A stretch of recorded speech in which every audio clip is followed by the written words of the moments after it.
And good morning, everyone. We come to you live from Greenville, Missouri, Greenville High School. It is this year's OFC basketball tournament. I'm Frankie Castile. And over here to my left is the one and only Tim Hicks, who is doing the camera all week long. We've got not one, but 21 ball games to get through. We've got 9 on the docket coming up today.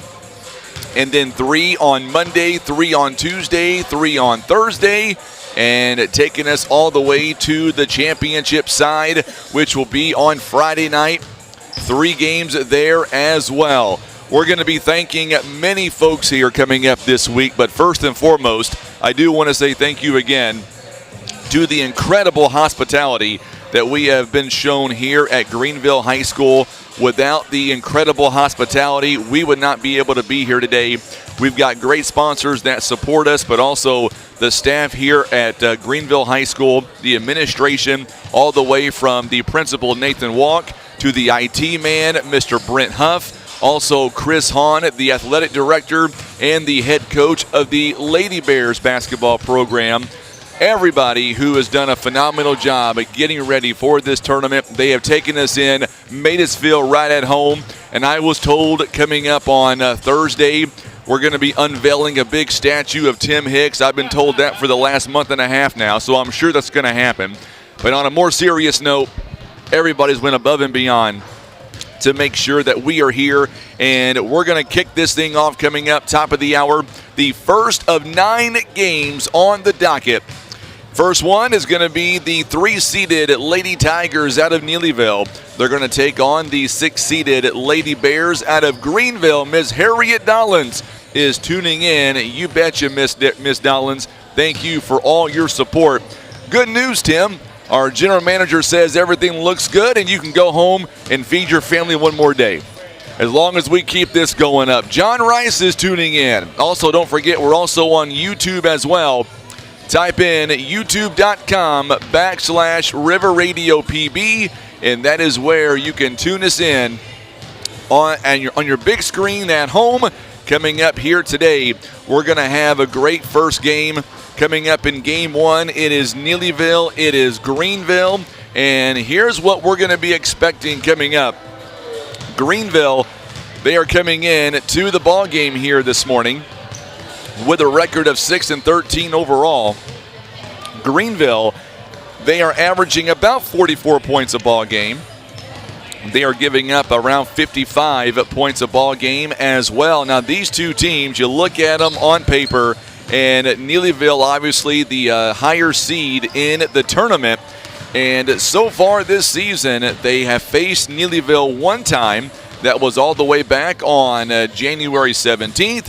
And Neelyville was dominant in that ball game. 85-37 was the score in that contest.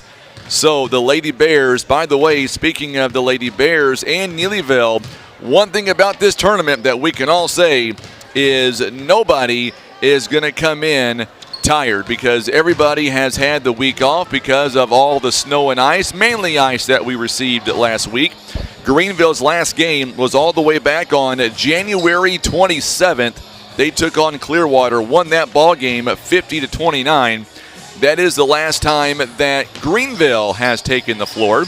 Now looking over at the Lady Tigers out of Neelyville, same situation. The last time they took the floor was back on January 26th. They took on East Carter. They lost that game at 63-70, or make that 76-63, losing by 13 points. So both teams coming in are going to be very, very fresh. The Lady Tigers out of Neelyville, they are coming in averaging 65 points a ball game, only giving up 46.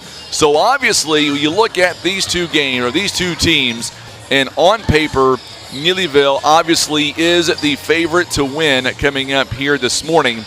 They are 13-5 overall, and they're being coached by Becky Hale. You look at her unbelievable career at Neelyville. 26th season, by the way. Her career record, you ready for this, Tim? 411 in the win column, 411 wins to 181. That is impressive. Her winning percentage is .694. On the other end, Chris Hahn, he comes in, a lot of poise, a lot of enthusiasm, pretty good coach. He is the AD here, the head coach of the Lady Bears, and he knows what it takes to win. He is in his second season as the head basketball coach. They're coming in once again this morning with a record of 6-13. Miss Teresa Iron says, let's go Bears. I know the boys program on the boys side, they're going to be, I believe they're going to be in Kennett later on this afternoon as they will take on the Kennett Indians. Coach Nathan Walk's team. They'll make that trip down to Kennett later on. Look who just walked in the gym, Tim. My good buddy, Travis Huddleston. He is with Wayne County Sheriff's Department nowadays. He is making his way into the gym. We've got a great crew here to begin our afternoon or our morning session. 3 fine officials in front of us as well. So we'll have that going on. We're going to be thanking our sponsors coming up as well. Boy, look at this guy. You got time? Did you do that, officer? We do that? Get over here. I got Travis Huddleston right here. Travis Huddleston, can I call you Deputy Huddleston? How are things going, my friend? Going good, Frankie. It's good to be here today. Glad you're here. And what do you hear? What team are you scouting for today? Don't be selling information. Oh, I'm not. Couldn't do that. Not on the clock. Okay. So tell me, Neelyville, you know these teams pretty well. You watch basketball. Neelyville coming in, obviously 13-5. You've got Greenville coming in 6-13. What do you think? Well, Neelyville does have a good program this year. Neelyville's a real strong boys and girls team. Coaches are doing a good job down there. You got a good program. I look for them to go far in the tournament. Greenville's got a lot of heart, and this is home court. Anything's possible. Anybody can do an upset. And the fact is that nobody has played in over a week and a half. That also takes into accountability. Yeah, so coming in on 10 days off, I've spoke to some of the coaches in the area, and as well as Coach McBroom. I know their Twin Rivers team said they're concerned about coming off that long of a rest. So boys are a lot of anxiety going on there. Hopefully can settle their nerves down, play good games today. I've known you for a long time, and if you don't mind me saying, it's good to see you back in the law enforcement stripes. I appreciate it. Yes, school resource officer at Clearwater, good group up there. Coach Moore's got a lot of good kids up there too, as well as the girls program. Absolutely. And good to be back. Appreciate your time, Frankie. Need a favor out of you real fast. Go for it. You know Nathan Walk, right? I do. I need you to go investigate him in the hospitality room. Don't let him steal my drinks. I've got the detox, the green drink, and the orange one. Don't let him have it. I fix that. That's why you're here. I believe anything green in that room's probably safe. There you go. So you're probably pretty good. Well, thank you so much, my friend. I appreciate you. Hey, thank you, Mr. Castillo. Thank you. Good day. You betcha. Deputy Travis Huddleston joining us live here. The first of many guests that we're going to have. I'm assuming we're going to have plenty of guests coming up here this morning. Before we get ready for the starting lineups and the opening tip-off, I want to run down some of our sponsors here today, because without them, we could not be here. Our sponsors, they include our friends at PB Realty, Legacy Farm and Land Specialist, also First Midwest Bank, First Choice Insurance, Rushton's Towing, Scott Law Firm, LLC. Also being brought to you by Day One Chiropractic, Elite Trucking Academy, Countryside Chevrolet, Current River Ford. Also being brought to you by Whitworth Gift Chest, Schuler's, Barker's Towing and Automotive, J.W. Walker & Sons Recycling, Dorinda's Fast Tax, Christian Automotive, Shooter Shack. Also being brought to you by Parrish Graphics, Rice Trailer Sales, Black River Shooting Supply and Indoor Range. Also Baker Implement, Jason Bean, Senator Jason Bean, Smokin' Aces, Mossy Oak Properties. Also brought to you by Pepsi Mid-America, Hester Trucking, Stan Bader Wood Trust, Southern Care and Comfort, Jayco Apparel, and Kevin's Auto. All proud supporters of the 2023 Ozark Foothills Conference Tournament.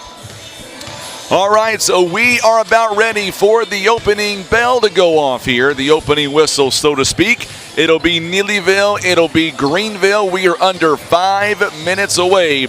Coming up next, we'll introduce you to the starting 5, and we'll have the opening tip-off. Miss Diana Whitaker says that she is ready for some basketball. Go Neelyville. She is referring to number 3. We'll meet the starters coming up in just a moment. Also coming up after each ball game, so excited to announce this. Tim and I, we decided that we want to make this tournament more so than ever about the girls and the boys. It's all about the programs. After every game, we're going to be interviewing the player of the game presented by First Midwest Bank. And here's the cool thing about this. I'm not going to be the one to pick it. The coach will do that for me. That's the hard job. I'll let the coach pick it, and we'll get them up here live on the broadcast following each game. That's girls, boys, even the JV. They are just as important to us, and we're going to say this 1,000 times. We have no dog in the fight in this tournament. All we want to see are 21 close ball games. I know those folks tuning in for Greenville, Neelyville, they feel differently, but I'm just saying it's going to be a phenomenal time. So thank you again for letting us come into your home, wherever you might be. We are streaming on Facebook and on YouTube. And remember, the YouTube link is youtube.com/River Radio PB. We're going to take our first break. Coming up, we'll get you to the opening lineups, and the tip-off is around the corner. It is Greenville, Neelyville coming up as we continue. You're watching live coverage of the 2023 OFC Basketball Tournament. It is presented by PB Realty and Legacy Farm and Land Specialist.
All right, I told you wouldn't miss anything. 1:10 to go before we tip off. Let's go to our Facebook comments here. Miss Joy Hahn is tuning in. She says, let's go Lady Bears. Also, Kim Wicker tuning in as well. She says, let's go Bears. All right, each team going to their respective bench one more time as we get ready for the opening tip-off. We've got the scoreboard working a great job. I'll be manning the scoreboard here remotely from the desk or the table.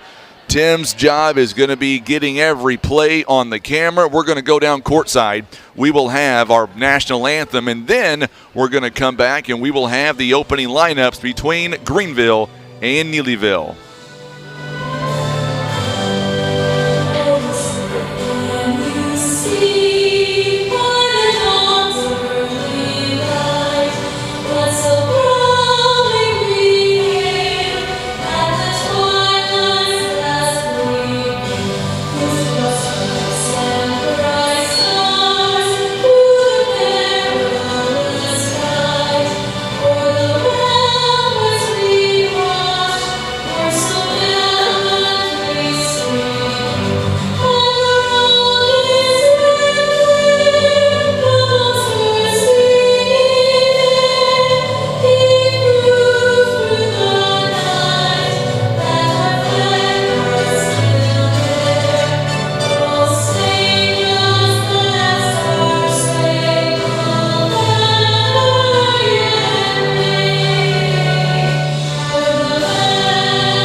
there you have it. That is our national anthem. And now we're going to get started here for our opening contest here.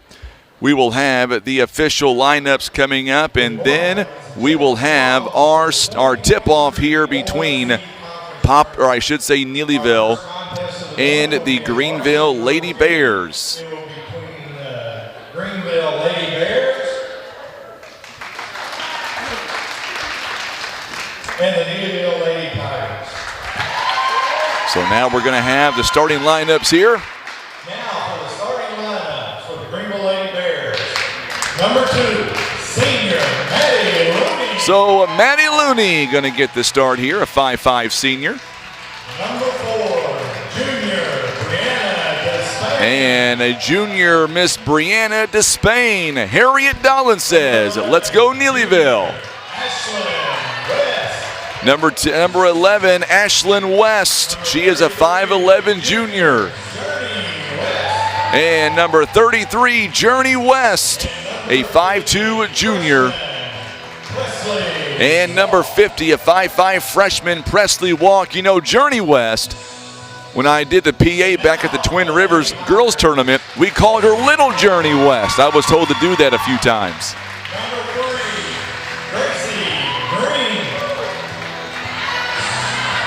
Number 3 is Addison Couch. Addison Couch is a 5'6" sophomore for the Lady Tigers. They may have the wrong roster there. It happens. I've been there. I get it.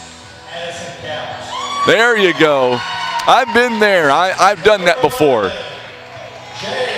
A 5'8" sophomore, number 11, Jade Crosswhite, going to get the introduction. A 5'7" junior, number 12, Lainey Dobbins. Number 15, a 5'7" senior, Miss Ella Aker. And the 6-foot freshman, number 34, that is Parker Erst.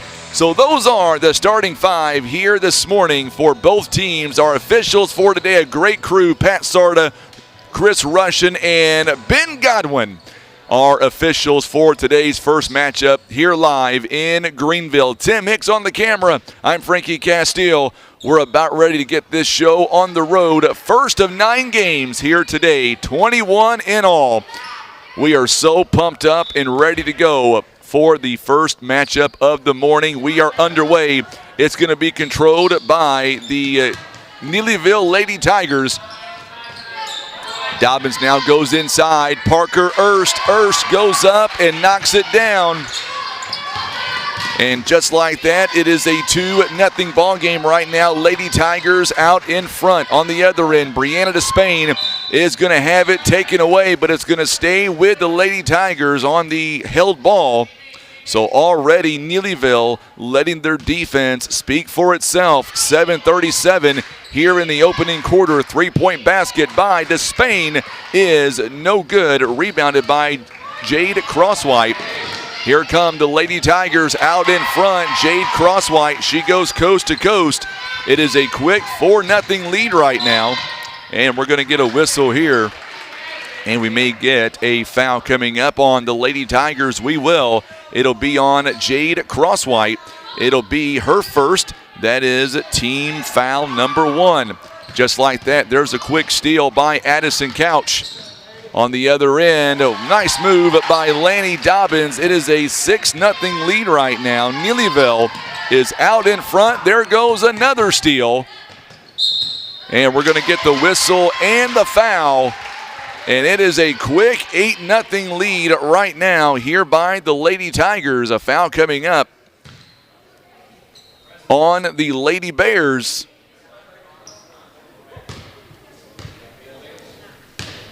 Ashlyn West will get the call for the foul there. And the three-point play is no good as Dobbins misses the free throw.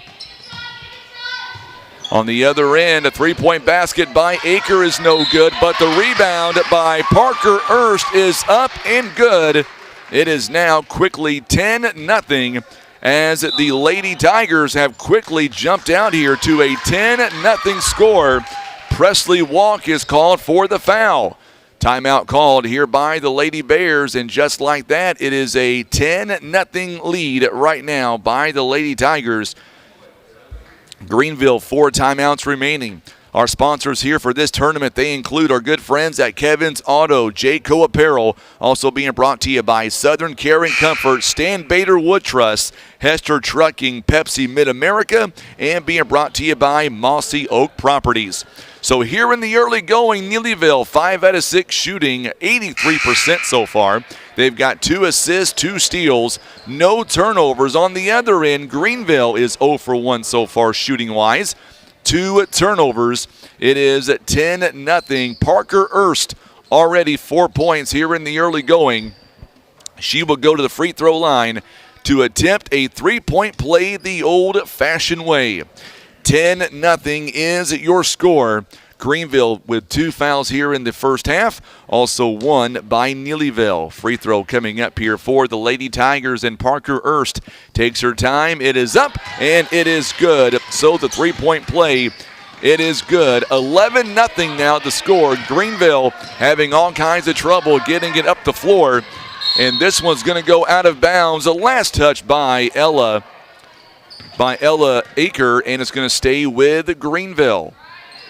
So Ashlyn West will inbound it near midcourt, gets it to Presley Walk. Walk now dribbles through, double team there, gets it right back. Addison Couch all over, and now here comes Despain. Despain going inside, and a foul going to be called on Parker Erst. And for the Lady Tigers, that'll be team foul number 2 as we see Greenville go to the free throw line for the first time in the ball game. Brianna Despain at the line. First one is up, and it is no good. She'll get one more on the 2 shots. 6:33 to go here in the first quarter. It is 11-0 right now. Lady Tigers over Greenville. Second one is up, and it is good. And we're going to see for the Lady Tigers, we'll see McKinley Day coming in for Jade Crosswhite. It is 11-1 now. Here comes Neelyville. They bring it down. Addison Couch looking around, gets it outside to Dobbins. Dobbins now back to Couch. Couch, very good point guard for head coach Becky Hale. 3-point basket is no good. Good rebound by Ashlyn West. Oh, going to get a turnover. Too many steps by Maddie Looney. Right back over to the Lady Tigers. Kimberly says, let's go. Number 25. For the Lady Tigers. Coming up on the 6-minute mark here in the first quarter of play. Parker Erst over to Dobbins. Good move inside to the 6-foot freshman. She goes up and scores. She's got 7 points here in the first quarter, 13-1. 13-1 right now by the Lady Tigers, and good defense there by Neelyville. Going to force a turnover on Ashlyn West, and it's going to go right back to the Lady Tigers. 5:42 and counting here in the first quarter.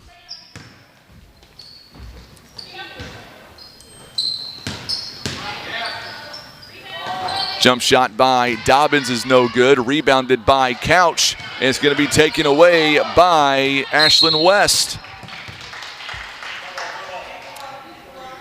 Going to get a whistle here and a foul coming up.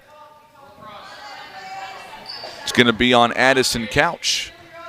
Third team foul here by Neelyville. 5:22 to play here in the opening quarter. 13-1.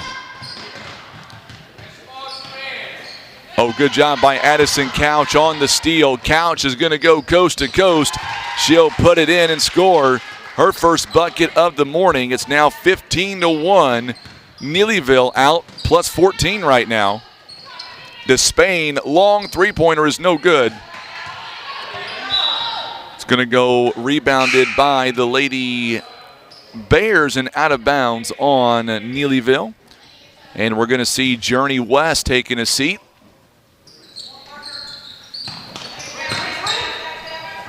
Long pass in the quarter. Maddie Looney now. It's going to be turnover on Ashlyn West and right back to Neelyville.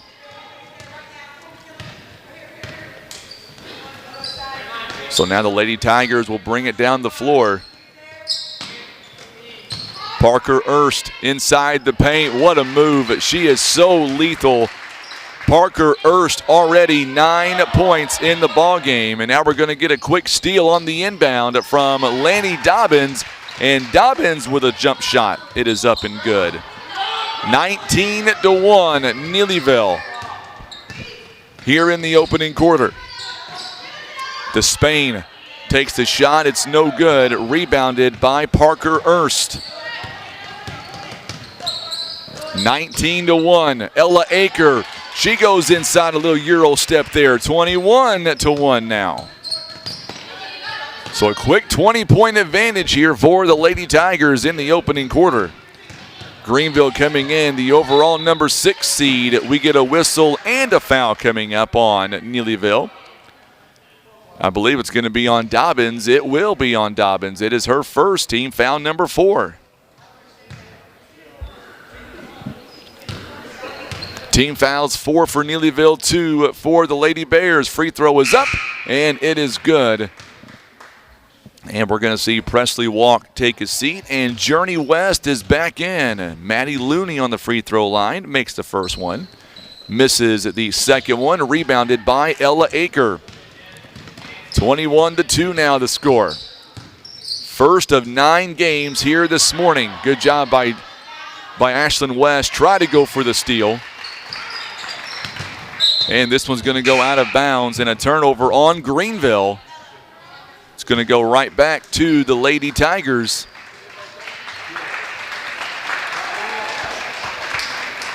By the way, Couch made that last jumper for Neelyville. And now we're going to see several new players coming in here for the Lady Tigers. Addison Couch stays in the ball game. Brooke Griffin is in.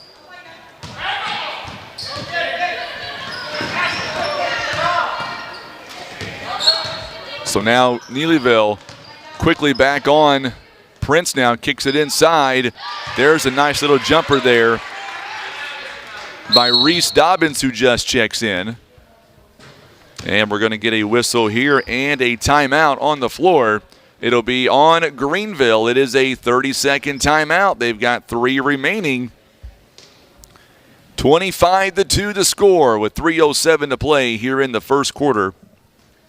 Our broadcast here this morning, it's all being brought to you by our good friends at Stan Bader Wood Trust, Hester Trucking, also Pepsi Mid-America, Mossy Oak Properties, Smokin' Aces, Senator Jason Bean, Baker Implement, and being brought to you by Black River Shooting Supplies and Indoor Range. Coming up in our next contest, game 2 of the morning, it'll feature East Carter taking on Clearwater. That will come up directly following this contest. Despain quickly down the floor. Her shot is in and out, no good. It is rebounded by Brooke Griffin. So now Neelyville going inside again. This one is up and good. Reese Dobbins, another big bucket for her. 27-2 now the score. Despain going to take one too many steps there on the turnover. So Greenville, or make that Neelyville here in the first quarter, shooting 13 out of 17. They are 76%. Greenville already here in the early going, 9 turnovers. Looney picks up a big steal that time, and here comes the Lady Bears the other direction. Despain is going to go up, and she will draw the foul. That'll be team foul number 5 coming up for Neelyville. And that'll be on Prince. It'll be her first. At the free throw line, Brianna Despain for the Lady Bears misses the first free throw. And we're going to see for Greenville, we're going to see Jenna Marler taking a seat. Second one is up. It is also no good for Despain. Rebounded by Prince. Gracie Green checks in for the first time here in the ball game. And this one's going to be taken away. Good steal by Greenville. Goes up. It's no good. A little too strong for Ashlyn West. Ella Aker back in the ball game now for the Lady Tigers, rather. 27-2 now the score, under 2 minutes to go here in the first quarter of play. Long pass over to Brooke Griffin. Griffin now works it outside. Here's Ella Aker. Aker, good defense here by the Lady Bears. Good backdoor pass. Prince goes up, and it is no good. Another big rebound by Gracie Green. 27-2 now the score.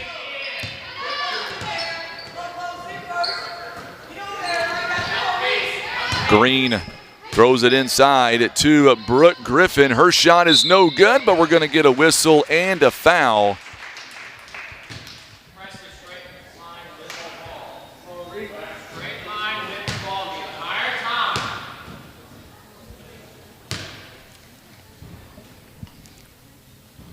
Second foul, by the way, on Ashlyn West.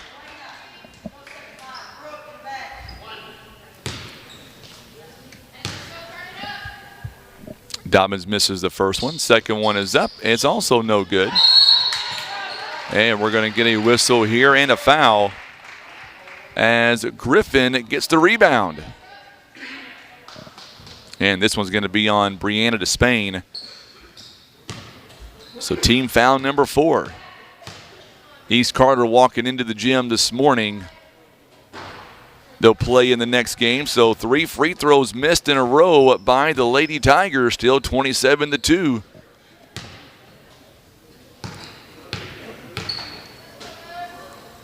Free throw is coming up, and this one is good. 28-2 now the score.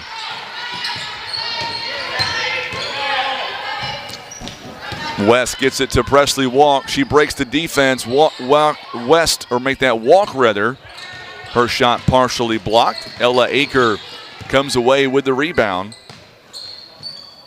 So now Dobbins, long two-pointer in the corner is no good. Rebounded by West, and here come the Lady Bears down 28-2. Long pass in the corner. Maddie Looney now, top of the key, works it outside to Walk. Long pass over again to Spain for 3. It's money. Good shot. First three-pointer of the game by Greenville. 29-5 the score. Or 28-5 rather. 21 seconds. Brooke Griffin, three-pointer in the corner. She'll match it. So a 3-ball on each trip for each team. Walk again, going down the middle, no good. It is rebounded by Prince. Ella Aker steps inside the paint, no good. At the end of one quarter, it is a 31-5 ball game. We're going to take a 30-second break and come right back. You're watching live coverage of the 2023 OFC Basketball Tournament. It is presented by PB Realty and Legacy Farm and Land Specialist.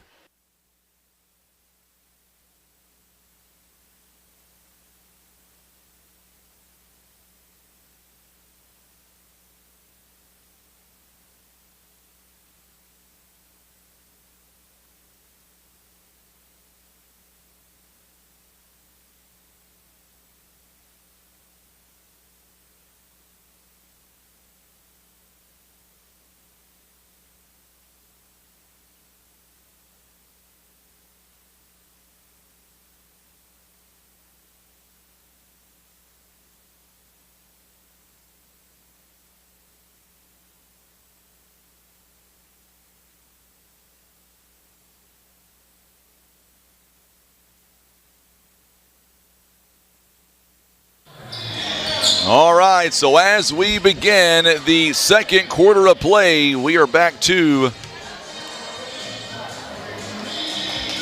going very deep here this morning on the bench here for Coach Becky Hale's team. Lanny Dobbins out there, Addison Couch. Also coming in, Alexis Shepard, Parker Erst, and number 22, September Pressler, all in the ball game here as we are back to live action. Greenville comes out of the break. Presley Walk is in the ball game. Dobbins' shot is no good. Good rebound. Lady Bears unable to capitalize on the missed opportunity there. Here comes Dobbins. Dobbins goes up. It's no good, but it's going to be out of bounds on Greenville. So Neelyville once again will retain possession. Brianna Despain back in for the Lady Bears, as is Maddie Looney and Journey West. 3-point basket from, or make that a long two rather. It's going to go out of bounds. Last touch by the Lady Tigers. Shepard misses the shot, and it goes out of bounds. 31-5 the score. Neelyville outscoring Greenville 31-5 there in that first quarter of play. Maddie Looney going to have it taken away. What a steal by Dobbins on the inbound. Dobbins long two-pointer from the wing. It's no good. Good rebound by the Lady Tigers, and September Pressler with a big bucket. That was great ball movement there by Neelyville.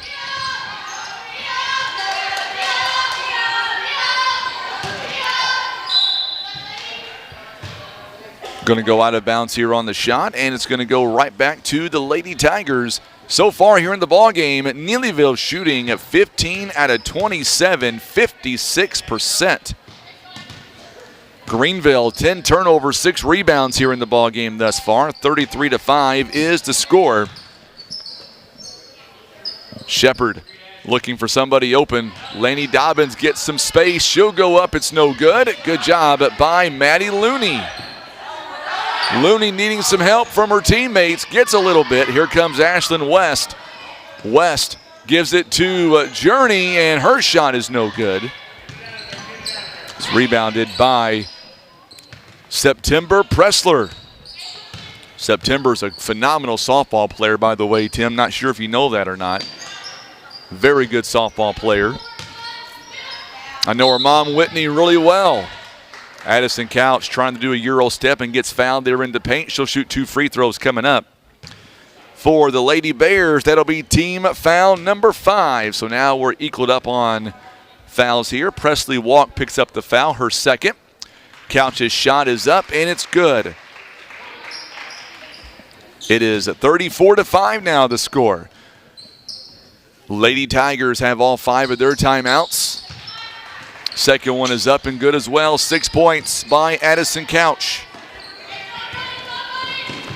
6:10 to go here in the first half. Couch with a big steal. Here come the Lady Tigers again, out by 30 points right now. 35-5 the score. 3-point basket, long three-pointer by Dobbins is no good. She had all day to shoot that as well. It's going to go out of bounds and stay with the Lady Bears. Let us know where you're watching from here this morning.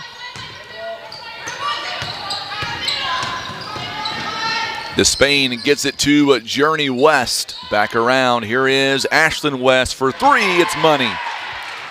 First bucket of the ball game for Ashlyn West. Second 3-ball for Greenville. 35-8 now. Parker Erst with 9 points already in the first half. She has had quite the first half. Couch 3-point basket is no good. It's going to go out of bounds on Ashlyn West. And it's going to stay with the Lady Tigers.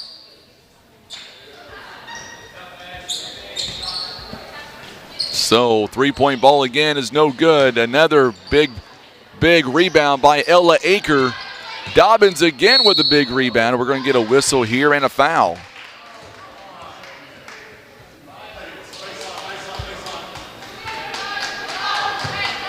And it's going to be the third foul on Presley Walk, and that's a big foul for her. That is 16 fouls now. And that's going to put Neelyville in the bonus the next time around. And we're going to get a travel on Ella Aker turnover. So Neelyville is now in the bonus the next time around. Boy, Neelyville, they do a great job on that full court pressure. Long two-pointer by the Lady Bears, no good. Looney can't connect. Good rebound by West. 3-point basket by Brianna Despain is no good. And there's another offensive board by Greenville, 35-10.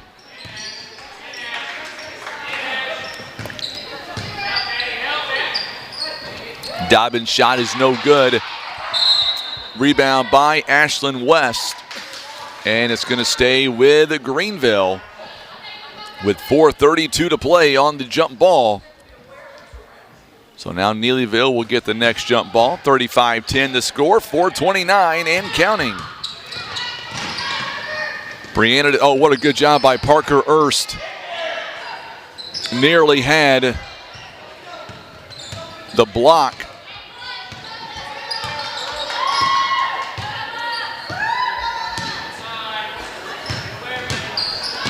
So now Addison Couch, she goes in, it's no good. Rebounded by Ashlyn West. And we're going to get a whistle here and a foul coming up. It'll be on Neelyville, and that's going to be on Addison Couch. So both teams now are going to be in the bonus the next time around. We're going to see Lanny Dobbins taking a seat for Becky Hale. Nearly a turnover there by the Lady Bears. Journey West able to save it until now as Aker comes away with a big steal. And then it's going to go right back to Greenville.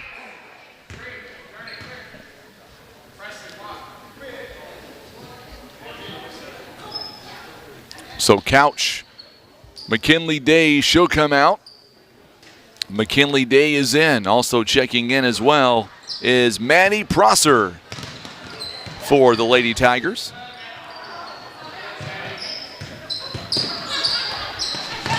Three-point basket by Maddie Looney is no good. Good rebound by Presley Walk. Three-point basket by West is no good, but a third time is a charm. Looney, another bucket for her first bucket. 3 points for her here in the first half. Good rebound by Brianna Despain.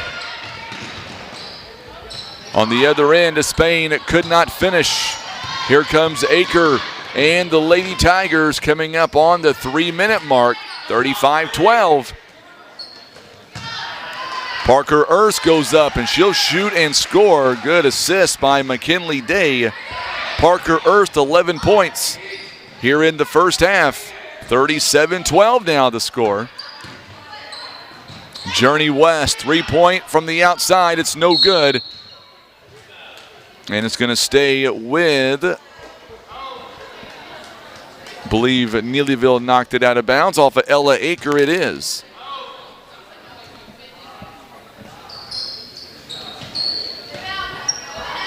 Three-point basket on the inbound is no good by Despain. It's no good, and here comes Lady Tigers again.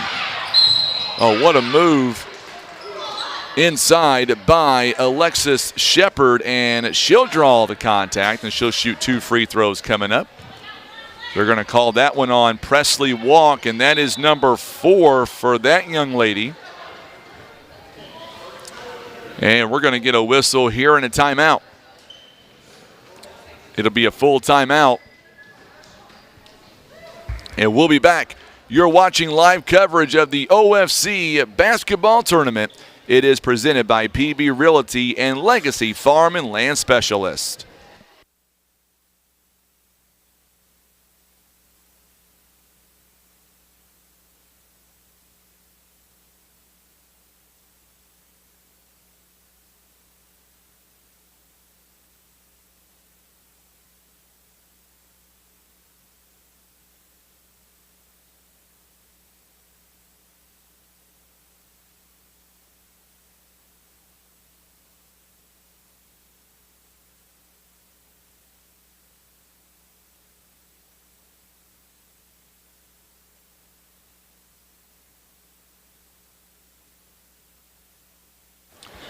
Full timeout called by Greenville. They've got 2 left here in the ball game.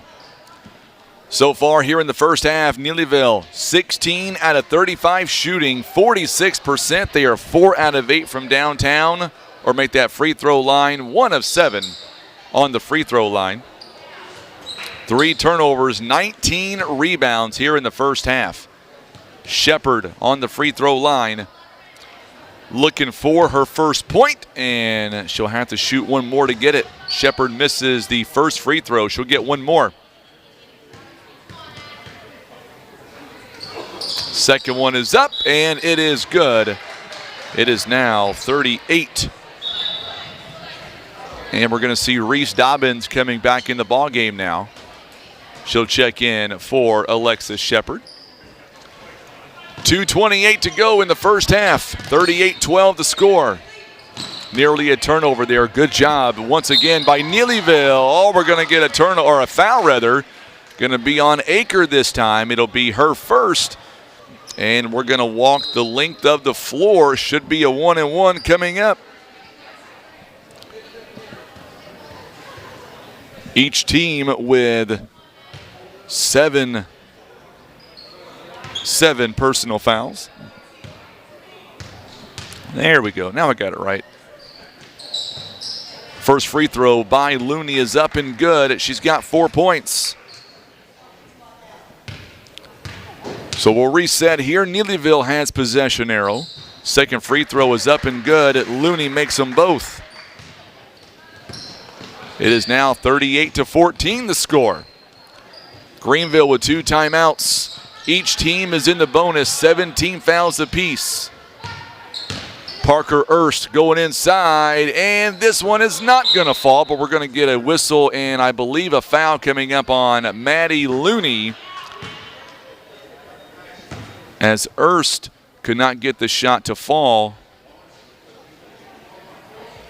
Dobbins got the rebound, and she drew the contact, and she's going to shoot 2 free throws coming up.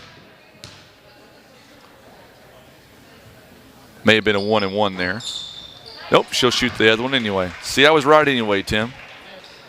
I was wrong, but then I was right again. 39-14 the score. Second one is on the way. It is up, and it's no good. But the putback is there. 2 more for Neelyville.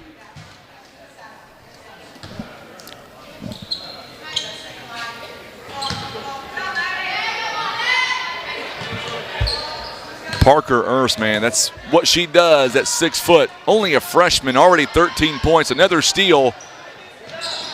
A steal by Prosser, and Erst will go up and misses the first one. Second one, though, she'll draw the contact. And she's going to go back to the free throw line to shoot a pair. It's going to be a foul on Ashlyn West. It'll be her third. And that's team foul number 9 for the Lady Bears. So Parker Erst, 13 points in the ball game. First one, nothing but net. She's got 14.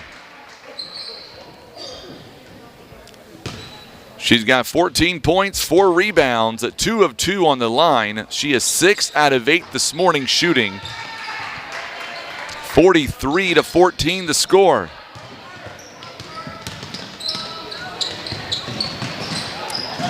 Good block by Parker Erst. Is there anything she cannot do? Brianna Despain drove the length of the floor, went baseline, and Parker was waiting for her. And they're going to say it was last touch by Greenville. 1:36 in the first half remaining. Parker Erst again inside, goes up, it's no good. And good offensive rebound by Reese Dobbins, and she'll draw the contact, and she's going to shoot a pair of free throws. In the bonus now as Despain picks up her second. Dobbins with 5 points here in the first half. She'll shoot a pair of free throws here. First one is on the way. It is up, and it's good. 44-14 the score. Coming up in our second game, Clearwater takes on East Carter. It is a 2-7 matchup. I think Brianna Despain stepped over the line. She did, and they're going to redo it. So that one doesn't count. As Despain stepped across the line, it'll be another free throw coming up. Dobbins will get one more free throw. It's on the 7 points here in the first half for her.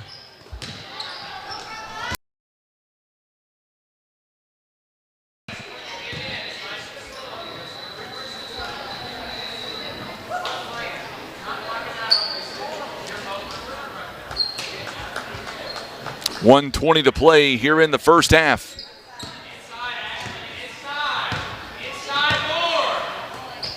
Here Coach Chris Hahn still coaching his team down there.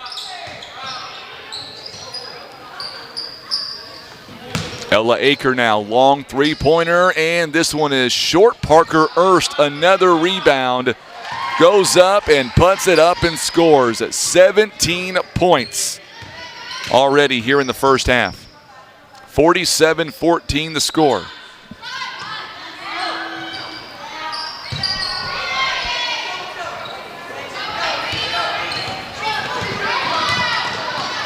Reese Dobbins. Dobbins goes up and scores.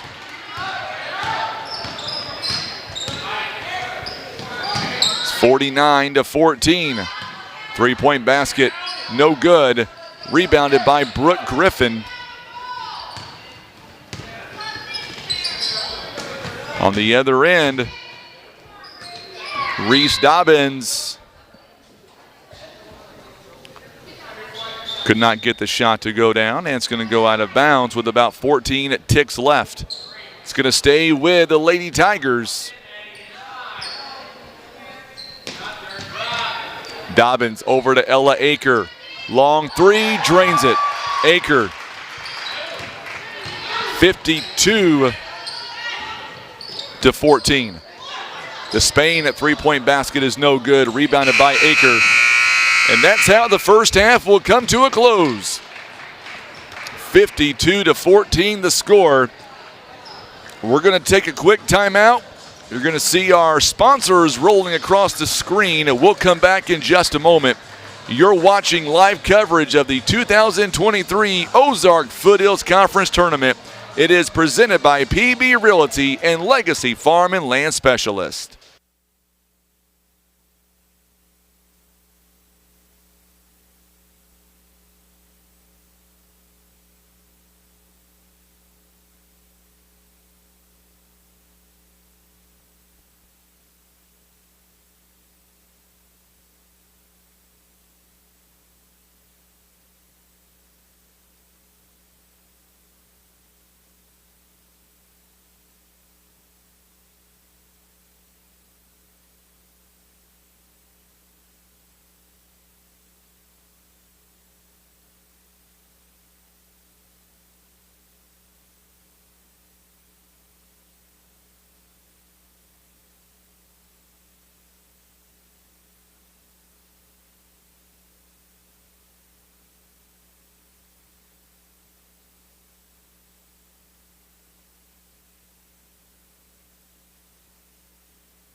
right, so here we go with 4 minutes to go here in the half. Let's break it all down here and let you know statistic-wise where we stand here in the first half. The Lady Tigers, they have shot 20 out of 44 overall, 45%, 10 of 16 on the free throw line, 2 of 9 from behind the arc, already 26 rebounds, 12 first half assists, 8 steals, 1 block shot, 3 turnovers so far by the Lady Tigers here in the ball game. They are led in scoring by Parker Erst. What a first half this young lady has had at 17 points, 5 rebounds, 2 assists. And then you look at where does the scoring come from her. It is Reese Dobbins. She's got 9 points and 2 rebounds. Also, this morning, Addison Couch, Lanny Dobbins, each having 6 points apiece. 4 points by Brooke Griffin, also 5 by Ella Aker, 2 points by Jade Crosswhite, and by September Pressler. And that is your scoring right now for the Lady Tigers. Looking over at Greenville right now. 14 points in the first half. They are led in scoring by Maddie Looney and by Ashlyn West, each having 5 points apiece, and 4 points by Brianna Despain. And that is it. That is all the scoring right now for Greenville. And looking at their team numbers, they are shooting 4 out of 23 overall, 17%, 2 of 12 from behind the arc. 2 of 12 rather from behind the arc, and 4 out of 8 on the free throw line. They have been out-rebounded right now, 26-14. They've got 2 assists, 3 steals in the first half, and that is the numbers right now as we are about ready to get back to live action. Under 2 minutes now until we get back to live action. Our ball game here this morning being brought to you by our good friends over at Rice Trailer Sales, Parish Graphics. Also being brought to you by Shooter Shack, Christian Automotive, Jorindis Fast Tax. Also being brought to you by J.W. Walker & Sons Recycling, Barker's Towing and Automotive, Whitworth Gift Chest Jewelers, Current River Ford, Countryside Chevrolet. Also being brought to you by Elite Trucking Academy, Day One Chiropractic, Scott Law Group LLC, Russians Towing, First Choice Insurance, and First Midwest Bank. Proud supporters of the OFC basketball tournament for 2023. We are live here in Greenville. And we're going to have ourselves a great time coming up as we get ready for the third quarter. We'll clear out all the fouls. It'll be Greenville ball to begin. It'll be Greenville basketball here to begin the second half. So now we're going to see Neelyville. They'll be the first ones to come out, and it looks like we're going to have all starting 5 for the Lady Tigers.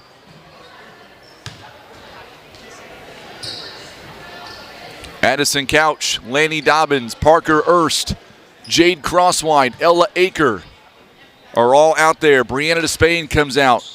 Journey West, also Jenna Marler, Maddie Looney for the Lady Bears. We are now underway as we get ready for this second half. And there's a quick steal off the bat here by Couch. So already a quick turnover by Greenville. There's a couple of quick points there by the Lady Tigers. 54-14.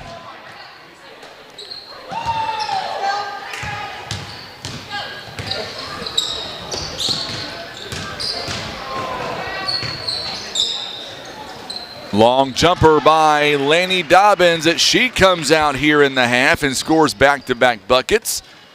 It is now 56-14 the score. Dobbins again with a big steal. Boy, she has come out and she has been on fire here in this second half. And Addison Couch quickly now, Neelyville has outscored Greenville 31-5. in the first quarter, 21-9 in the second quarter, and already 6-0 here in the third quarter.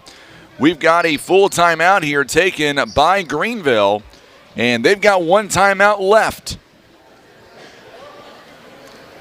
Wayne Wilcutt tuning in on Facebook. Glad to have him alongside. He says, let's go Tigers. Make sure and share the video feed for us on social media. First of 9 games here today.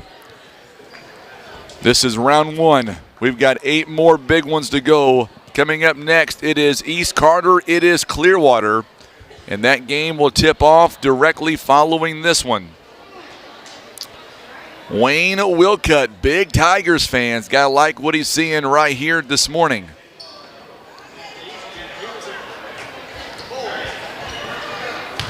Ashlyn West going to inbound it right in front of us here. Greenville's down to their final timeout here of the ball game.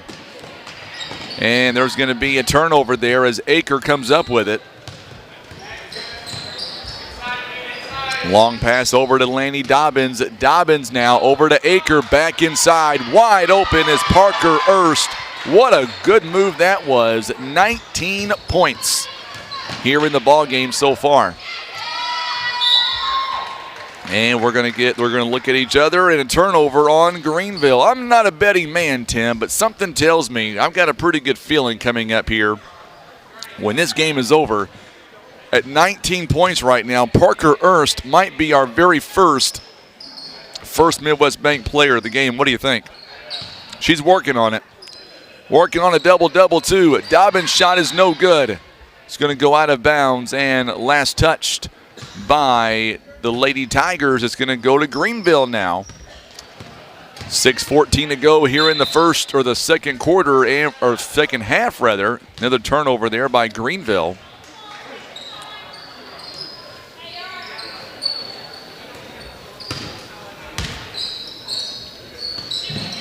Go Dobbins girls and Lady Tigers comment just came in. Good job by Parker Erst. She tried to save it. And now Journey West. Pull-up jumper, no good.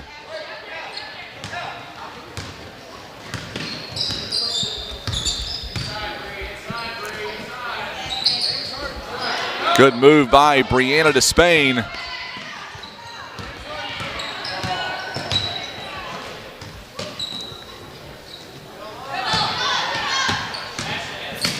And we're going to get a whistle here, and going to be a foul here in the second half. First foul for either team. It'll be on the Lady Tigers. It'll be on. Going to be on Ella Aker, it looks like. It'll be her second. And they're going to throw it away right into Laney Dobbins. Dobbins is going to be called for the offensive foul. I think she put the shoulder down there. And they got her on that. Her second personal foul. So quick 2 team fouls here for the Lady Tigers at the 5:29 mark here in the third quarter. It is 60-14 now, the score. Boy, good job by Couch and by Laney Dobbins, both of them. Parker Erst, offensive rebound is no good.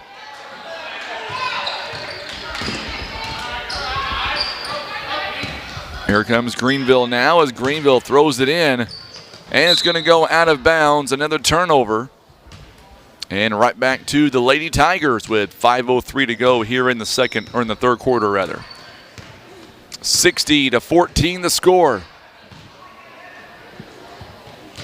Going to get a line change coming in now. Dobbins, nice jumper there inside the paint as Jade Crosswhite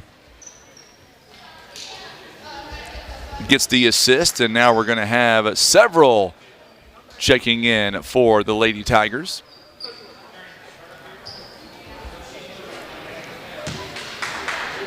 They may have I believe they gave a timeout to Neelyville for that. 30-second timeout to do the substitutions there. Shepard going down the court, and no good by... It's a good job by Prosser. Could not get the shot to go.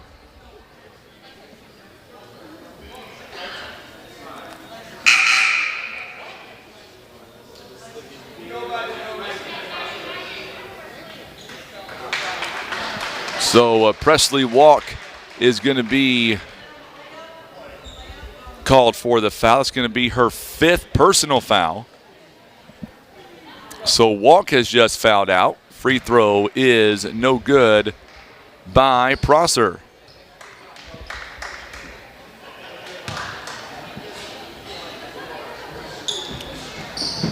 Misses them both.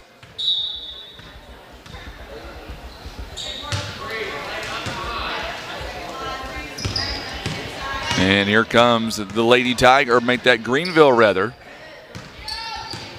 Ashlyn West kicks it outside. And it's going to be taken away. Oh, good job by Maddie Looney getting it right back. And we're going to get a whistle and a foul coming up. I believe it's going to be on Shepard. It'll be her first. And that is team foul number 3 for the Lady Tigers. 62-14 the score. 3-point basket by Journey West is no good. And we're going to get a whistle and a jump ball. It's going to stay with the Lady Tigers on the jump ball.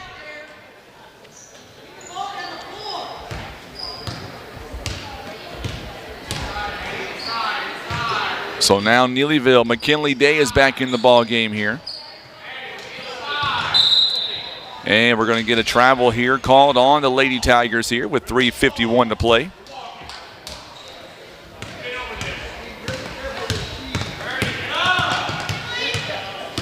Reese Dobbins is also in the ball game for the Lady Tigers. Good move. Journey West could not get the shot to go down. Rebounded by Reese Dobbins. Day's shot is no good. It's rebounded by Prosser, rather. 3-point basket is no good by Prosser. Ball still on the floor, and it's going to be given to the Lady Bears on the held ball.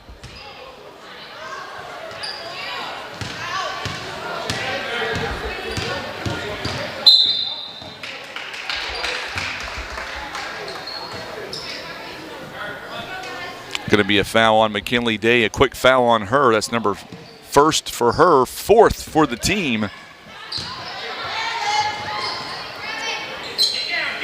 Turnover there. Shot is up and no good by Prosser. Another offensive rebound. Reese Dobbins inside the paint, knocks it down. Give her 2 more. Dobbins now in double figures. She's got 11.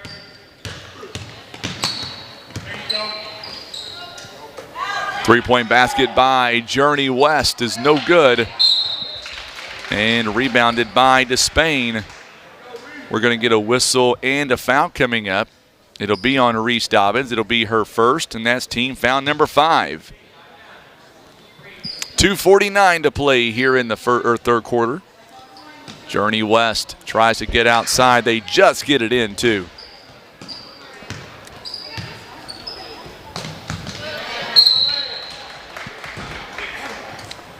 So coming up in the fourth quarter, we'll have a running clock, and what'll be interesting is not sure what they're going to do yet. Oh, this one's going to be stepped out of bounds. The next game is going to start at 10:15. And we're going to see another line change coming in for the Lady Tigers.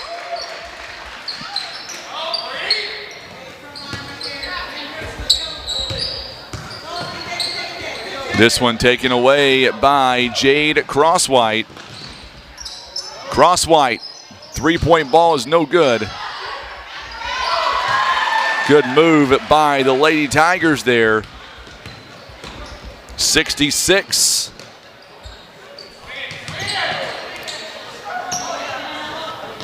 Three-point ball is no good. Rebounded by September Pressler. Good move again. Jade Crosswhite, back-to-back buckets for her. 68-14 the score. Journey West. Jade Crosswhite going to take it out of midair. All by herself. She has scored the last 6. It is 70-14 now the score. Next game, Clearwater, East Carter, 2-7 matchup. Obviously, in that next game coming up, East Carter is the heavy favorite to win that contest coming up. We'll see how that pans out. East Carter 14-5, having a really good year. Clearwater coming in 1-14. Big three-pointer by Maddie Looney. 70-17 now coming up on 110. September Pressler could not get the shot to go down. Ashlyn West on the rebound. Looney now kicks it over to West. Journey West gives it to Ashlyn West. 52 seconds and counting. Shot is up and no good. Going to get fouled in the process, though. And that's already team foul number 6 here in the half for Neelyville. That does put Greenville in the bonus now the rest of the way. Foul going to be on Pressler. First one is up and no good. So Ashlyn West could not get the first one to go down. She'll get one more. And misses that one as well. Rebound. Here comes Jade Crosswhite. Crosswhite, Euro step inside the paint, no good. Rebounded by Journey West. 38 seconds. Brianna Despain from the outside, money. 7 points. Back-to-back three-pointers now by the Lady Bears. Gracie Green at three-point shot is no good.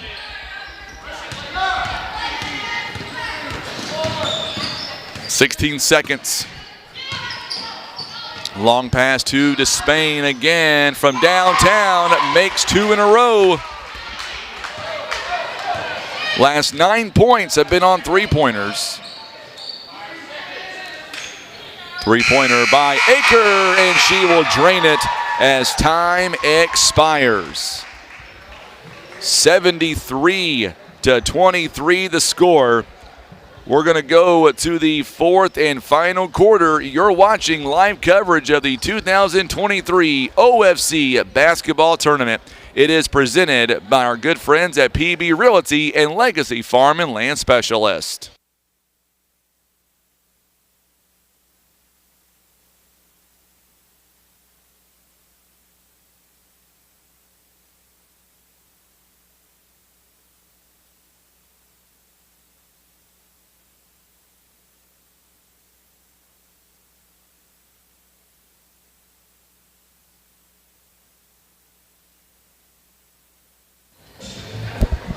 All right, so we are back for the fourth and final quarter. We've got some new additions here stepping in for the Lady Tigers as we are back here to live action. Fourth quarter has begun.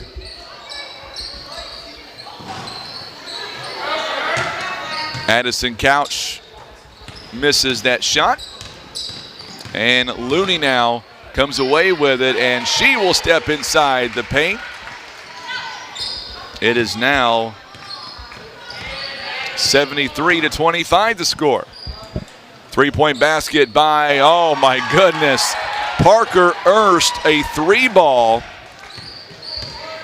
She's got 22 points here in this game. There's a turnover by Greenville by Brianna Despain.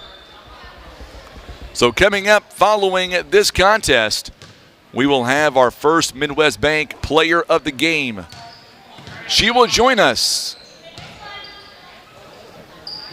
I'm just going to go on the record and say I believe that player will probably be Parker Erst.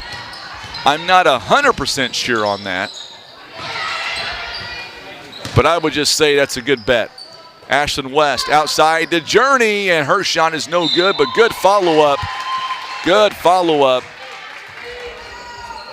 by Brianna Despain on the offensive rebound. It is 76 now to 27, and Audrey Ennis picks up the foul. 17 fouls for the Lady Tigers. It was a 1-and-1. Despain missed it. Gracie Green picked up the rebound. Good move by Couch. Thought she was going to pull the trigger on a three-point ball, but instead backs off of that. It is 77-27 the score.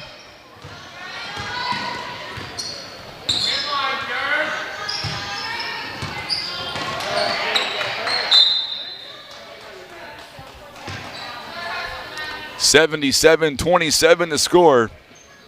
Greenville has one timeout left.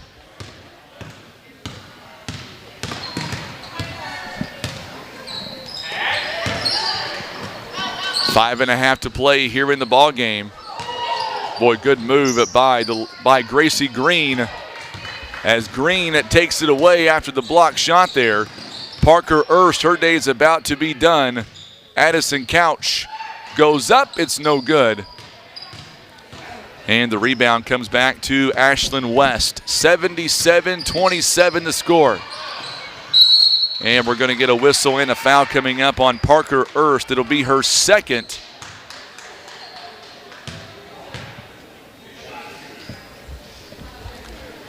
So 2 shots.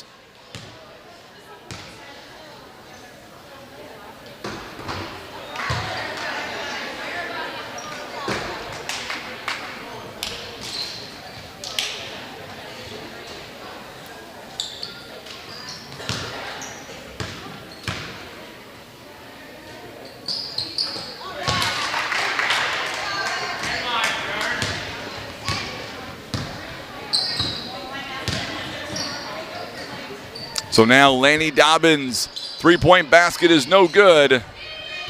And here comes Journey West. West pull-up jumper is no good. It's going to go out of bounds, and last touched. They're going to say last touch by Looney.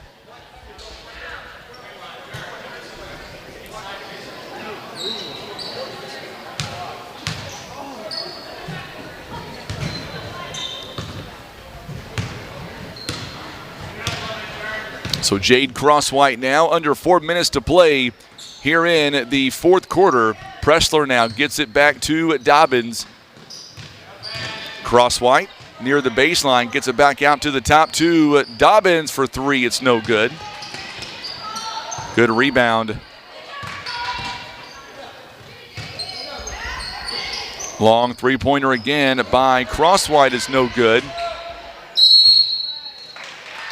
And we get a whistle and a foul coming up on Greenville.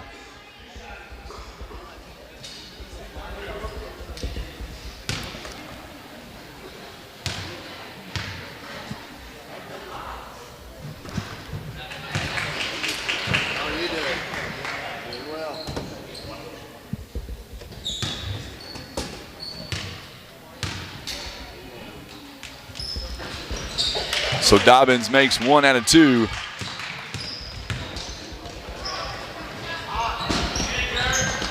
Oh, what a good shot by Brianna Despain.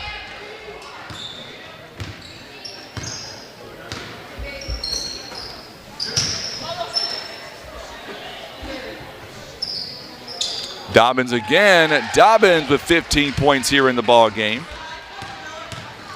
81-32 now.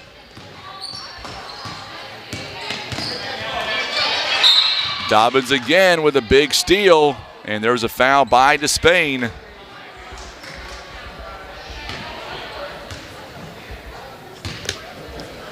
.212 to play here in the ball game.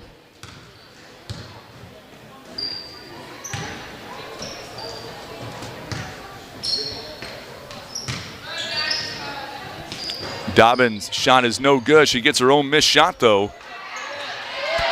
There's a good move inside to September Pressler. She'll get the bucket. It's 83-30 now, or 32 rather, the score. 136 and counting.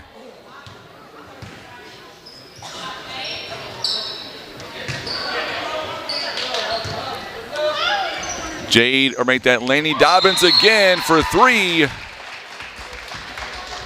She's got 18 points. 1:16 to play here in the ball game.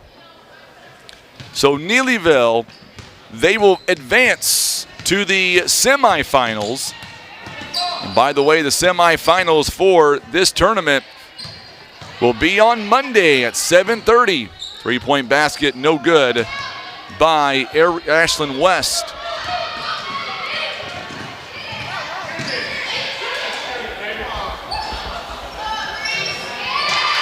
Reese Dobbins with a couple of points. She's got 13. 88-32 with 35 seconds. So Neelyville will move on to the 7:30 matchup on Monday night. They'll play the winner of the next contest between East Carter and Clearwater.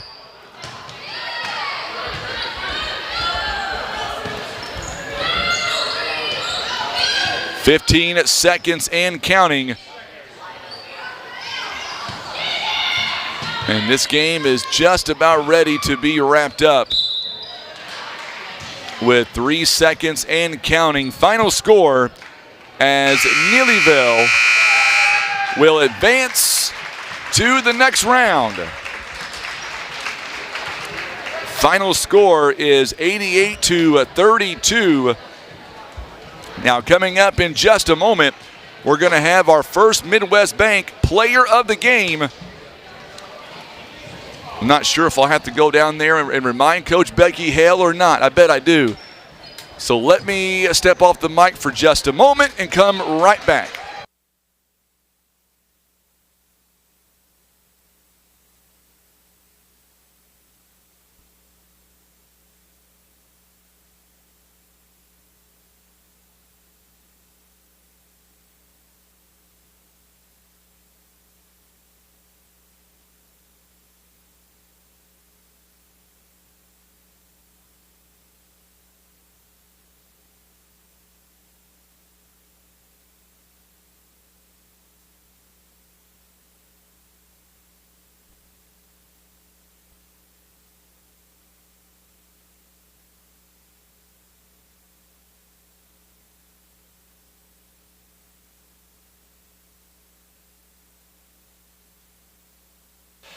All right, we are back. Our post-game coverage continues. It is our first Midwest Bank player of the game, Laney Dobbins. First off, what a first-round matchup between you guys and Greenville. Talk about it for just a moment. Yes, sir. We just, we've hit a bit of a plateau here in our season.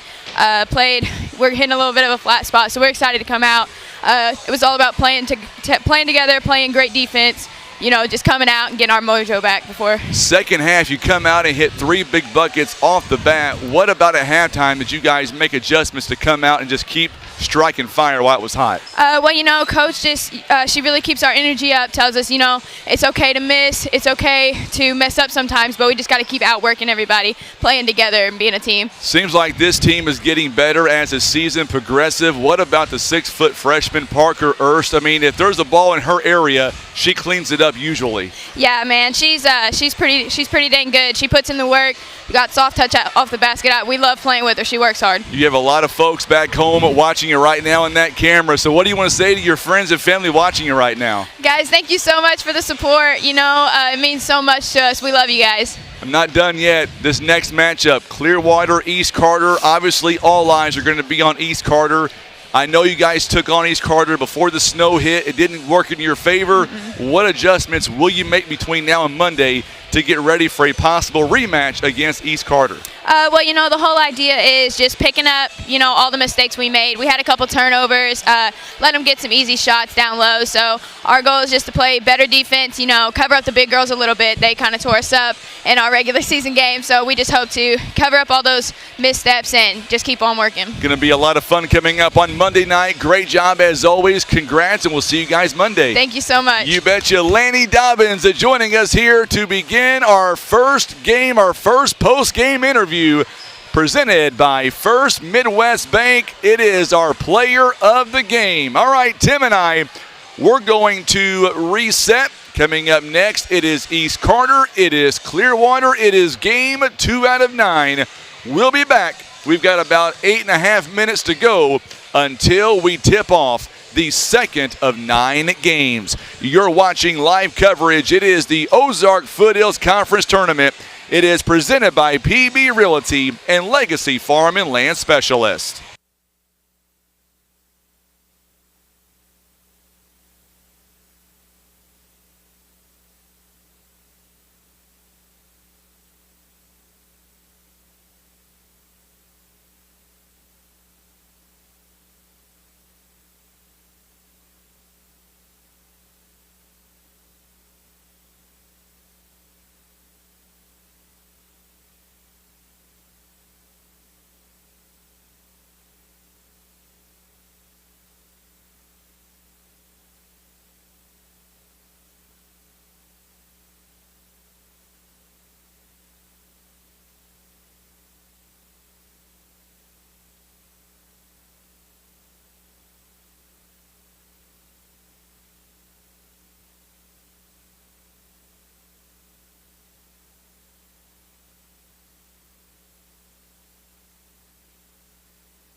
All right, so we are back. It is game 2 out of 9. It is East Carter, it is Clearwater, and here's a little bit of info on each team. We'll start with Clearwater.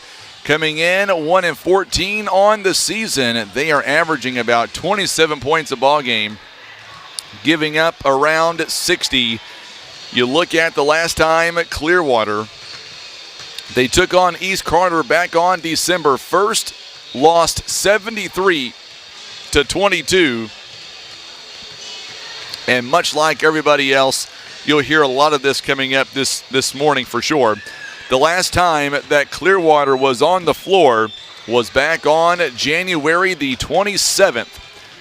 Clearwater, 1-14. East Carter, by the way, they are coming in, being coached by Angela Rogers.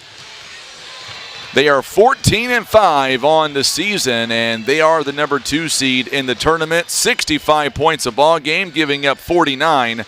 And the last time East Carter was on the floor before all the snow and the ice. You have to go back as well to January 26th.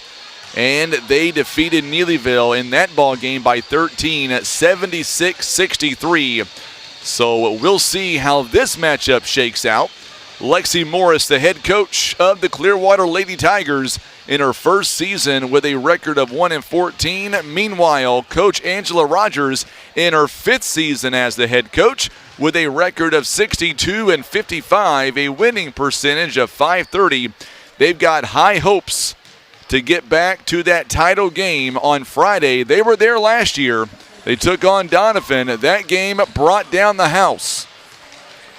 We'll see where they shake out this morning when they take on. Appreciate our good friend Travis Huddleston down there taking care of us. Good guy. He touches my green drink, though. We're going to go to blows. That's all I can say. Tim's not even paying attention. It's only funny if Tim is listening. We want to say thank you again to our amazing sponsors bringing you the OFC tournament. Without them, we could not do it. Let's run down the tournament sponsors. Our good friends at PB Realty, Legacy Farm and Land Specialist. Also First Midwest Bank, First Choice Insurance, Russians Towing, Scott Law Group, Day One Chiropractic, Elite Trucking Academy, Countryside Chevrolet, Current River Ford, Whitworth Gift Chest Jewelers. Also being brought to you by Barker's Towing and Automotive, J.W. Walker & Sons Recycling, Jorinda's Fast Tax. Also being brought to you by Christian Automotive, Shooter Shack, Parish Graphics, Rice Trailer Sales, Black River Shooting Supply and Indoor Range. Also being brought to you by Baker Implement, Senator Jason Bean, Smokin' Aces. Also Mossy Oak Properties, Pepsi Mid-America. Also Hester Trucking, Stan Bader Wood Truss, Southern Care.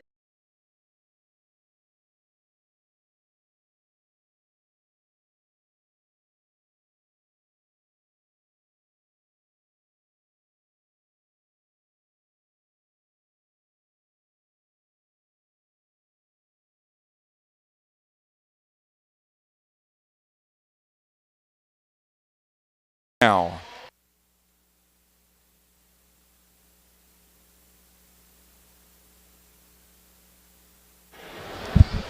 Also a proud supporter of East Carter basketball is Mays Florist, as well as Dee's Country Kitchen. All right, so we're about ready now for the opening tip-off. Clearwater wearing the black jerseys with the orange numbering. Meanwhile, East Carter wearing the white jerseys. They will have their red trim.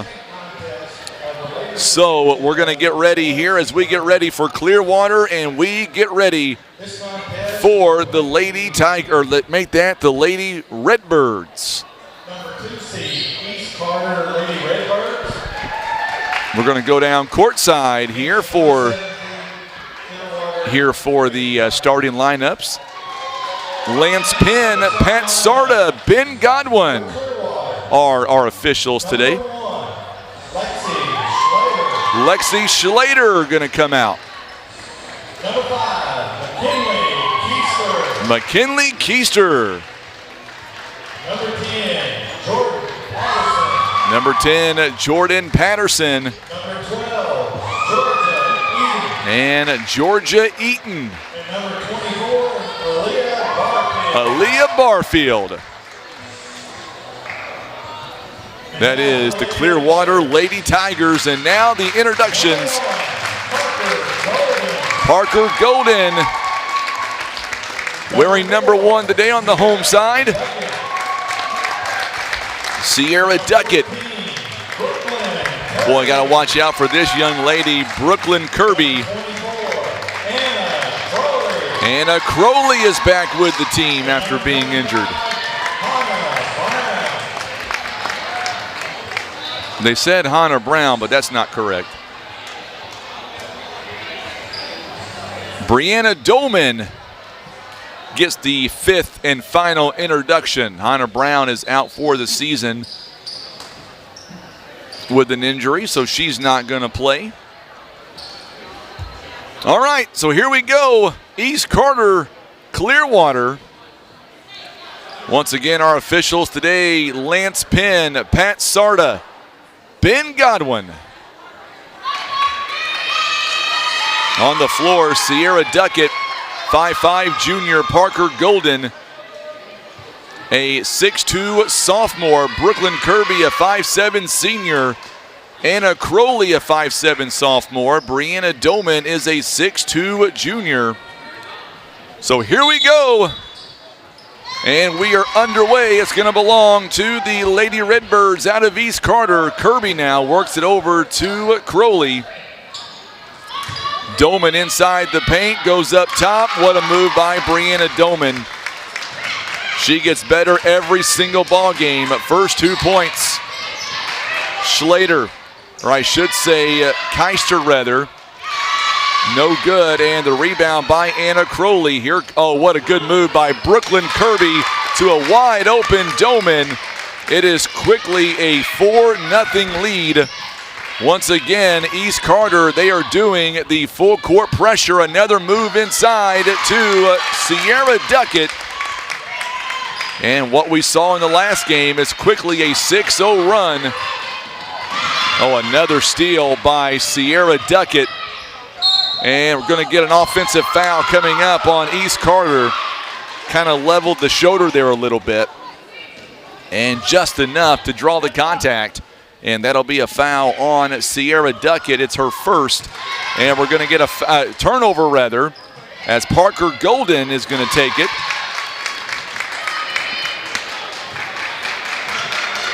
It is 8-0 in favor of the Lady Redbirds. Good job on the miss there, and Parker Golden.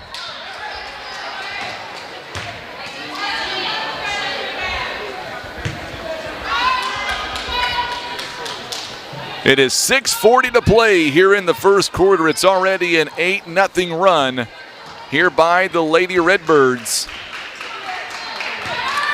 Barfield, top of the key, works it over to Schlater. Schlater now going to throw it in the backcourt. Could be a backcourt at will. Turnover on Clearwater. So now Duckett will come out. She'll inbound it for the Lady Redbirds. The winner of this game is going to move on to Monday, Tim, and they're going to take on a very good team out of Neelyville. Should be a lot of fun to watch. Kirby inside the Dolman. Dolman to Parker Golden. Back to Dolman. Boy, she is so good inside, underneath the basket. Reverse layup. It is a 10-0 lead by the Lady Redbirds. Going to get a foul here coming up on the Lady Redbirds here. That'll be team foul number 2. It's going to send to the free throw line. That's going to be on Brooklyn Kirby. Free throw line, Georgia Eaton for Clearwater. First one is no good. See Natasha Sintel walking in for the Twin Rivers game later on. Girls play next, and then the boys will play. Kirby now on the rebound. Pull-up jumper, you betcha. Over 1,500 career points she has scored for Twin Rivers, or make that for East Carter, rather. I'm looking at Twin Rivers fans in front of me. Good move inside as Golden cannot get the shot to go down. We get a whistle and a jump ball, and it's going to be awarded to Clearwater.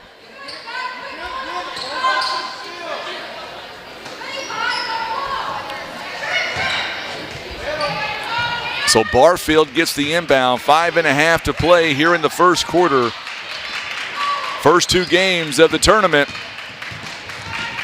The higher seed has dominated from the get-go, and that's what we're seeing right now.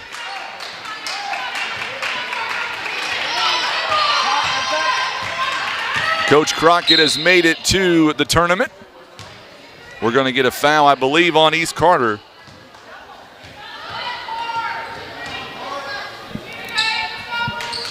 That'll be a foul on Parker Golden, her first. And we're going to get another foul by East Carter. And that'll be team foul number 4. So back-to-back fouls in about 5 seconds. And that one's on Brooklyn Kirby, her second. And we're going to see going to the free throw line, McKinley Keister. It is a 12-0 lead right now for the Lady Redbirds. First one is no good. So Keister gets one more. We're going to do the girls bracket this morning, and then we're going to transition as Doman gets the rebound. We're going to transition to the varsity boys and JV this afternoon. Kirby's asking for the rock, wide open outside. 3 ball is a little bit short. Boy, she is so quick. She misses the shot, but even tries to get her own rebound. This girl has no quit for sure. She has been a lot of fun to watch over the last 4 years. 4:57 to play here in the first quarter. Oh, good move. Patterson wide open, goes in and scores. 12-2 now the score. That was a good move by Patterson. Kirby for 3, a little bit short as well. Crowley on the offensive rebound, and Golden with the 2 points. Her first bucket of the game. It's 14-2. Patterson again. Her shot is no good. Rebound by Barfield is no good. Now we get a whistle here, a jump ball. And we're going to see for the Lady Redbirds, Cora White coming in for Crowley.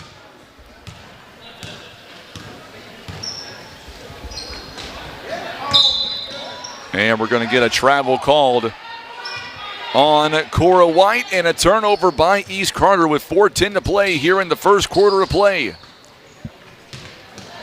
And this one's going to go right back out of bounds. I believe it's going to be on Georgia Eaton, and East Carter now will maintain possession.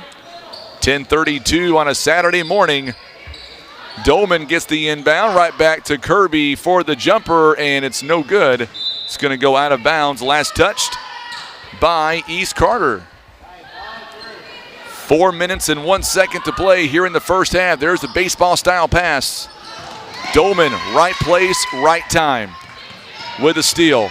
Parker Golden going inside, no good the first time, gets her own missed shot, and she'll go back up and score it again at 16-2 now. Boy, good heads up by Cora White. East Carter already with 7 rebounds, out rebounding Clearwater, 7-2 so far. And another turnover as Keister steps out of bounds. Clearwater, 7 turnovers here in the first quarter. We are just midway through the first. It is a 16-2 ball game. Shot is no good. Here comes Barfield. Barfield's shot is no good. Parker Golden on the rebound. Kirby throws it inside the Doman, right back out to Sierra Duckett. Golden underneath, and it's going to be a turnover on the Lady Redbirds. East Carter now going to put in Anna Crowley for Parker Golden. 4 points, 3 rebounds, and 2 assists so far in the ball game. Oh, good move, and we're going to get a whistle and a foul coming up on Georgia Eaton. It'll be the first team foul by Clearwater.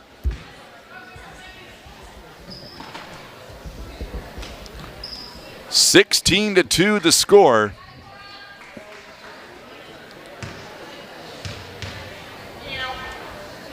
First free throw is up. It is good by White. 17-2 now. Clearwater. Barfield will take a seat. Second one is up, and it's no good. But Doman on the rebound. It's now 19-2. Oh, another steal. Cora White misses the shot. There is Crowley. On the other end, Eaton goes coast to coast, and she'll score it up. 19-4 now the score. 19-4. Oh, good move inside. Shot is no good, but Dolman with the offensive board, and she'll go to the free throw line and shoot 2. Second team foul for Clearwater. And that'll be a foul on Keister. First one by Dolman is up and good.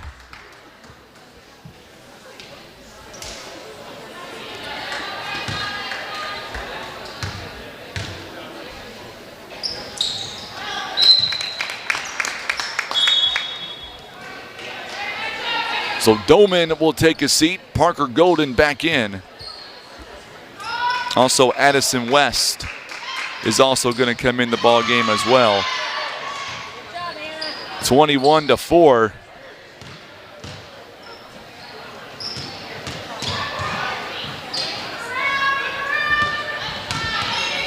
Kirby throws it inside.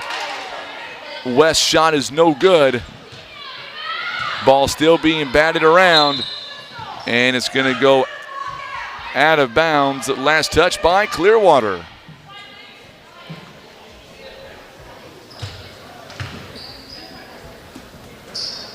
Parker Golden on the inbound, it's no good. Eaton now down 21-4, down by 17 in the first quarter, 2 minutes to play. Another turnover coming up as it's going to be last touch by Keister. 1:59 to play here in the first quarter of play. Big crowd on YouTube watching us here. Brooklyn Kirby for 2 more points. She's got 4 in the ball game. 23-4 now. And this one's going to be last touched. I believe it's going to be a turnover on Keister. It'll go right back to East Carter. So Kirby now inbounds it. Crowley back over to Kirby for the 3 in the corner. It's no good. Good rebound by Parker Golden, and we're going to get a whistle and a foul coming up.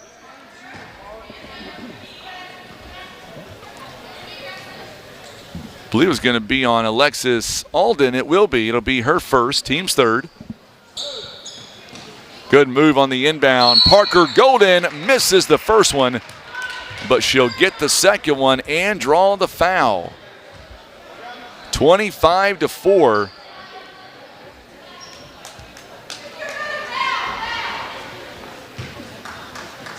You're going to see it's on the floor. Oh my, what a good move.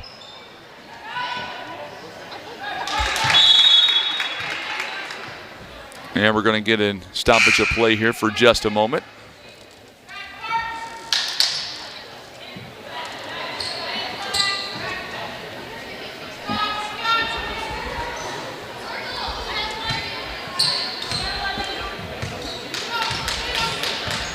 So it's 25-4 now, the score.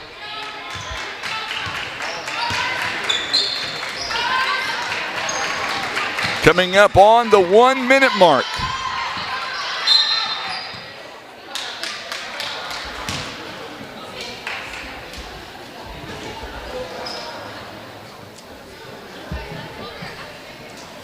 And we got a timeout here called on the floor.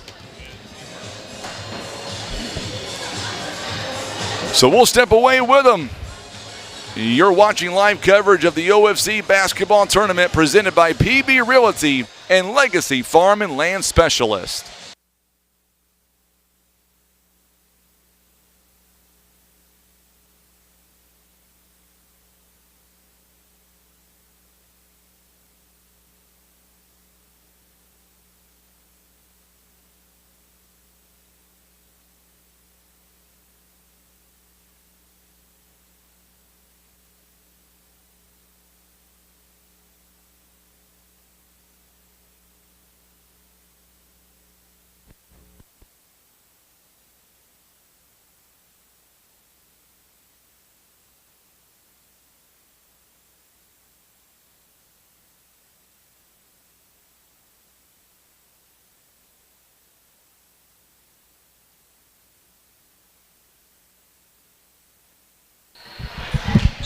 All right, so we are back here.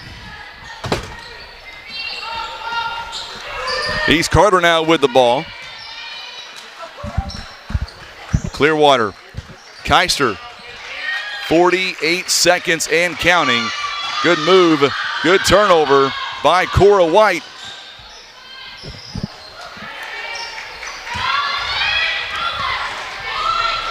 (27-4) now the score. 30 seconds and counting. And we're going to get a whistle here. It's going to go out of bounds.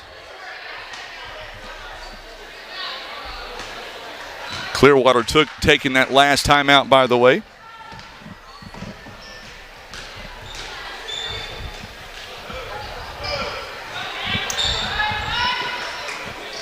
There we go, Tim. I think so. Cora White, 29-4. 5 seconds and counting here in the first quarter of play. And that's going to be how the quarter comes to an end. So we'll step away as we get resituated here. 29-4 the score. We're back in about 30 seconds. You're watching live coverage of the OFC basketball tournament. It is presented by PB Realty and Legacy Farm and Land Specialist.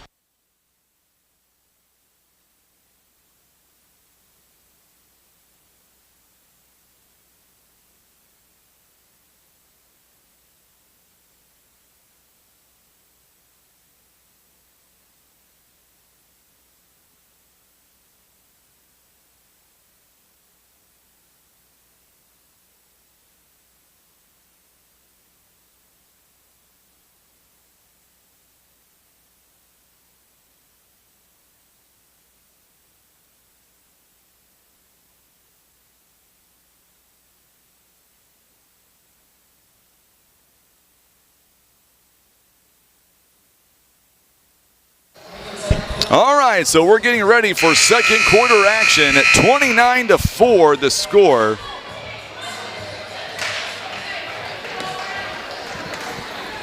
And we're going to get back to live action here. Alden back in. McKinley Keister in the game. Also Lexi Schlater, Ella Barfield as well. We are underway now. First one is no good. Good move inside. As Eaton could not get the shot to go down. Rebounded by Duckett. Kirby, nice stroke. Kirby, 2 more points for her. She's got 6. 31-4 now to score.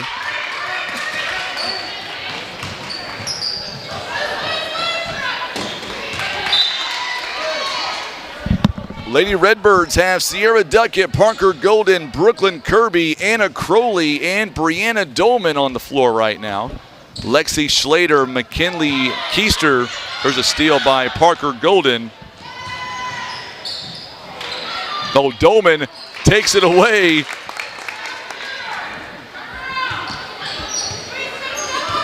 And Dolman with 2 more points. It's 33-4.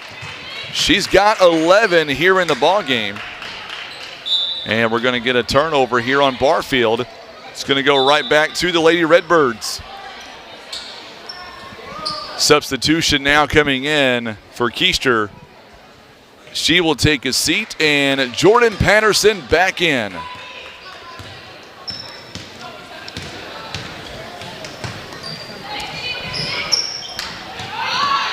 Three-pointer is no good by Crowley, and Golden cannot get the shot to go down.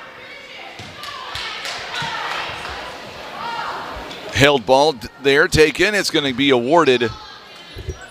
It'll be awarded to East Carter.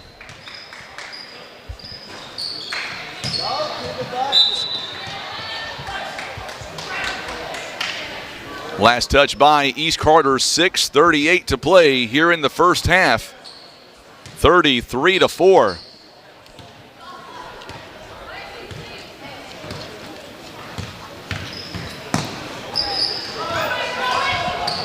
So Doman takes it away, a turnover on Clearwater. Kirby now one-on-one with Patterson. Gives it up to Parker Golden. Could not follow through with the shot. So now Clearwater going to substitute in. Keister comes back in. Alden takes the seat. So Doman back outside. Duckett back over to Kirby. No look pass for three. It's going to be short, hits the front end. Good rebound by Barfield.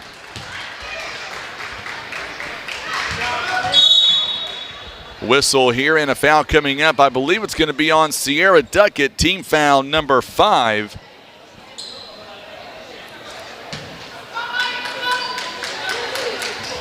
Coming up in the third girls game of the morning, it is Twin Rivers. They will take on Naylor. That one could be the best game so far out of the 3 that we have seen.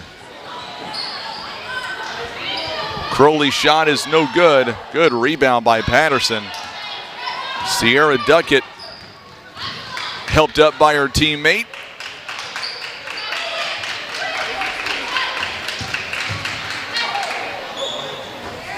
Shot is no good by Eaton, rebounded by Patterson. Good job by Sierra Duckett.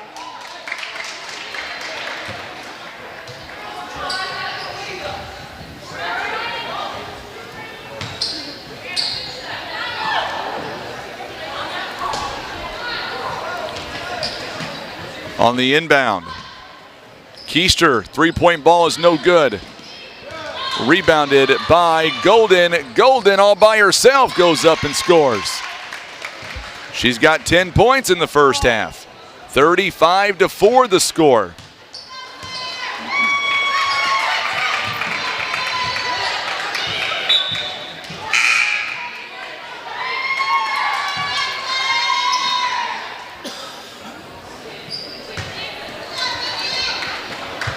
.459 as we see Crowley taking a seat. Clara Scott comes in the ball game now.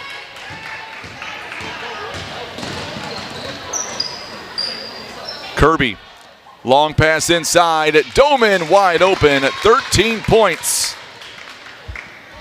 It is now 37-4 the score.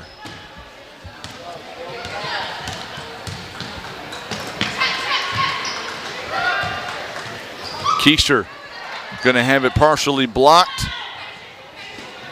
Doman, once again, she'll go inside the paint. There's that lob move. She likes that so much. She's got 15 points here in the opening half. I'm going to go on the record and say, Tim, I think Monday night at 7:30 will tear the house down. As we see a steal by Kirby. Kirby double teamed, goes up and still can finish. 41-4. East Carter and potentially Neelyville Monday night at 7:30. Dolman, Parker Ernst, Brooklyn Kirby, Laney Dobbins. Love the matchups. Golden got the rebound there. 41-4. East Carter is not messing around. They may have been out for 10 days. They are not messing around. Kirby inside the paint. Pull-up jumper, you betcha. 10 points. 3 East Carter players already in double figures.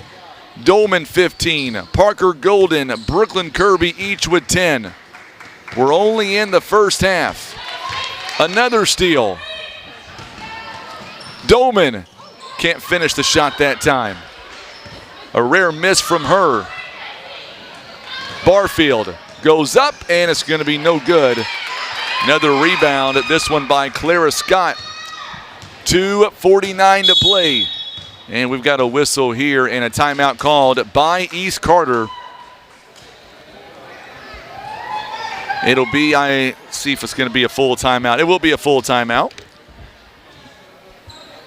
So make sure and let us know where you're watching from here this morning on Facebook. I know we got a big crowd on YouTube as well. So the next contest coming up, it'll be on the girls' side once again. Twin Rivers takes on Naylor. I think that game, a 4-5 matchup, is going to be, at least in my mind, it's going to be more of a ball game potentially. Naylor and Twin Rivers rather coming up. And by the way, the winner of that game, because you will advance with a win, waiting for you on Monday night is going to be the overall #1 seed, Doniphan. So there you go. Donovan's already played both of these teams already once this year. And Donovan had no trouble. Day 1 chiropractic, proud supporters of the Ozark Foothills Conference Tournament. Sean and Megan Nippy. We are back to live action. East Carter, 2:42 now. West is back in the ball game. Turnover by Parker Golden.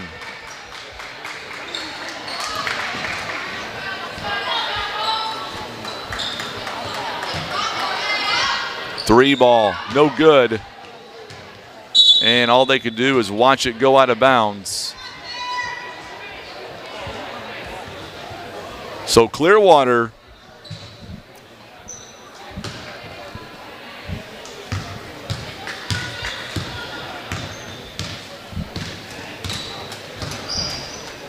good move inside to a wide open Parker Golden. She's got 12. 45-4 the score. Jana Kyle also checks in for Clearwater, #3. Good rebound by Parker Golden. And now we're going to see, oh, what a move inside. Shot is no good by West, and here comes Barfield. Lady Tigers gives it up to Patterson. Patterson's shot is no good. Rebound by Alden is no good. And here comes Parker Golden again. 127 and counting. Crowley throws it inside to a wide open Scott. She goes up and scores. 47-4.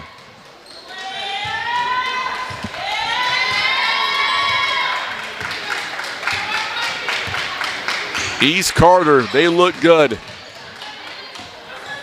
They are playing like a #2 seed. They're playing more like a 1 seed, to be honest with you. 1 minute to go here in the first half. 47-4 is the score. Parker Golden again will track down the loose ball rebound. She has had quite the first half. 12 points, already 11 boards, a double-double for Parker Golden here in the first half. She's going to continue to add as Patterson is going to get the credit for the rebound there on the held ball.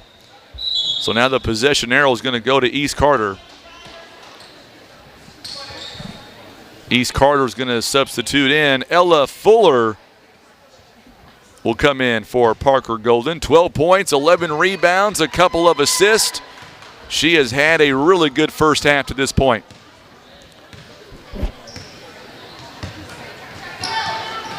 So now Alden going to be tied up again, and this one is going to go toward East Carter. And we're going to see Kirby coming in the ball game now for Anna Crowley. Crowley a couple of points and 3 rebounds so far. 24 seconds. Kirby outside to White for 3. It's no good. It is in the corner somehow, taken by Fuller. And Kirby gives them one more opportunity, and she'll make it happen. So Kirby, 2 more points. She's got a dozen. And that's going to be the way the first half will come to an end. 49-4 is the current score. We're going to take a quick timeout and come right back. Here in about 5 or so minutes, you're watching live coverage of the OFC basketball tournament. It is presented by PB Realty and Legacy Farm and Land Specialist.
All right, so we are back here at the half, and right now East Carter a commanding lead as we are gearing up for the second half. 49-4 the score right now. Let's go over a little bit on the statistics side. East Carter outscoring Clearwater 29-4 in the first quarter, 20-0 in the second quarter, for a score of 49-4. The Lady Redbirds here, they are led in scoring by Brianna Doman, 15 points and 5 rebounds. Kirby has 12 points, 3 assists and 2 rebounds. Also 12 points by Parker Golden. She's already got 11 rebounds here in the ball game as well.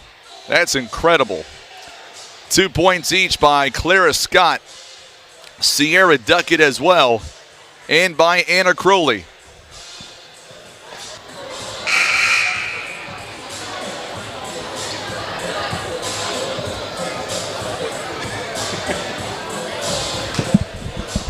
You get used to calling one, and then they change it, and then you're like, oh, wait a minute. On the other side, looking at Clearwater, they've got 4 points in the first half.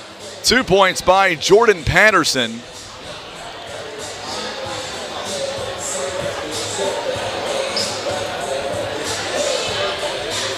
And 2 points by Georgia Eaton as well.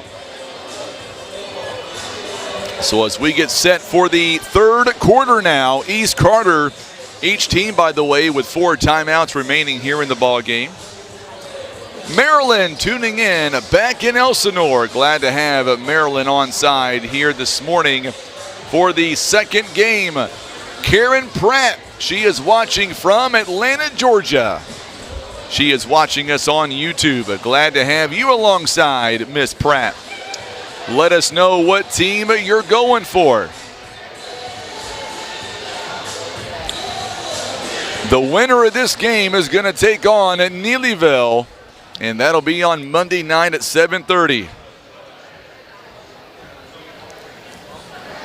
Well, Tim, I got a message from my son. He is officially tuned in as well. He slept in late. I want that job. How does one get that job? He's been out of school for a week. I guess so. Got to be 12 is key. Doman, looks like we're going to be back to our starting lineups. Starting 5, rather.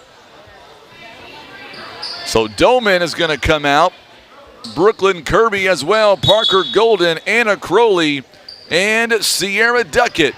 And we are underway as we are in the second half, and already a steal. Doman goes up and give her 2 more points. Doman with 17, 51-4 now is the score. And back-to-back turnovers here by Clearwater. You got to tip your cap to the Lady Redbirds. Being out of school for as long as they have been, they are not missing a beat. Doman.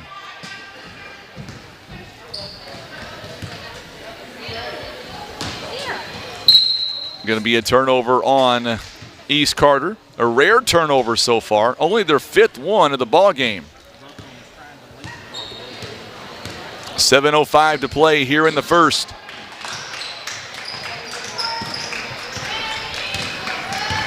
So Kirby on the steal. What a move by Kirby. She's got 14 points. It is 53-4. So far, it is it's going to go out of bounds. Last touched, I believe, by the Lady Redbirds. Barfield takes the seat, as does Schlater. Shot is up and no good. Oh, good move.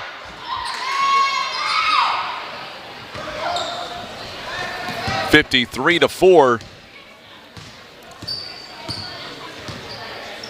Kirby, long 2-pointer, it's no good. Parker Golden had a hand on it. unable to take the shot up. And we're going to get a double dribble on Keister. Ms. Dollins is here with us here tonight, or today, Tim. So Kirby works it over to Crowley. Crowley now back to Brianna Doman. Drops it off to Parker Golden, who gets fouled in the process.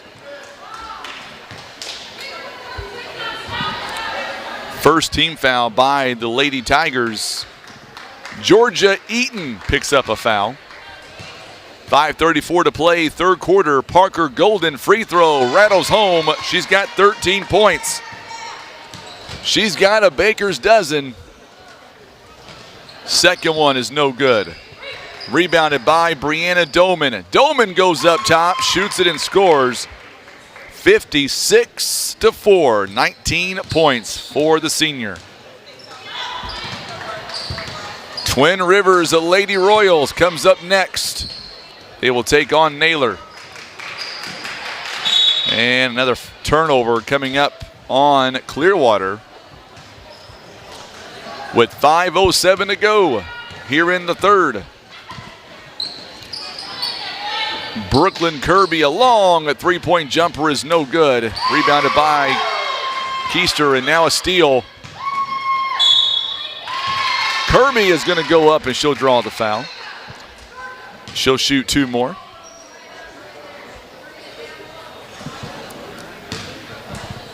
And that'll be the third foul by Georgia Eaton now. Kirby on the free throw line, 14 points, make it 15. 57-4.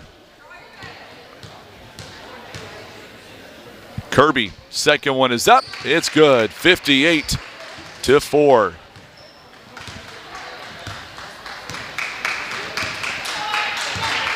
Clearwater has not scored a point since the first quarter.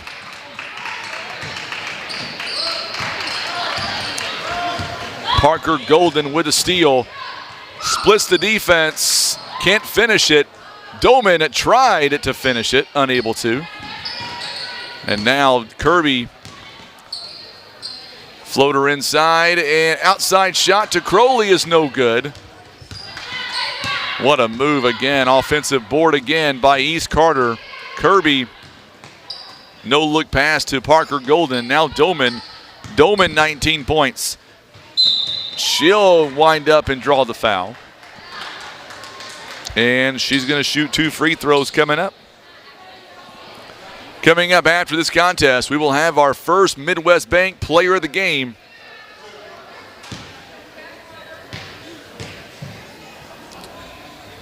Doman, a free throw is on the way. It's good.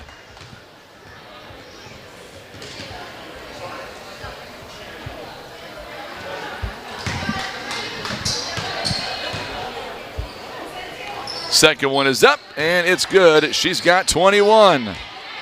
It is now 60-4 the score.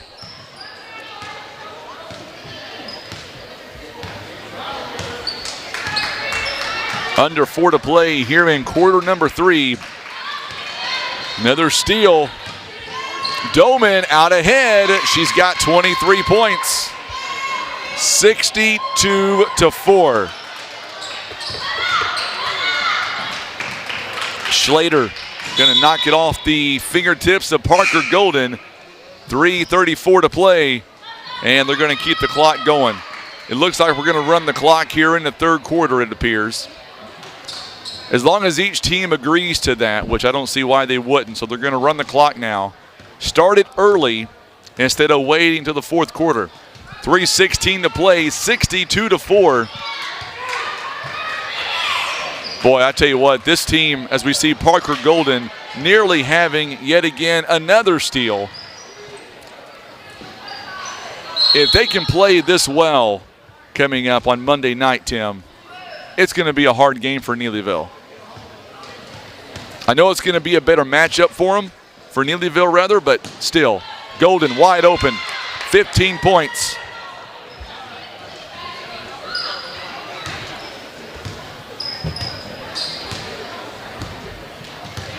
It's a 35-point run right now. Georgia Eaton shot is no good. Parker Golden to Kirby. Kirby drains it. She's got 18 points. 66-4.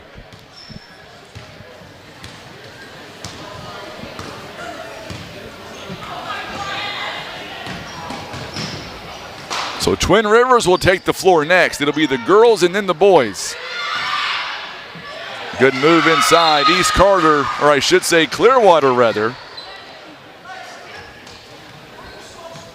getting on the board here in the second half. 66-6 now. As Ella Fuller will check in the ball game. Cora White stays in. Claire Scott as well. It's going to be a rare turnover. So I would say the starting cast is gone for East Carter. Georgia Eaton gets the inbound from Jordan Patterson. Barfield. 1:21 to play. 66-6, and there's a steal, and we're going to get a foul as well. It's going to be a foul on Clearwater. That'll be their fourth foul here in the half. And that'll be on Lexi Schlater, who picks up that foul. Fuller now kicks it around, going to be taken away by Barfield. And we've got a whistle and a foul coming up on East Carter. First team foul of the half for them. 53 seconds and counting. I will say the next ball game, Tim, I don't think is going to be quite like this. It's not going to be a blowout. I think it's going to be a lot closer.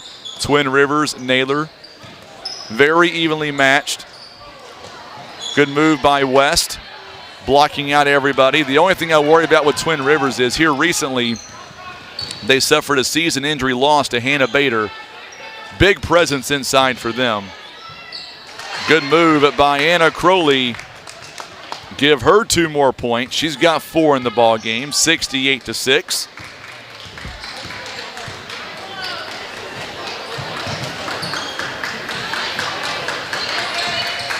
I've got a guy right here in front of me. If I ask him who wins Monday night, I know what he's going to say. He'll say East Carter, I guarantee it. Shot is no good. At the end of 3 quarters, it is a 68-6 ball game. Here in this quarter, East Carter outscoring at 19-2.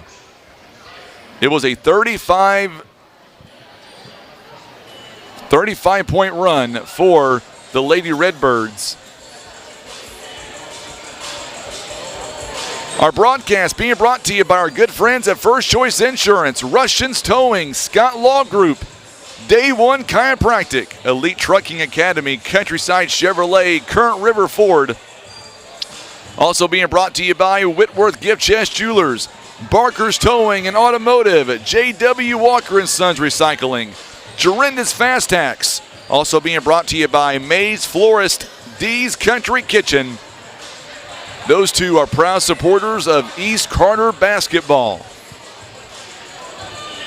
So we're about ready to get started for the 4th and final quarter.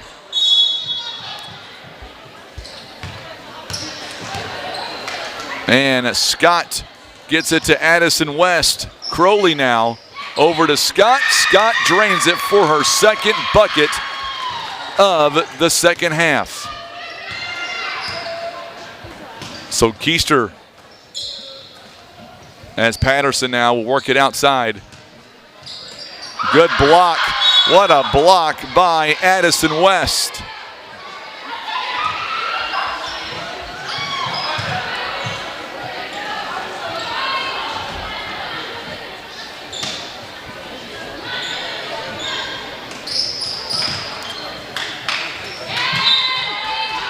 Going to be a turnover on Barfield.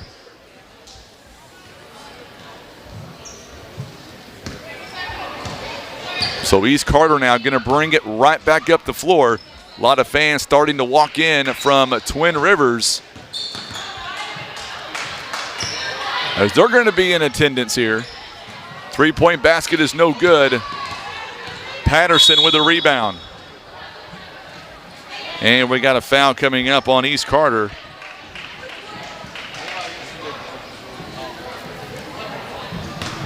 It's going to be a foul on Cora White, her second, team foul number 2. So coming up after this one, we're going to talk live to an East Carter player. It'll be our player of the game presented by First Midwest Bank. And man, who do you pick? You've got so many of them on East Carter. Hard to figure out which one. Three-point ball by Cora White is no good. Here comes Keister now, one-on-one, and she'll go up and score 2 points. It is 70-8, the score now. 6 minutes to go here in the ball game. 70-8 is the score. The first 2 games. Big three-pointer there by Ella Fuller. Who cannot score for this team?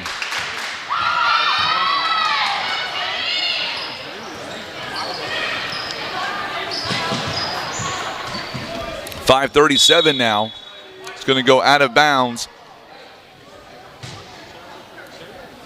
Last touch by their Lady Redbirds. East Carter has shot the ball very well, 52%. There's another back-to-back shot there by Keister. 73-10. Looks like another line change is coming in.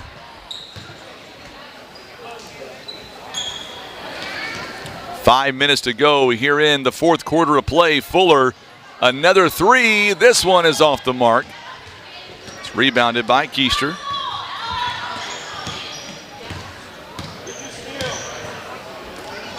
.445 and counting.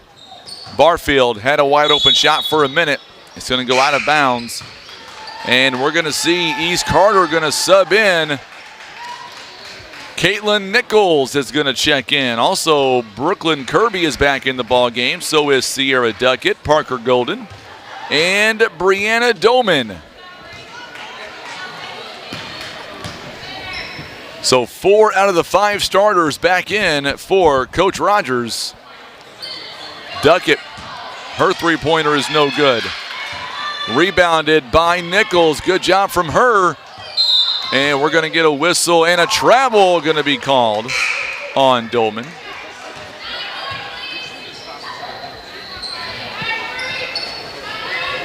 Schlater will take a seat.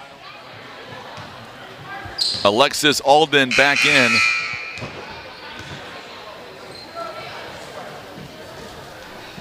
So Barfield also going to take a seat.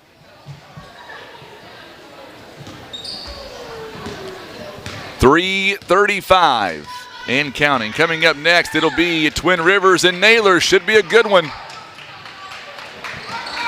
Karen Pratt, absolutely. Thank you so much for tuning in. Waiting for East Carter boys, anxiously waiting, Tim. So what she means is don't pull the feed when the girls' games are over. She may get mad. Eaton misses the shot. It goes out of bounds. Got a player viewer all the way in California, ready to see her daughter play for Naylor. Who is that kiddo? Let us know who that is. We'll give her a shout out. Kirby now steps inside the paint. No good. Doman gets the rebound. It's no good. Still able to kick it around as Nichols gets it. Kirby wide open from behind the arc. She passes it up, gets it to Nichols. Nichols' shot is no good. Another offensive board. Doman to Kirby. Kirby going to go inside to Parker Golden. Doman gets a little bit of space, throws it inside, off the fingertips. of Clearwater, and it's going to go out of bounds. Last touched by Clearwater. Coming up on the 2-minute mark, Parker Golden. She's got 17 points on the inbound. 75-10. Coming up after this game, we'll talk live to a player from East Carter. And then we're going to turn our attention to the third game of the day. There's a turnover there, a steal by Duckett. 75-10. East Carter well on their way. They'll see Neelyville Monday night. That one, Tim, could very well be the game of the tournament to this point. It'll be a good game. Samantha Mattingly. I will let her know her mom is watching.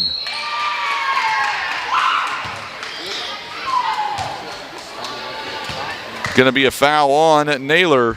Or not Naylor, on Clearwater. I'm getting ahead of myself. Naylor is next. 9 games is an awful lot of games. Patterson picks up the foul. Parker Golden shot. She's got 18 points. 76-10, under a minute to go. So coming up following this game, we're going to be talking live, I believe, to a player as Parker Golden now has 19 points.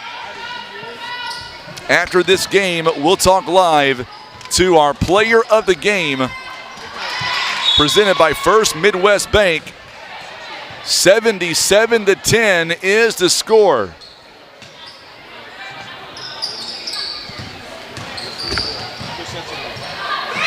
Parker Golden, a big block as Alden tried to take it up. Kirby, explanation point, count it, and one. She's got 20.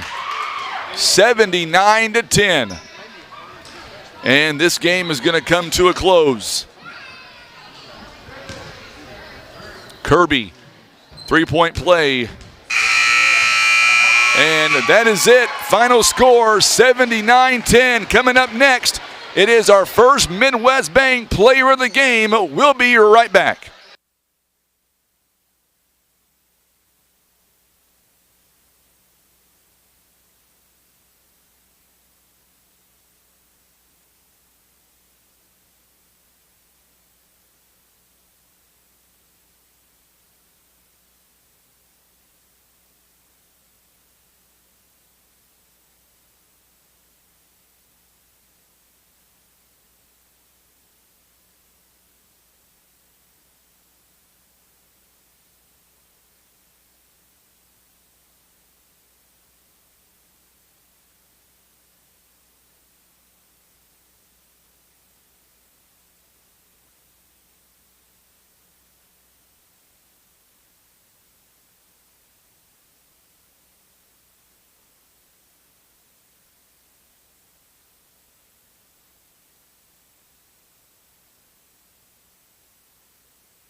All right, our First Midwest Bank player of the game is going to be, I believe, Brooklyn Kirby. As she will come up, we will have her put on the headset. We'll have her look in that camera, and we'll let Tim turn it around. It is our First Midwest Bank player of the game, Brooklyn Kirby. I got to tell you, today I would have never known you guys were out of school for 10 days, it seems like, because you guys were on all cylinders. Walk us through this matchup, and you guys were dominant offensively. What about defense? We just knew that we need to make it really intense since we have been off for a while. We're usually not good when we are off for a while, so we knew that we need to pick it up and play as hard as we could. 3 starters in double figures, yourself, Brianna Doman, Parker Golden. What about these 2 teammates of yours that really makes your game look that good? They really just help with the boards and stuff a lot, and they're good at posting up and just making it wide open for us people outside. We knew that it was going to be a really good matchup today, obviously, but now Monday night, you guys turn your attention to Neelyville, which, by the way, the last time you guys faced off, you won by 13.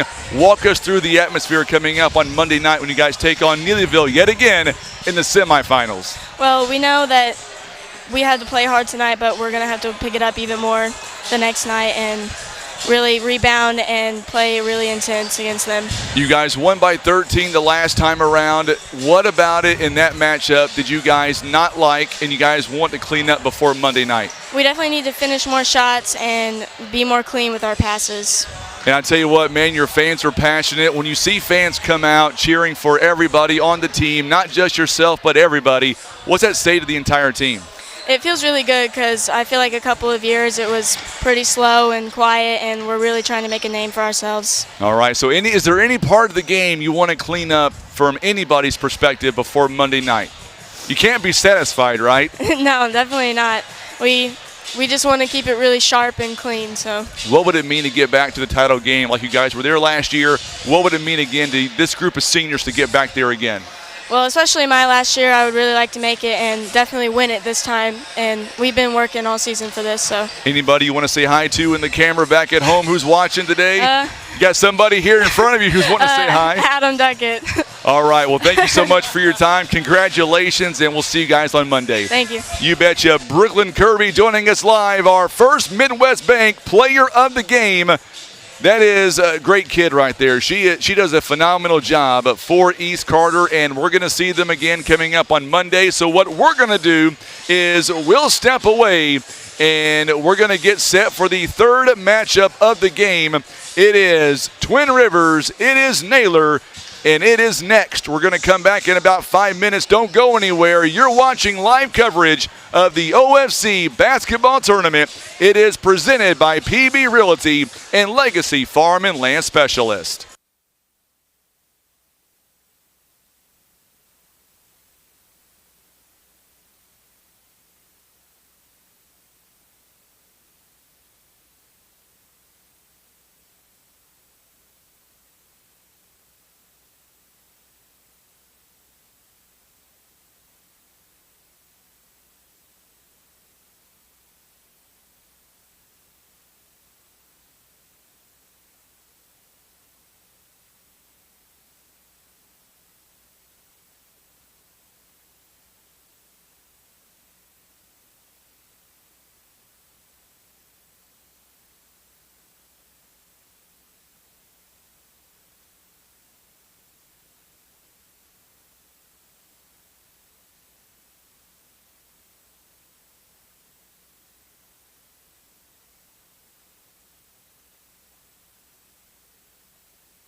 All right, so here we go. It is game number 3 of the tournament. You've got Naylor and you've got Twin Rivers. This one, I promise you, is going to be a good ball game. I was talking to each coach, and they were telling me that points here are going to come at a premium. Both teams that know each other very well. So we shall see. Let's talk about Naylor for just a minute. Naylor coming in to the ball game. They are 7-11 this year. They are averaging about 41 points a ball game, giving up around 44. And they did play Twin Rivers earlier this year. It was a 9-point ball game. It was Naylor getting a win, or make that, I'm sorry, Twin Rivers got a win rather. They won 49-38. However, Naylor has not played since January 23rd. They played Clearwater and won by 40 that night. They're being coached by Logan Foster. He is in his 3rd season as the head basketball coach. He's got a record of 32 wins and 52 losses, or make that 32 losses rather. His assistant coach is Faith Sullivan, looking over at Twin Rivers and what they have done so far this year. By the way, Naylor is 7-11 this year so far. Twin Rivers is averaging 38 points a ball game, giving up 45. Twin Rivers, they have not played either, just like everybody else in this tournament. The last time they were on the floor was on January 26th. They took on Doniphan. They're being coached by Dave Crockett. He is in his 5th season as the head basketball coach. He's got a record of 59 wins at 63 losses, a winning percentage of .504. They are 8-11 so far this year. 2-minute warning. We're going to come back, and we will have the official lineups and tip-off coming up. Twin Rivers and Naylor. Tim Hicks is on the camera. I'm Frankie Castillo. You're watching live coverage of the Ozark Foothills Conference Tournament. It is presented by PB Realty and Legacy Farm and Land Specialist.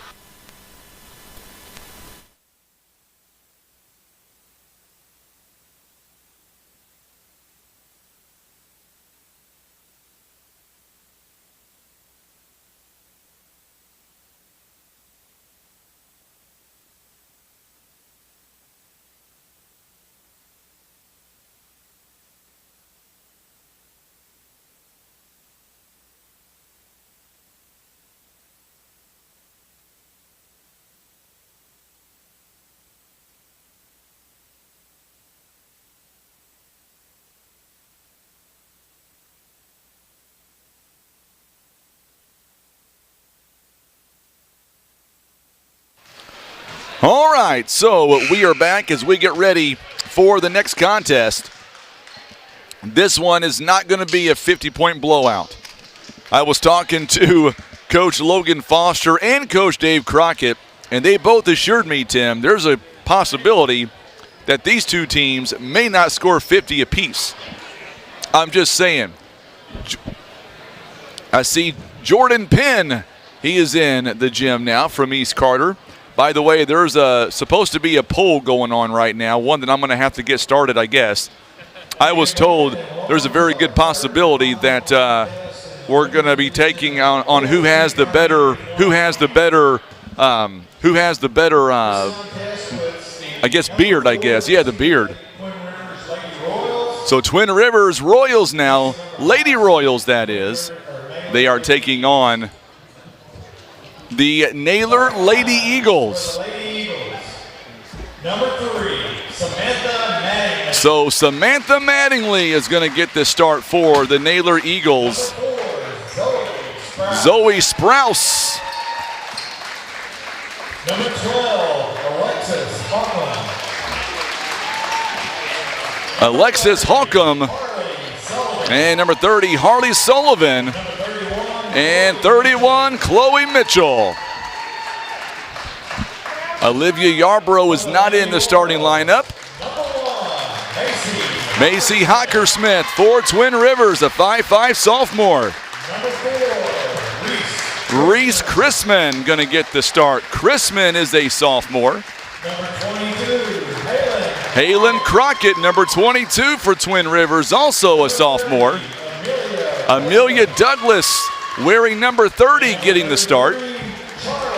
And number 33, the senior, Charlie Johnson, is going to get the start as well. Twin Rivers, it'll be Twin Rivers and Naylor. Jumping in the middle is Twin Rivers, Amelia Douglas, also Chloe Mitchell. And we are underway. Twin Rivers controls the opening tip. Gets it to Amelia Douglas, works it around to make that Macy Hockersmith. Chrisman now going outside, back to Hockersmith. Very young team for Twin Rivers. A couple of seniors on the team, Alexis Yealy and Charlie Johnson for Twin Rivers. First time these two met. Oh, what a good steal by Chloe Mitchell. And we're going the other direction. Naylor now back. Going to be a man-to-man right now for Twin Rivers. Nearly a turnover there. Good job by. Good turnover there. A steal by Halen Crockett, rather.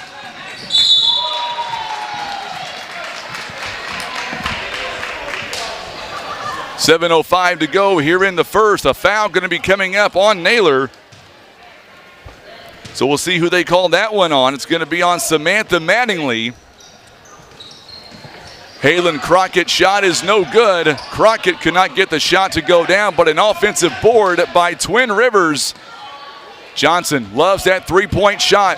Passes it up and goes inside to Amelia Douglas. Could not get the shot to go down, but this time Chrisman will get the shot to go down. And it is a 2-0 score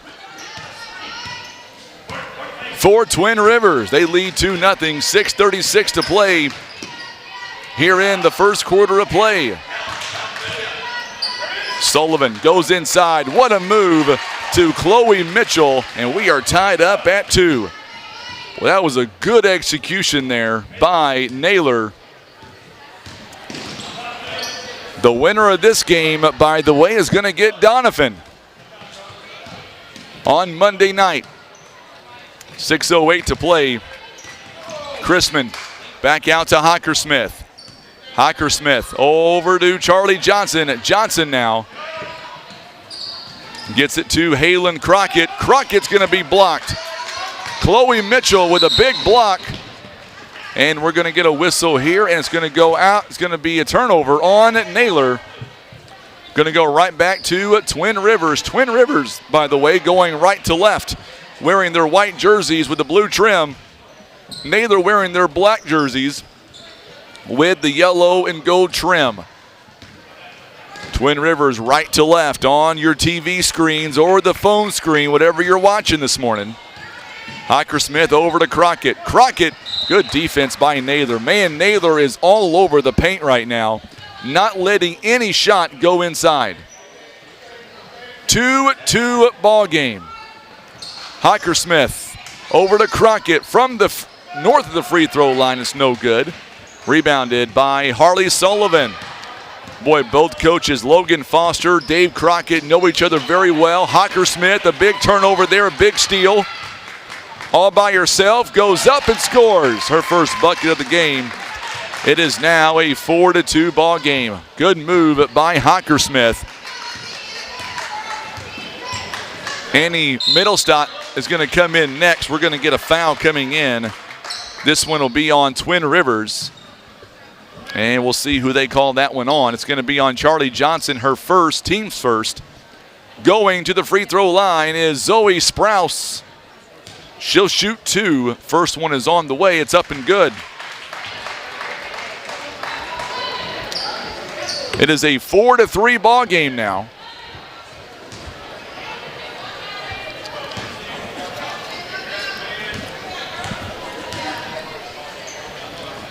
Second one is up. It is good too. We are tied at 4 apiece. There's a big steal by Mitchell. Sullivan goes up and scores. It is now 6-4 Naylor. Nearly another turnover. Man, Naylor is playing good so far. We've got a timeout going to be called on the floor. This one going to be called by Coach Dave Crockett. So obviously the blowouts here for the time being, they are behind us. We're going to have ourselves a good ball game. Our ball game is being brought to you by our good friends at Twin Rivers Booster Club, a proud supporter of Lady Royals basketball, and by White Sanders Funeral Home, another proud supporter of the Twin Rivers Lady Royals. If you're watching us right now on Facebook, let us know where you're watching from and what team you're going for. Timeout called by Twin Rivers. Naylor has possession arrow. Twin Rivers 4 timeouts remaining here in the ball game. Halen Crockett, by the way, checks out. Annie Middlestott checking in for the first time. Monday night, 7:30, Neelyville takes on East Carter. That one's going to be a barn burner. Those two squads that know each other very, very well. Johnson for 3. It's off the mark. It's no good. Good block out by Reese Chrisman to get the offensive rebound. That's how you block out. If you look in the dictionary, how to block out shots, Reese Chrisman's picture will be right there. 4:29 to play, first quarter. Charlie Johnson again for 3. It's off the mark. It's no good. Offensive rebound by Middlestott. She will draw the foul. And that'll be the second team foul by Naylor. This one is going to go against Chloe Mitchell. So now Middlestott at the free throw line. She has gotten really good this season. First one is up, and it is good. Cuts it down to a 1-point ball game again. 6-5 is the score. Second one is on the way, and it is also good. We are tied up at 6. 4:22 to play, opening quarter. It is a 6-6 score. Karen Chrisman watching from Poplar Bluff. Odds are she's watching Twin Rivers, but really going for Reese right now. And then we'll see Jagger coming up at 12:45 against East Carter. Oh, good move by Sullivan. Misses the shot, but a big rebound by Amelia Douglas. On the boys' side, at least initially, I think East Carter and Twin Rivers might be the best boys' game all day. Reese Chrisman, 3-point basket is no good. Rebounded by Harley Sullivan. Here comes Chloe Mitchell pushing the tempo, and she's got 4 points here in the ball game. It is now 8-6. Back up Naylor by 2.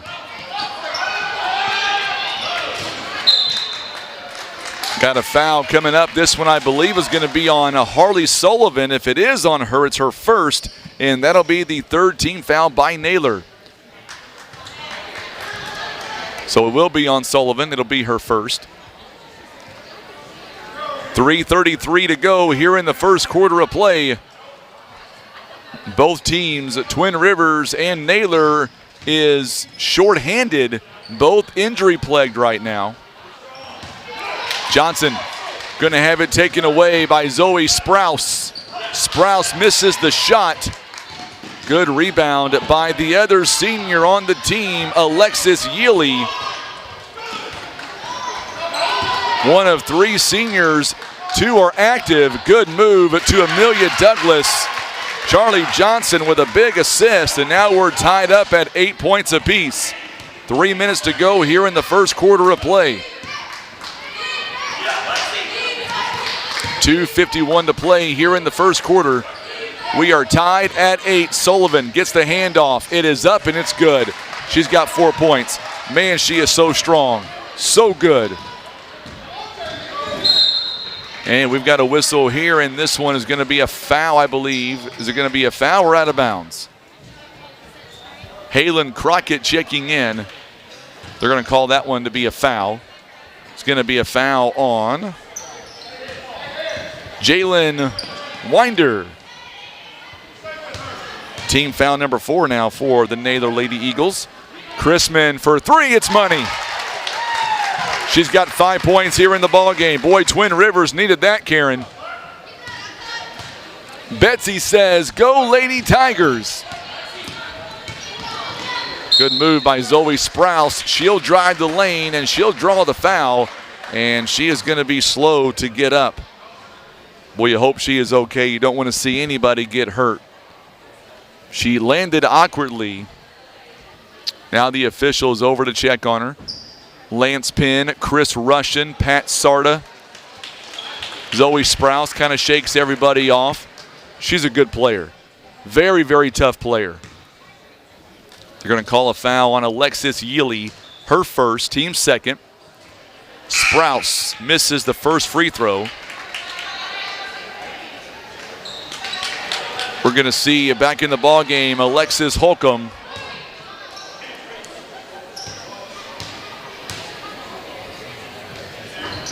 And second one is up, and it is good. And we are tied again at 11. Boy, a really good ball game here. The first two that we had were blowouts. Nearly a turnover there as Twin Rivers did turn it over. What a high arcing shot by Chloe Mitchell.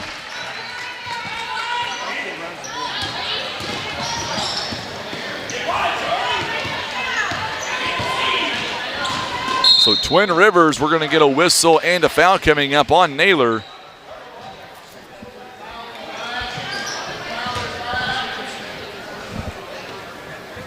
So 5-2 now in favor of the fouls. That one's going to be on Zoe Sprouse. So now Hockersmith gets the inbound. They get it to Crockett. Now Reese Chrisman for a three ball. It's no good. Amelia Douglas, though, with the offensive board and the putback. She's got 4 points in the ball game, and now it's 13-13. 13-13 the score. Chloe Mitchell gets it to Harley Sullivan. Sullivan for two, a long two-pointer near the elbow. So here's how the points have gone. 6 by Sullivan, 6 by Mitchell, and 3 by Zoe Sprouse. We've got a foul on Jalen Winder, and that'll be another foul. That's already team foul number 6. And that puts Twin Rivers into the bonus now the next time around. Samantha Mattingly back in the ball game. Under a minute to go. Charlie Johnson, wide open three. It's no good. And we're going to get out of bounds. The last touch by Twin Rivers with 39.4 seconds left. Tim, your mom is tuning in right now. She says a good ball game. I think she's talking about the vocals and not so much the video. That's my personal opinion. I know I'm wrong when I say that, but it still sounds good. Going to get a whistle here and a foul on the floor. It's going to be against Twin Rivers, I believe. And that'll be team foul number 3 already. 9 fouls here in the first quarter as Crockett picks up the foul. She'll come out. And Annie Middlestott back in the ball game. 25.5 seconds left, or 25.8 on the inbound. Shot is up and good by Mitchell. It is now a 4-point game. 17-13 the score.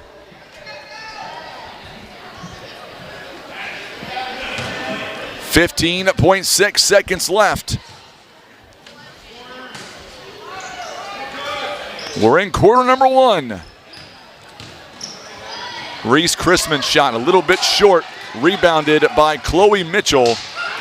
Here comes Naylor once again. Sprouse from the free throw line. It's no good.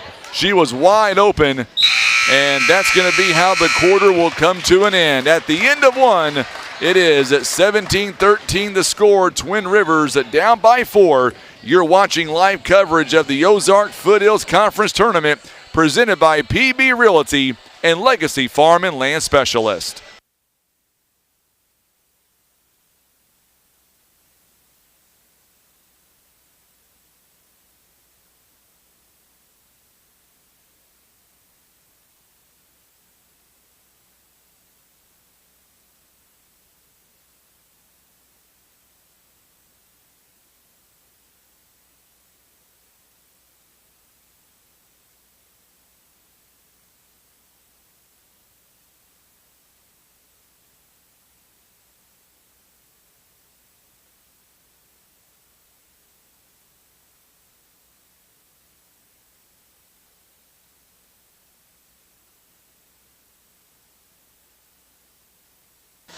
All right, so we're about to begin quarter number 2. It'll be Naylor basketball when we come back. Naylor right now shooting at 70%, I might add. They're 7 out of 10 thus far. Twin Rivers shooting 33%, 5 out of 15. Twin Rivers has out-rebounded Naylor right now, 7-4.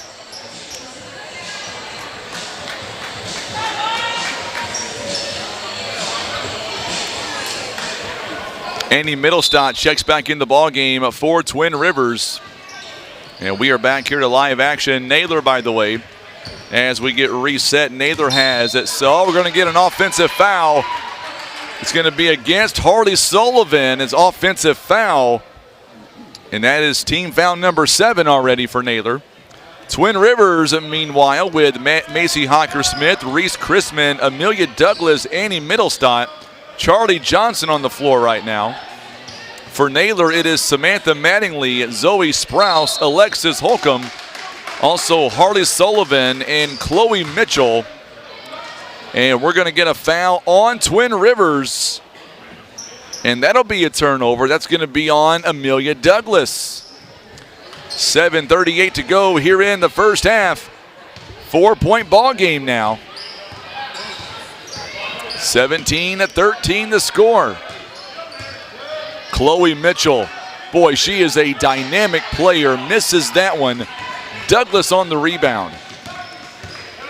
Out of 17 points, Mitchell has 8 of them. Sullivan has 6.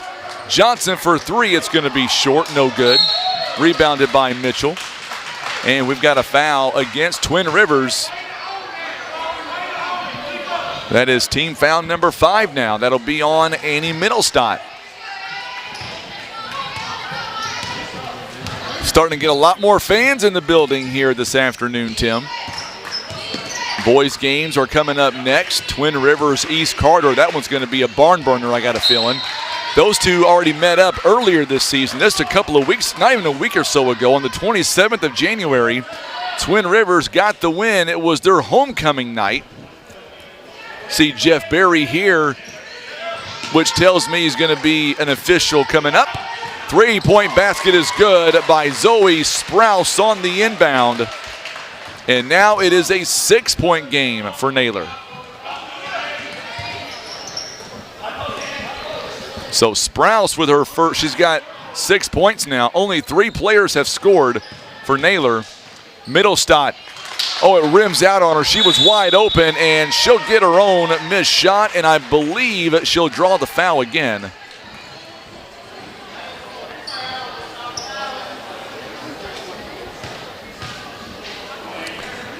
(20-13) the score. Zoe Sprouse is going to be called for the personal foul. Middlestott just made 2 free throws earlier and misses that one, rebounded by Harley Sullivan. And we're going to get a whistle here, maybe a timeout here. It'll be on Naylor, a 30-second timeout. While we're here, let's mention some great folks making all this possible. The Twin Rivers Booster Club, also White Sanders Funeral Home, Kevin's Auto, Jayco Apparel, Southern Care and Comfort, Stan Bader Wood Truss. Also being brought to you by Hester Trucking, Pepsi Mid-America, Mossy Oak Properties, and Smokin' Aces.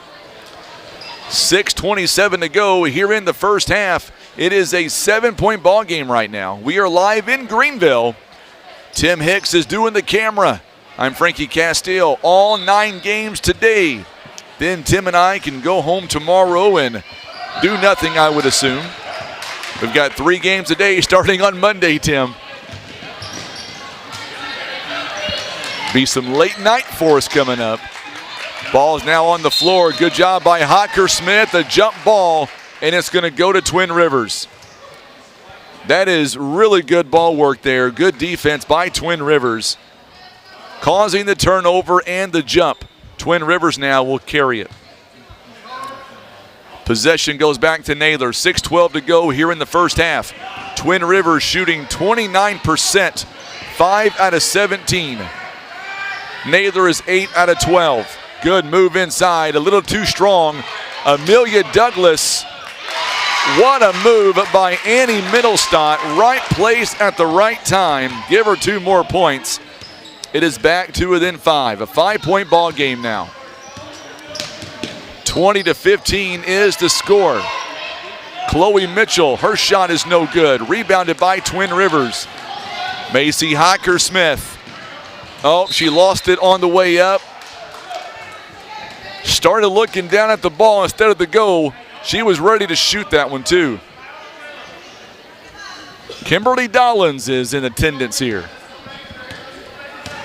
5:33 to play here in the first half. 5-point ball game now. I hope you are enjoying the scoreboard here this morning. You can see everything on that scoreboard. Holcomb's shot is no good. It goes out of bounds. Last touch by Naylor. Halen Crockett back in the ball game. She'll replace Amelia Douglas. 4 points and 3 rebounds so far. Everything you're seeing on the screen, the graphics, the video, the audio, the scoreboard is a 2-man team. But if I'm playing my cards right, I think Tim could do more than he's doing right now. I think he's taking the high road here, not doing as much personally. He's all right, he says. I will say he's not been able to sit down much here this morning so far. Oh, what a good move on the inbound. Middlestott could not connect. Boy, that should have been probably a give me right there. Twin Rivers down by 5 points. Sullivan gets a lane, it's no good. Good rip by Middlestott, who secured the rebound. And now Johnson over to Reese Chrisman, back to Johnson. Twin Rivers down by 5. Middlestott a little bit short that time. Be rebounded by Mattingly. And we're going to see Naylor making a substitution. Winder in the ball game for Mattingly. Amelia takes a seat Annie takes a seat rather. Amelia back in. 4.5 to play in the first half. 5-point ball game. Twin Rivers down 20-15. Twin Rivers shooting 29%. Meanwhile, Naylor shooting 50%. And we're going to get an over the back. And that's going to be on Naylor. And that'll be their 9th team foul. That's going to be on Chloe Mitchell. It'll be a 1-and-1 coming up. Oh, trouble just walked in. Teddy Porch is here. Turn the lights off. Everybody go home. Teddy Porch is here causing all kinds of chaos.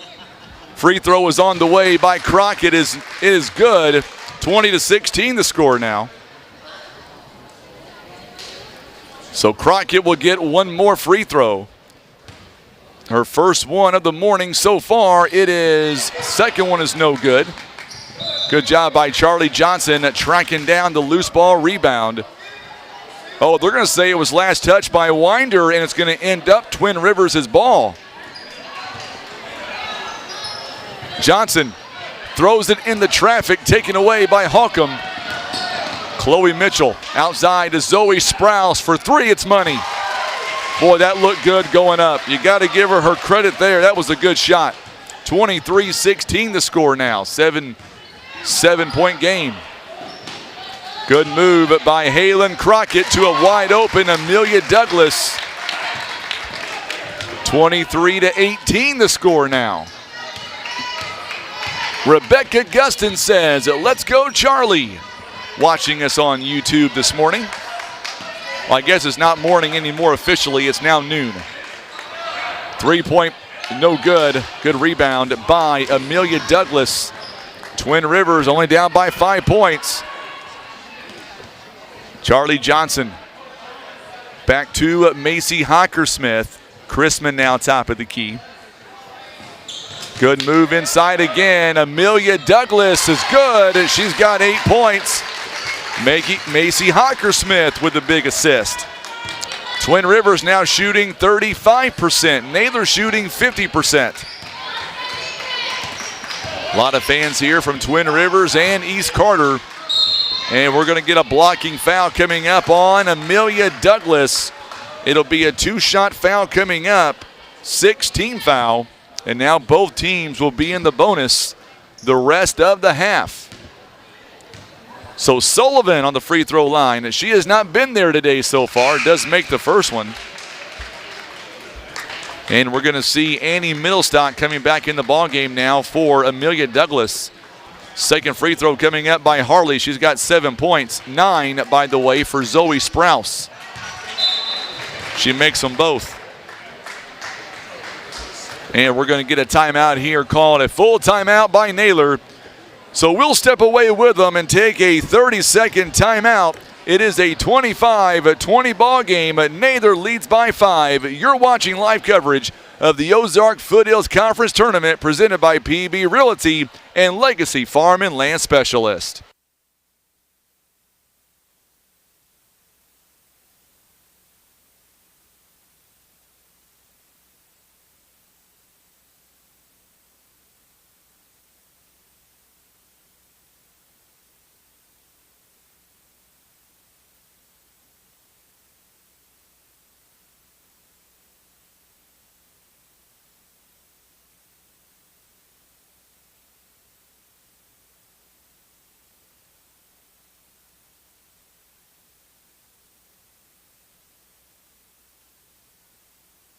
Well, that was nice of him. I appreciate that. Coach Jordan Penn coming up here to give me his rosters. When they do the black and white jerseys, they always have different numbers. He's always looking out for me. I appreciate that. I forget that I don't have my iPad in front of me, and somebody messaged me, Dad, and I'm like, who? That's for you, Tim. We're back to live action now. 2:45 and counting. 25-20 the score. Hockersmith works it outside at Twin Rivers, trying to get back in this ball game. Oh, we're going to get 3 seconds in the lane, and it'll be a turnover on Twin Rivers, and that'll be number 7 here in the ball game. If you're Coach Crockett or Coach Foster, you got to be happy the fact that Twin Rivers only with 5 turnovers, or make that 7. Tonavan only has 5 turnovers so far in the ball game. Pretty good statistic early on. Mitchell hands it right back to Sullivan. Oh, she took one too many steps. Make that number 6 now.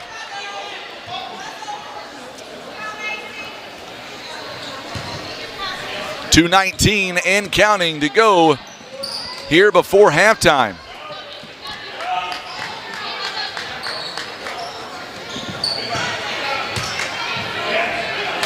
Three-point basket from Charlie Johnson. It's no good. What a good move by Annie Middlestott, though, with a big offensive rebound. And now it is back to within 3 points again. 25-22 the score. Sullivan gets it to Mitchell. Mitchell looking around, trying to find somebody open. May have got away with it. Nope, going to be double dribble. Naylor going to sub. Looks like Madeline back in the ball game. She'll come in for Alexis Holcomb. 139 to go here in the first half. It is a 3-point ball game. Good steal by Mitchell. Twin Rivers, Reese Chrisman reaches in, and we're going to get a jump ball, or is it a foul? One official says jump ball. It is going to be a jump ball. Good job by Reese Chrisman. Goes in and ties them up. Boy, these jump ball extra possessions could be, that's a 5-second call against Sullivan. That's a big call there. The jump ball is now in favor of Twin Rivers, and because of the turnover, they get it right back. 1:24 to go. Middlestott outside to Reese Chrisman for 3. Little bit short on that one. A good rebound by Mitchell. Judy Lunsford is tuning in back in Poplar Bluff. Zoe Sprouse, 2 points there. She says, go get them, Twin Rivers Lady Royals. And we've got a whistle here and going to be a foul coming up. It's going to be on Naylor. I believe it's going to be on Winder.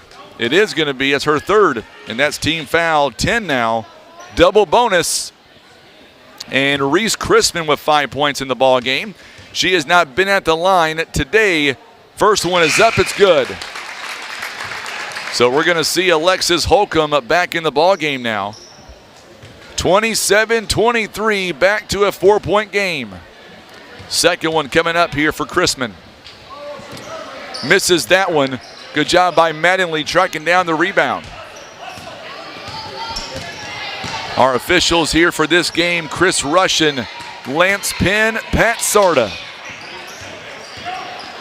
Good move inside by Zoe Sprouse. Could not get the first attempt to go. She got her own missed shot. And we're still with Naylor. 3-point basket by Sprouse is no good. Good job by the Lady Royals now. Macy Hockersmith. Offensive foul is going to be called. It is her first. She tried to go up with a Euro step.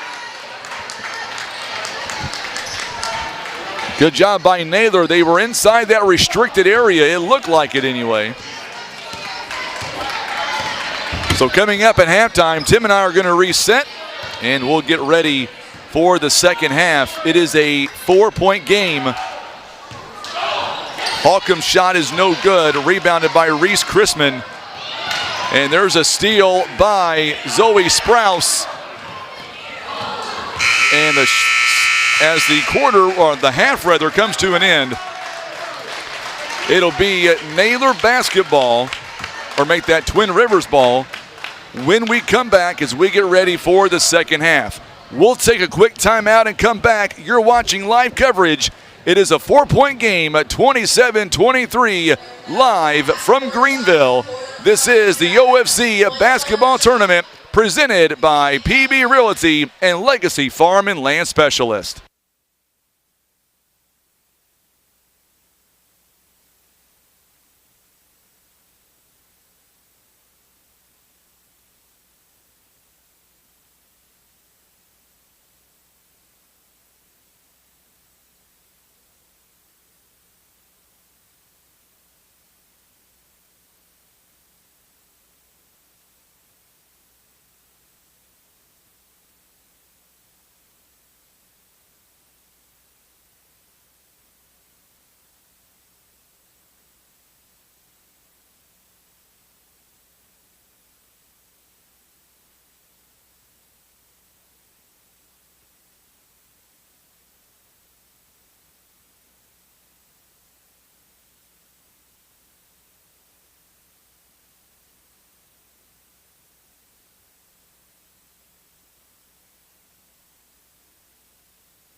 All right, so we are getting ready now for the second half of basketball. 27-23 now.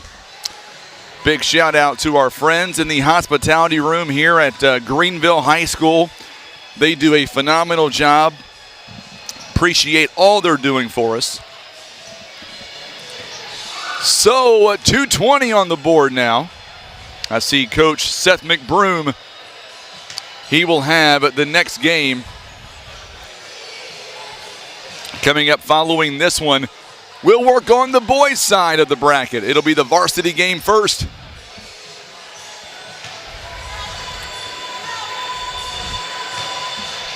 I know Samantha Mattingly's mom is tuning in from California.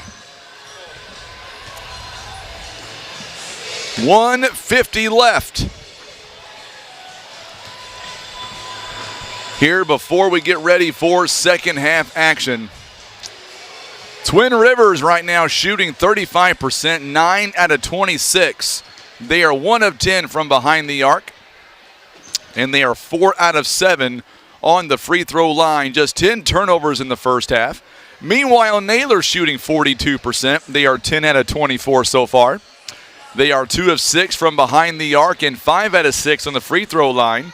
They've already got 9 assists. They've been out-rebounded 17-11. Twin Rivers, though, they've already got 8 offensive rebounds here in the ballgame. So we are about ready to begin second half action. Foul trouble starting to mount up a little bit for the Naylor Lady Eagles. Well, Naylor hasn't even come back out on the floor just yet. I guess we're going to have, we'll have old Teddy Porch suit up and get out there.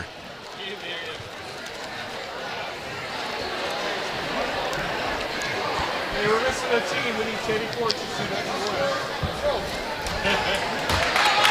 Here comes Naylor.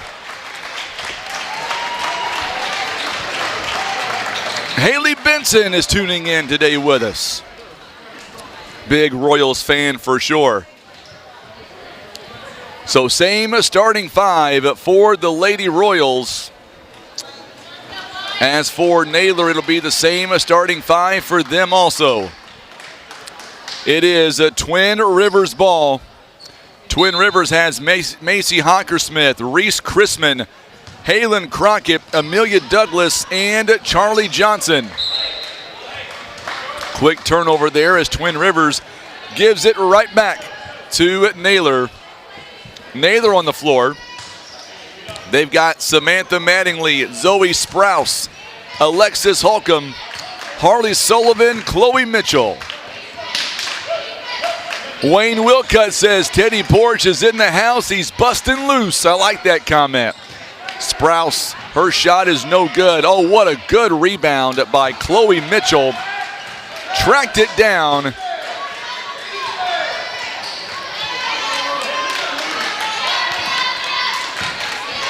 So 7:19 to go here in the third quarter. Twin Rivers with 4 timeouts. Naylor's got 3. Make sure and hit this share button for us. It is opening day of the OFC Conference. Twin Rivers taking on Naylor.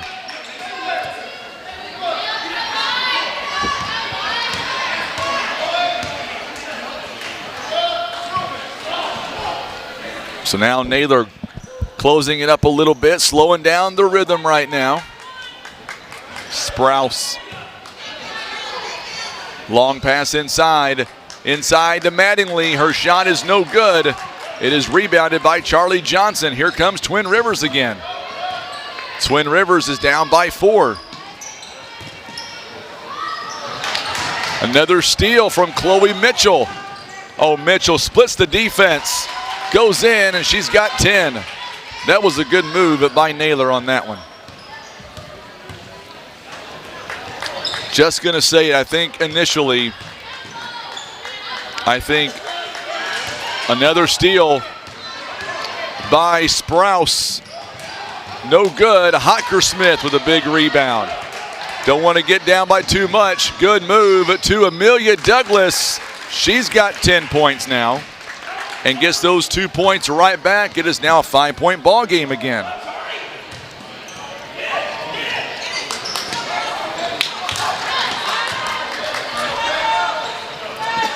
Mattingly back out to Mitchell, and now they'll reset the offense. Naylor is looking to move on to the semifinals coming up on Monday night. Oh, we're going to get a whistle and a foul coming up on Twin Rivers.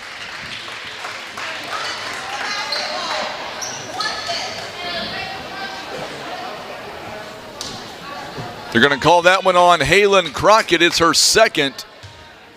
And Charlie Johnson and Crockett will take a seat. Big shot there, 31-25 the score.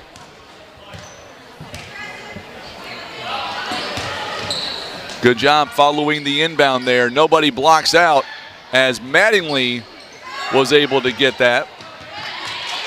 Alexis Yealy is back in the ball game. Second opportunity for Twin Rivers is no good, and Sullivan with a big rebound. Annie Middlestad also in the ball game for Twin Rivers as well. Boy, Twin Rivers went for a steal. Not going to get it, though. Harley Sullivan maybe took 1-2. Oh, they're going to say count it and the foul.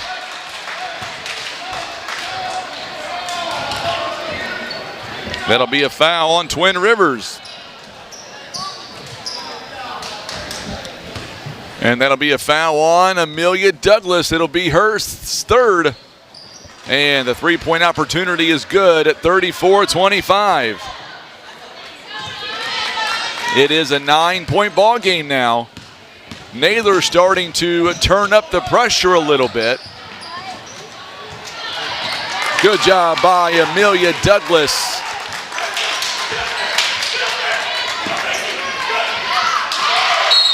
And we're going to get a whistle here and a foul coming up on Twin Rivers. I believe it's on Macy Hockersmith. And that'll be the third team foul here of the second half. So Amelia Douglas will take a seat for the time being. Crockett is back in.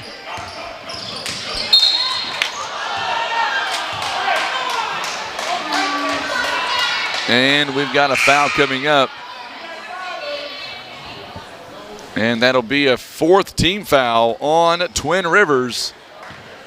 And that'll be on Hockersmith. It'll be her third. So Hockersmith, quick foul. Back-to-back fouls for her. She's got 3 now in the ball game. Chloe Mitchell, Twin Rivers needs a stop right now. They are down at 34-27. And we've got a whistle. Another foul coming up. This one on Reese Chrisman, her first. And that is team foul number 5.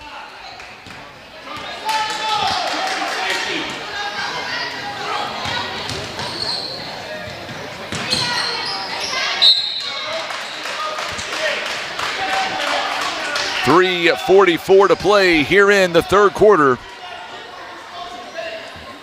And another foul coming up on Twin Rivers, and that's going to put Naylor now in the bonus.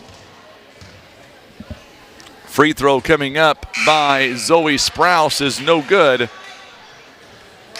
Second foul, by the way, on Charlie Johnson, and she'll come out for a moment, as does Annie Middlestott. McKenna Russell, Amelia Douglas in the ball game now. Zoe Sprouse, 11 points, makes that one. 35-27 now the score. An 8-point ball game. This game is far from over. Twin Rivers right now without Reagan Knoll. She is recuperating from an injury she sustained earlier this season. No Bader, no Hannah Bader as well. And we've got another foul coming up on Twin Rivers on Halen Crockett. And that is team foul number 7, Tim. So 1-1 now, 17 fouls for Twin Rivers, none by Naylor. 3:25 to go here in the third. Zoe Sprouse She has a dozen points. She is 4 out of 7 now on the free throw line as McKenna Russell gets the rebound. Twin Rivers is down only by 8 points. A lot of time left, but Twin Rivers has got to be able to get the ball inside. And so far, Naylor has done an extremely good job of taking away the inside game right now for Twin Rivers. There's a foul by Alexis Holcomb, her first. Coming up on the 3-minute mark. Yealy for 3. This one too strong, rebounded by Sullivan.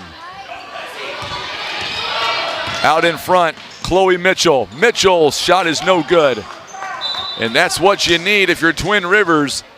You need some missed shots on offense if you're for Naylor, but you got to turn those into points.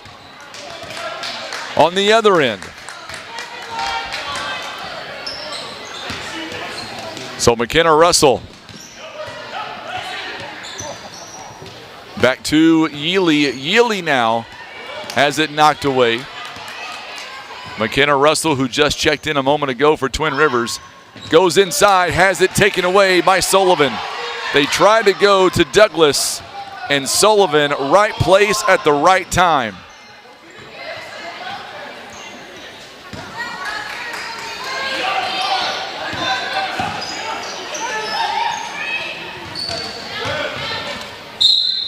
Sprouse is going to drive the lane, and she'll draw the foul. And that'll be on Twin Rivers. I believe it's on Crockett. If it is on her as number 4. And she'll have to come out of the ball game here, at least for a while. Free throw coming up by Zoe Sprouse. Knocks down the first one.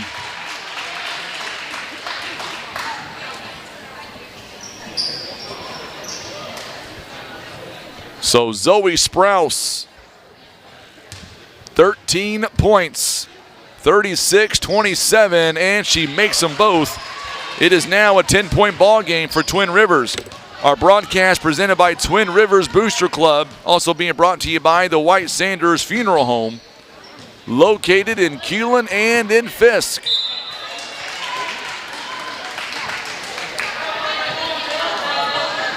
Goes out of bounds, last touched by Naylor. So Twin Rivers going to inbound. Charlie Johnson is going to throw it off of the kneecap of Harley Sullivan. Twin Rivers here in the ball game shooting 35%, 11 out of 31. Hockersmith. Reese Chrisman now back to Hockersmith.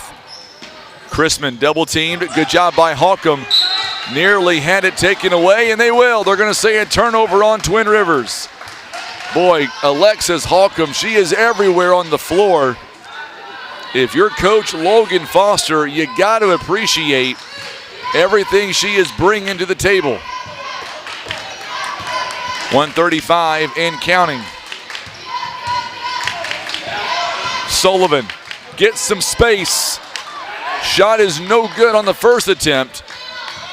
Oh, good job there by Twin Rivers. Middlestott fighting for the rebound, and now Holcomb reaches in, and I believe it's going to be a foul instead of a jump ball. It is. It'll be her second. It'll be the team's second personal foul as well.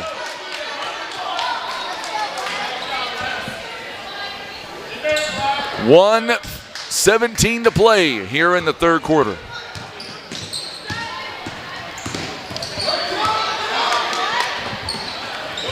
Middlestott back around to Reese Chrisman. Johnson, foot on the line, and it's going to be ripped away by Chloe Mitchell. The winner of this game moves on to Monday, and they're going to take on Doniphan. Oh, what a good move by Sullivan. It is now opened up to a 12-point game all of a sudden. Twin Rivers was outscored 17-13 in the first quarter. They each scored 10 in the second quarter. Here in this half, it is a 12-4 run right now. by Naylor. And Naylor will come up with yet again another turnover. So Twin Rivers will get the ball back the next time around. Hockersmith hustles back down the court, tries to play defense. 20 seconds and counting. Twin Rivers down by 12, 39-27. They throw it in to Chloe Mitchell. Mitchell back out to Sullivan. That's been where the offense has come from. 23 points out of 39 has come between those two players. Sullivan, her shot is no good, off balance. Johnson with a rebound. Well, we played 3 so far here in this ball game, and it is a 39-27 ball game. We're coming right back. You're watching live coverage of the Ozark Foothills Conference Tournament presented by PB Realty and Legacy Farm and Land Specialist.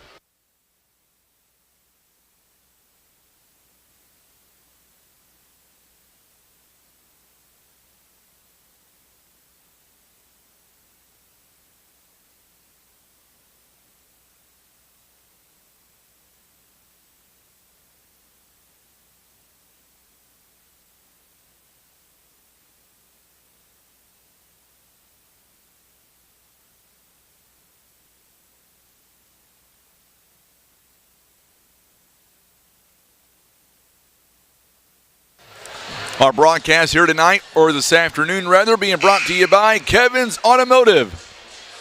Also, Jayco Apparel, Southern Care and Comfort, First Choice Insurance, Russians Towing, Scott Law Group, also Day One Chiropractic Elite Trucking Academy, and being brought to you by Barker's Towing and Auto Repair. So here we go as we get ready for the fourth and final quarter. It'll belong to Twin Rivers. They are going left to right on your TV screen. And another, this one's going to be last touched, I believe, by Sullivan, or make that by Mitchell, rather.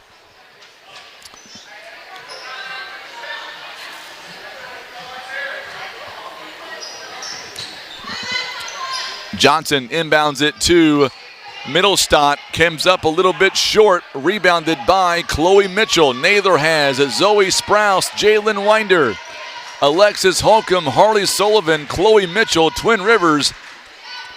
As we watch Mitchell shot a little bit off that time. Johnson with the rebound. Macy Hockersmith, Reese Chrisman, Amelia Douglas, Annie Middlestott, and Charlie Johnson. And we get a big turnover there by Naylor, rather. On the held ball, Chloe Mitchell, she has been everywhere.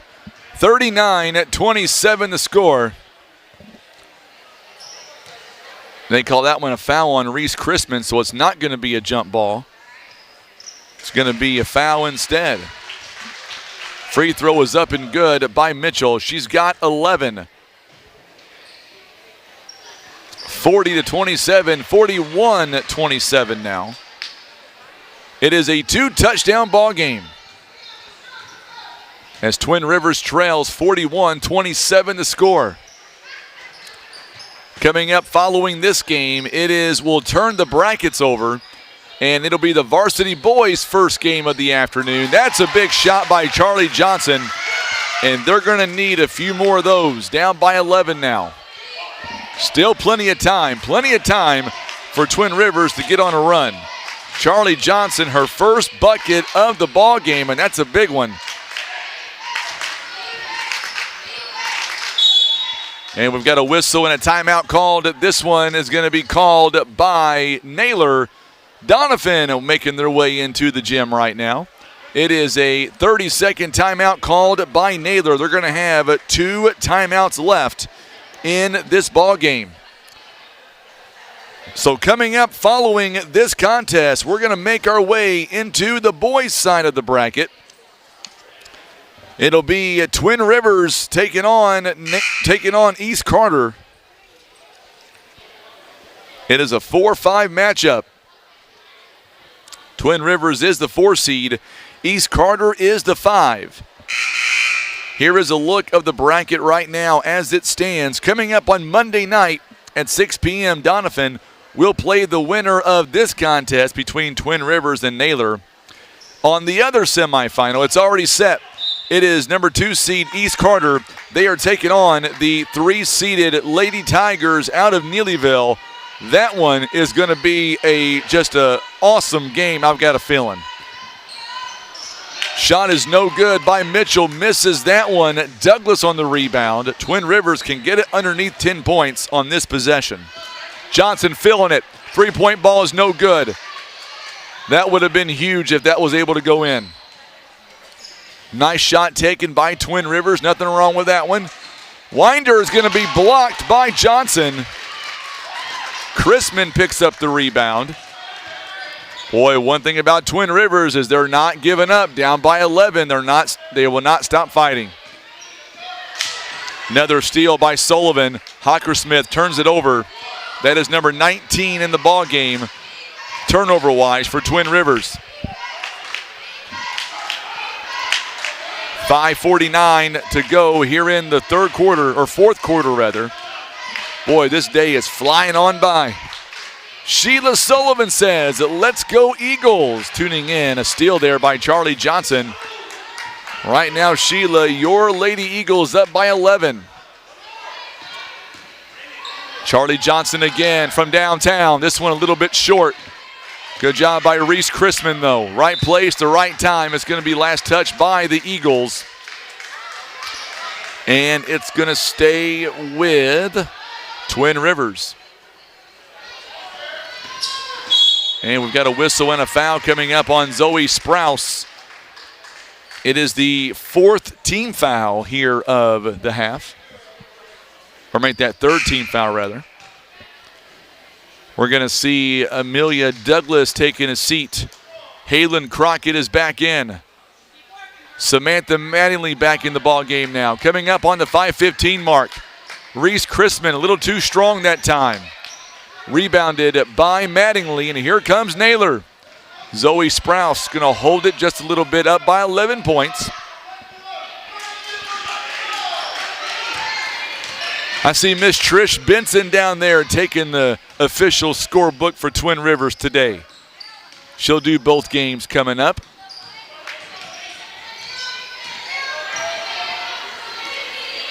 Zoe Sprouse wide open from behind the arc, and they're going to pass it up. Don't want to take that shot. They want to take time off the board. I don't blame them. 41-30 the score. Chloe Mitchell, they're going to give her that lane, and she'll take it every time. Wide open 2-point shot. 43-30. She's got 14. Naylor right now, they are shooting 39%. 15 out of 38.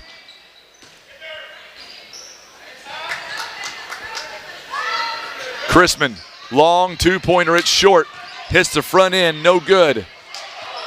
Rebounded here by the Lady Eagles. Here comes Zoe Sprouse. Holcomb maybe limping a little bit as she jogs down the court. 3:55 in the ball game. Twin Rivers down by 13. Coming up following this contest, Harley Sullivan drives in the lane. She'll draw the foul. Team foul number 9. I'll make that number 10 now. For Twin Rivers. And we're going to get a whistle here and a timeout called. This one by Twin Rivers. It's going to be a full timeout taken by Twin Rivers, so we'll step away with them. A 30-second timeout will come right back. It is a 43-30 score. You're watching live coverage of the Ozark Foothills Conference Tournament. It is presented by PB Realty and Legacy Farm and Land Specialist.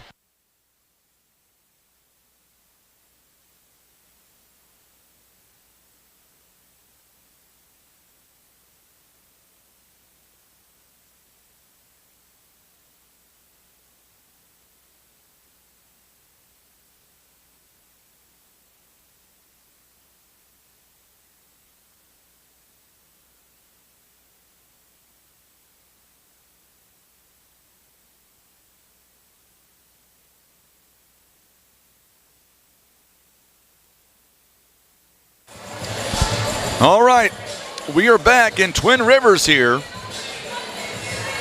Twin Rivers shooting 32%. They are 12 out of 38. Naylor, meanwhile, is 15 out of 38.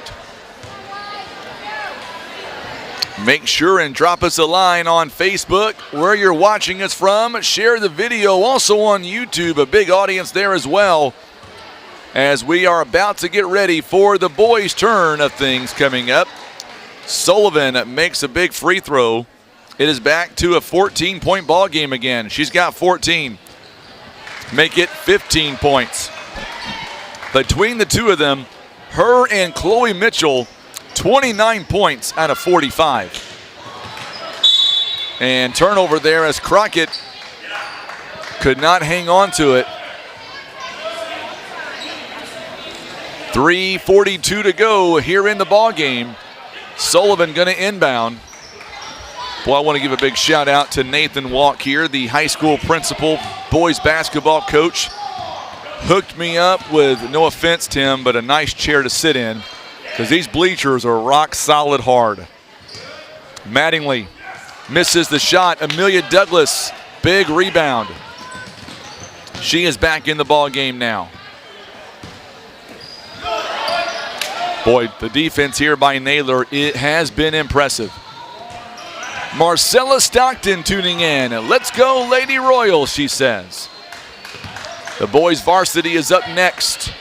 JV Twin Rivers, by the way, they get a first round bye. They'll play Monday, and that game will be at 5:30.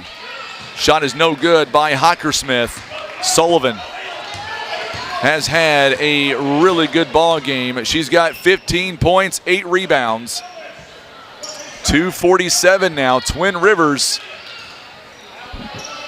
in danger of being eliminated here in the first round in the quarterfinals. Zoe Sprouse, good defense there by Charlie Johnson. 2.5 to play here in the ball game. 45-30, and we're going to get a whistle and a foul coming up here.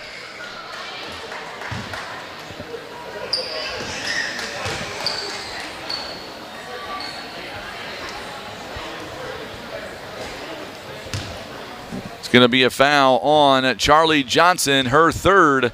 Zoe Sprouse on the line, knocks down the first one. And for Twin Rivers, we're going to see Halen Crockett, Macy Hockersmith taking a seat, Alexis Yealy, and Annie Middlestott coming back in the ball game now. 2:27 to play. Zoe Sprouse knocks them both down. It is 47-30 now, a 17-point ball game. The first time these two met up, Twin Rivers beat them by 9. Shot is off the mark. It's no good. Rebounded by Naylor. There were times where Naylor didn't play well in the first half, but in the second half, man, they have really come alive. In the second half, they've only allowed Twin Rivers to score 7 points in the second half combined. 20-7, they have been outscored here in this half. That's good defense by Naylor for sure. Zoe Sprouse, three ball, knocks it down. She's got 19 points. It is now a 20-point affair. 50-30 the score. Coming up after this game, it'll be our first Midwest Bank player of the game. Annie Middlestott. She gets the bucket. And she'll draw the contact too, and she'll shoot a free throw. Just the 4th team foul by Naylor. Holcomb picks up the foul. Middlestott with 8 points. For our first Midwest Bank player of the game, there's 3 players that jump off to me as Middlestott, or make that Douglas rather, with the offensive board. And we're going to get a jump ball. It's going to go to Naylor.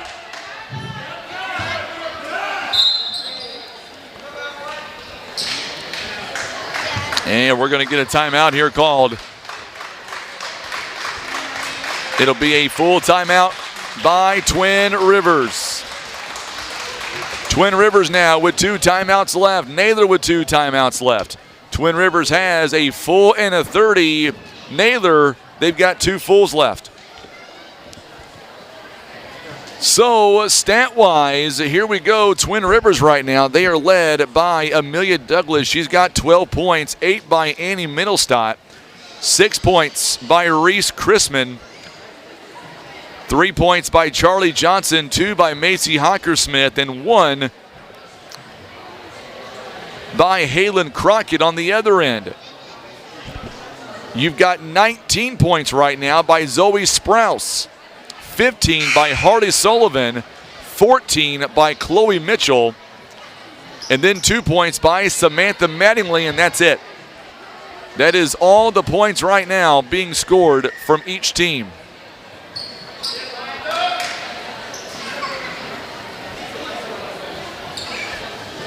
Naylor came out to play this afternoon.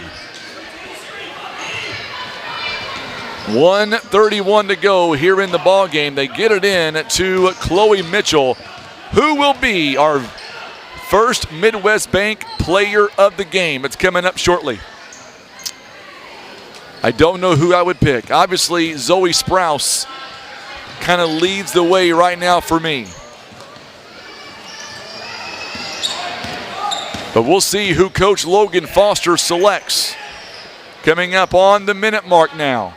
Twin Rivers looks like is going to be eliminated. They will now go to 8-12 on the season. Good job by Annie Middlestott there as she is able to get a block. Twin Rivers, you got to admire them. They are not giving up. Winner moves on, and they'll play Doniphan Monday night, 6 p.m.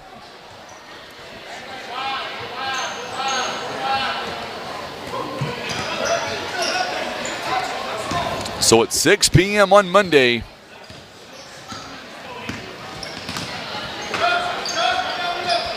We'll have a JV game on Monday at 4:30. That'll be Twin Rivers. They are the number 1 seed. They will play. So they call it a jump ball. It's going to go to Twin Rivers.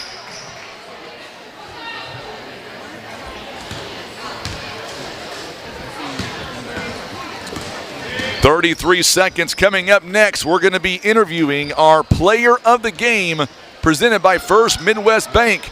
Charlie Johnson, a 3-point basket is no good. And it's going to go jump, and it's going to go to Naylor. So in just a few moments, we will talk to our First Midwest Bank player of the game when this game is concluded. And we're about there now. Sullivan with about 15 seconds left, under that now. And we're going to get a whistle here and a foul coming up. I believe it's on Amelia Douglas. It is, and that'll be number 4 on her. It is an 18-point game. And Sullivan with 15 points on the night, or the afternoon rather. She will miss the first one. Second one coming up. Coming up, we'll be joined by our player of the game presented by First Midwest Bank. Second one is no good as well. Johnson on the rebound.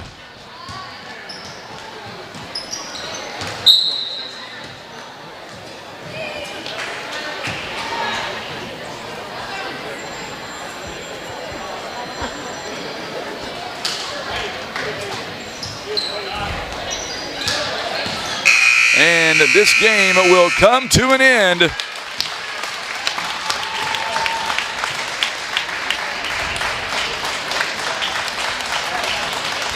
And it is an 18-point game.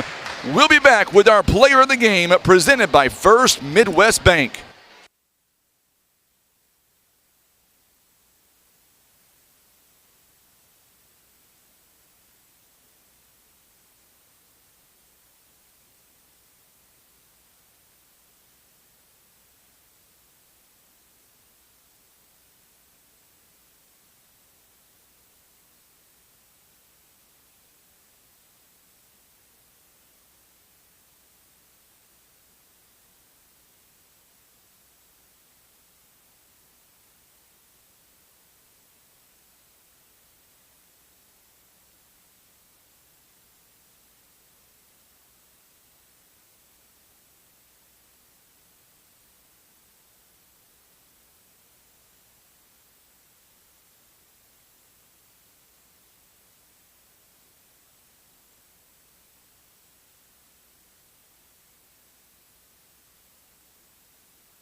All right, so we are back with our first Midwest Bank player of the game, Miss Zoe Sprouse, an 18-point game here tonight or this afternoon.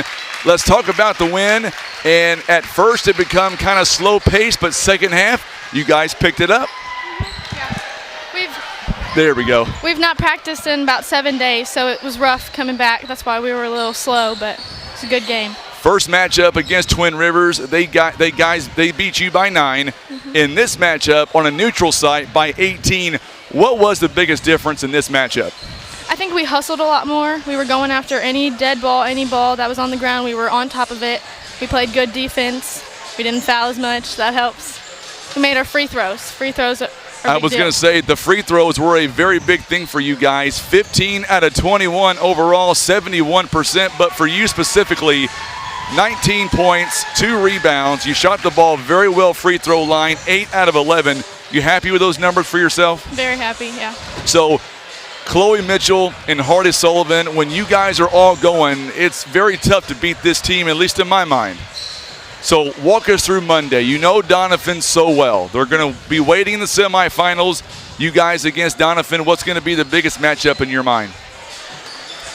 We're just going to have to play hard, so hard. We're going to have to, all of us are going to have to work to score, work to play defense. What did Coach Foster, what was the biggest adjustment did he make at halftime? What did he say at halftime that kind of got you guys off to a great start in the second half? I mean, really, he just told us, like, you've got this. Don't get behind. You come out here and you win this game. Like, don't give up. Don't quit. We can do it. You have a lot of fans watching us on Facebook and YouTube, so look in that camera and say hi to anybody you want to. Hi. Well, thank you so much for joining us, and good luck to you guys coming up on Monday. We'll see you at 6 p.m. Thank you. You betcha. Miss Zoe Sprouse joining us live from Naylor. It is our player of the game, presented by First Midwest Bank. And Zoe Sprouse and company is going to move on. And now, as you can see, as Tim turns the camera, we're going to switch gears a little bit. And we're going to go right to the boys' side of the bracket. You've got Twin Rivers. You've got East Carter. These two teams met up about not even 2 weeks ago. Well, maybe 2 weeks ago now, January 27th. And it was a great ball game. It was homecoming. Twin Rivers got the win there. We'll see what happens coming up. Tip-off is on the way in about 8 minutes. We're going to come back in about 5. We've got some jersey number changes to get to. We'll do that when we come back. You're watching live coverage. It is the OFC basketball tournament. It is presented by PB Realty and Legacy Farm and Land Specialist.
right, so we are back here as we get set for the next ball game. We are in game 4 out of 9 here this afternoon. James is tuning in from Dyersburg, Tennessee. Says he went to Neelyville, graduated from Clearwater, married a girl from Greenville, and now going to watch his cousin who plays at Twin Rivers. I know the feeling, James. I married a girl that went to Twin Rivers. I know how all these schools intermingle. I get it.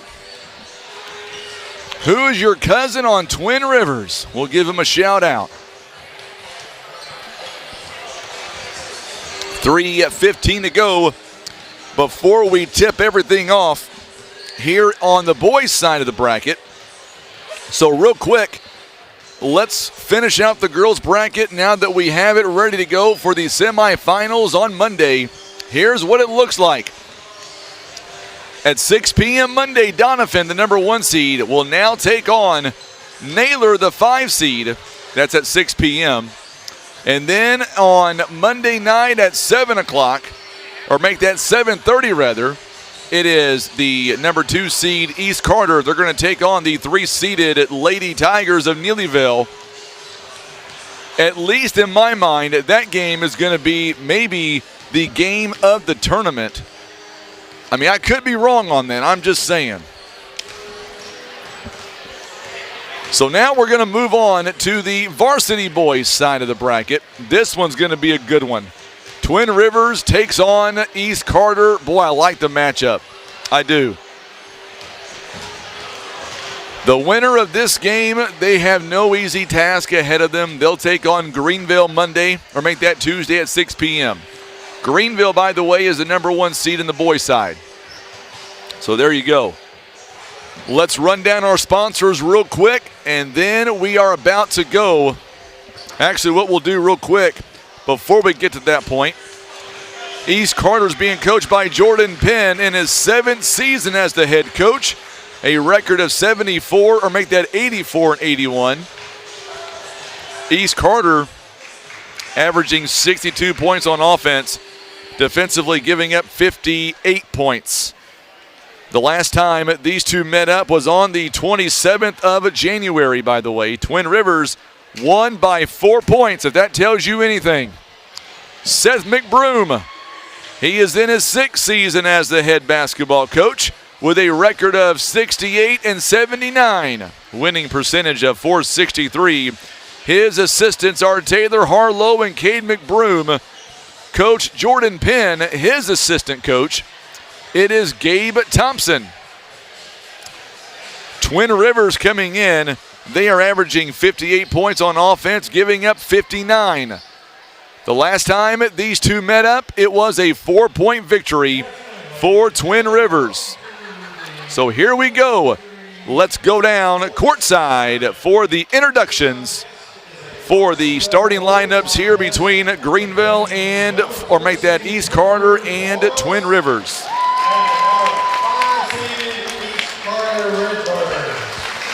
So East Carter, here we go. So Brendan Reynolds is going to get the start. Reynolds, he is a 6'2 junior. Number 3, Wyatt Chase, a 6'1 junior. Micah Thompson, a 6-foot senior. Kaysen McCarty, who wears number 24, a 6'1 senior. And number 35, Robert Henning, a 6-foot senior. Those are the starting 5 for the Redbirds of East Carter. And now we turn over to Twin Rivers. 5'9 junior, or make that senior, Jagger Chrisman.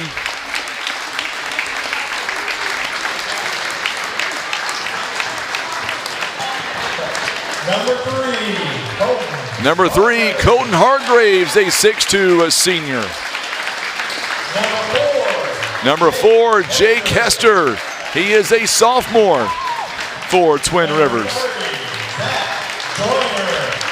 They're going to go big here in this ball game. Number 30, Zach Joyner, a 6'5 junior.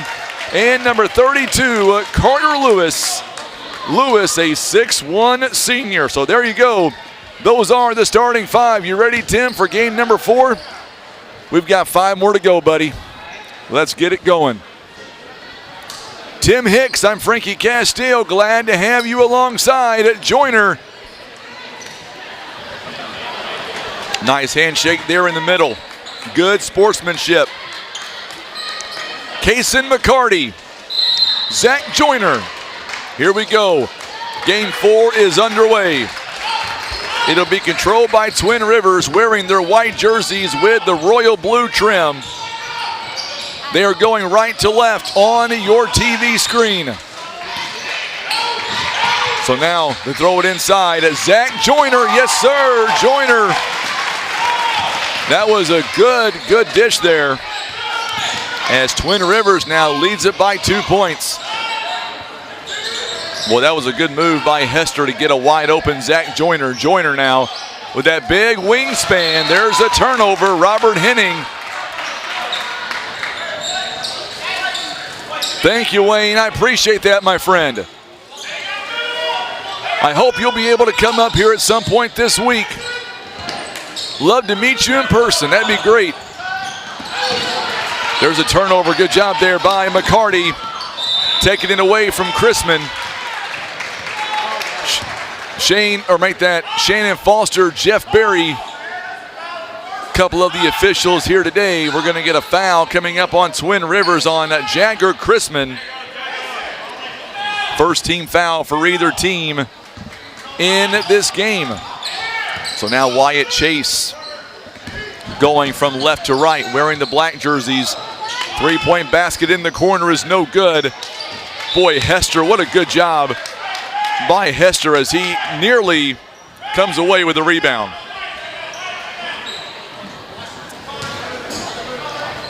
So now we're on the varsity boys and the JV side of the bracket here. Girls bracket is set. And we're going to get a whistle here, and it's going to go out of bounds. Last touch by Twin Rivers.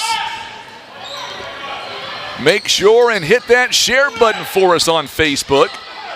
Also, leave us a line on YouTube as well. We'll get to your comments. Three-point basket by Thompson. Yes, sir, he drains it. 3-2 now. Twin Rivers trails by 1. The winner of this game will get Greenville Monday, or make that Tuesday. Three-point basket there by Jagger Chrisman. That was nothing but net. 5-3 now the score. Boy, these two teams, they know each other inside and out. Henning going up top, can't get the shot to fall. Rebounded by Jake Hester, and there's a good steal by Reynolds.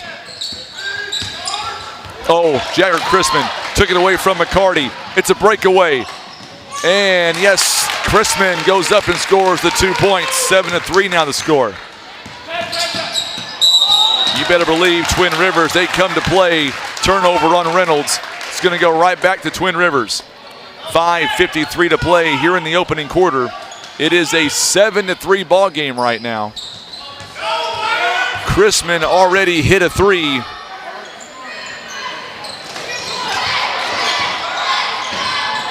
Could have been a kick ball. It will be a kick ball. So Wyatt Chase. 5:44 to go in the opening quarter. Colton Hargraves lost it for a moment, kicks it back outside to Chrisman for 3. It's off the mark. Well, that was a good shot. Thought that was going to go down for a minute. So now Thompson, he'll cross half court, and he may have stepped out. He did. And now we're going to see for Twin Rivers, Luke Hester and Travis Huddleston.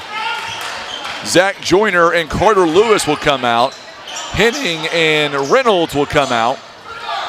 Kaysen Price is in the ball game for the first time. Good move by Huddleston.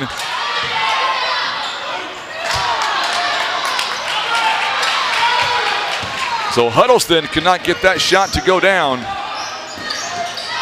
Three-point basket in the corner is no good by Thompson. Rebounded by Price. Or make that by Twin Rivers, rather. Going to get a steal by Colton Hargraves. Oh, good. He tried to save it. Little bit chippy right now. Twin Rivers still leads by 4. Another big steal by Hester. Hester goes all the way this time, and he will bank it in for the 2 points. It's now 9-3.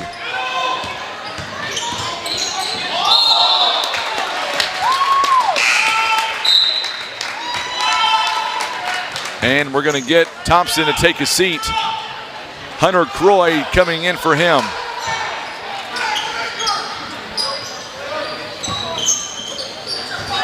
So David Wiley in the ball game, as well as Croy outside for Twin Rivers.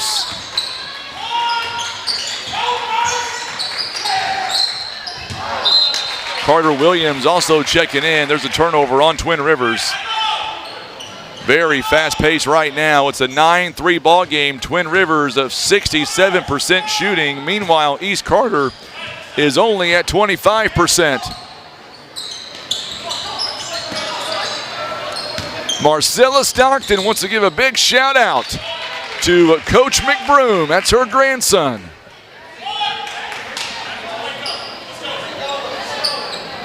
All right, Marcella, you got to settle an ongoing feud. Which one is the favorite grandson between the three? Is it Cole, Cade, or Seth? Depends on who you ask. I get conflicting information. Free throw is no good by McCarty. Henning is back in the ball game. He'll check in for Wyatt Chase. McCarty takes a second free throw coming up. Twin Rivers has 2 fouls so far in the ball game. Second one rather, is up and good. And we've got a timeout here on the floor. It is a 30-second timeout. This one's going to be called by East Carter. 9-4 now is the score. Our ball game is presented by our good friends at First Choice Insurance, Russians Towing, Scott Law Firm. Also being brought to you by our good friends at Whitworth Gift Chest Jewelers, Barker's Towing and Automotive, J.W. Walker & Sons Recycling, Christian Automotive, Shooter Shack, and being brought to you by May's Florist and Dee's Country Kitchen. Those are supporters of East Carter basketball. Twin Rivers Booster Club and White Sanders Funeral Home is proud supporters of Twin Rivers. I guess Tim decides it's a lunch break. Where's my lunch? Oh, I'm drinking it, that's right. I've got the orange juice going on today. So here we are, back to live action. Steal by McCarty. Oh, we're going to go the other way and get another steal. Carter Williams on the other end. Nearly threw it away. Tucker Heckenberg is in the ball game for the first time for Twin Rivers. Carter Williams gets it to Tucker Heckenberg. Thought about taking it for a three-point ride. Huddleston's shot is no good. Rebounded by Wiley. And we've got a whistle here, and it's a jump ball. It's going to stay with East Carter. So now we're going to see coming in for Twin Rivers, we'll see Jake Hester coming in for Colton Hargraves. Hunter Croy takes the seat. Brendan Reynolds is back in. 3:24 to go. Reynolds from behind the arc. It's no good. Boy, right now East Carter going the distance when it comes to the offensive rebounds. A 2-point basket by David Wiley. It is now 9-6. Going to get a whistle here and a foul coming up. It'll be against Henning, I believe. It'll be his first, and that'll be team foul number 1 by East Carter. Haley Benson says, "Go Royals, play hard." I think Tish down there, Haley, needs some more work to do at the scorer's table, to be honest with you. Tell her I said that too. She'll get a kick out of that. Hunter Huddleston, free throw is up and good. 10-6 now the score. Twin Rivers leads by 4. Maryland says, go Redbirds. Colton Hargraves, that's James's cousin. He's a good ball player. Second free throw by Hunter Huddleston is no good. 10-6 is the current score. 3:05 to go here in the first quarter. Oh, what a good move inside, as Henning had it stripped the first time, and he'll be fouled on the second option.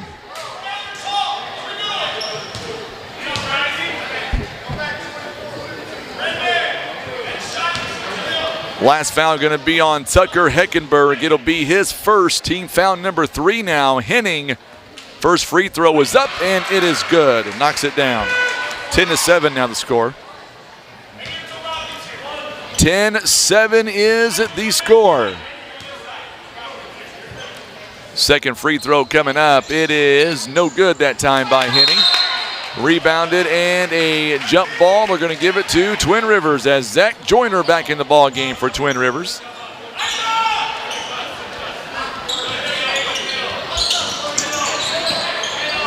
Under 3 minutes to play here in the first quarter of play. Nearly a turnover there as the Hester brothers are on the floor right now. Long three-pointer. This one is off by Jake Hester. Rebounded by David Wiley. Oh, what a good shovel pass inside. Shot is no good by Kaysen. Ball is batted around, and somehow Heckenberg comes up with it. It's going to be knocked away out of bounds by Brendan Reynolds. Hargraves back in for Carter Williams on the other end. Kaysen Price takes a seat.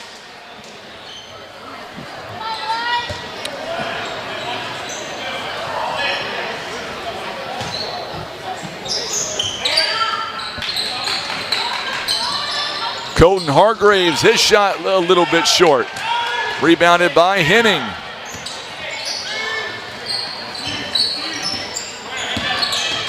Thompson also back in for East Carter. Henning, oh, what a good move by Zach Joyner, as he will get a block on that shot. 2:06 now to play here in the first quarter of play.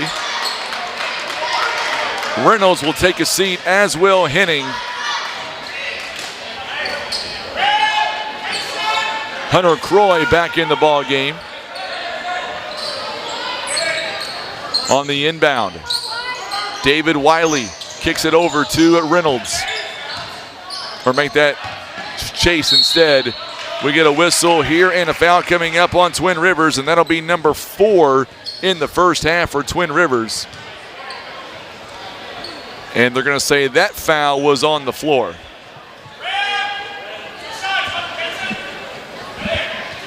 They're going to call that one on Zach Joyner.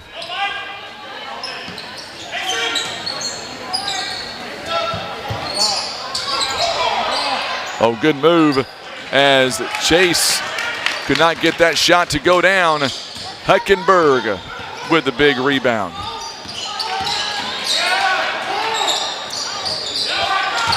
Luke Hester now gives it back outside to Colton Hargraves. Hargraves has him out of position, wide open. Jagger Chrisman.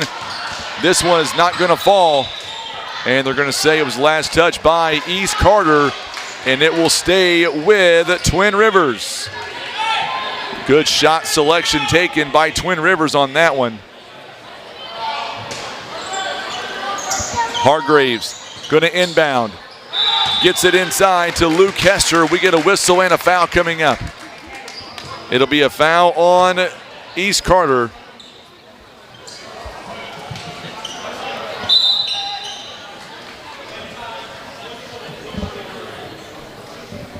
So it's going to be on Wyatt Chase. Coach Penn wants an explanation.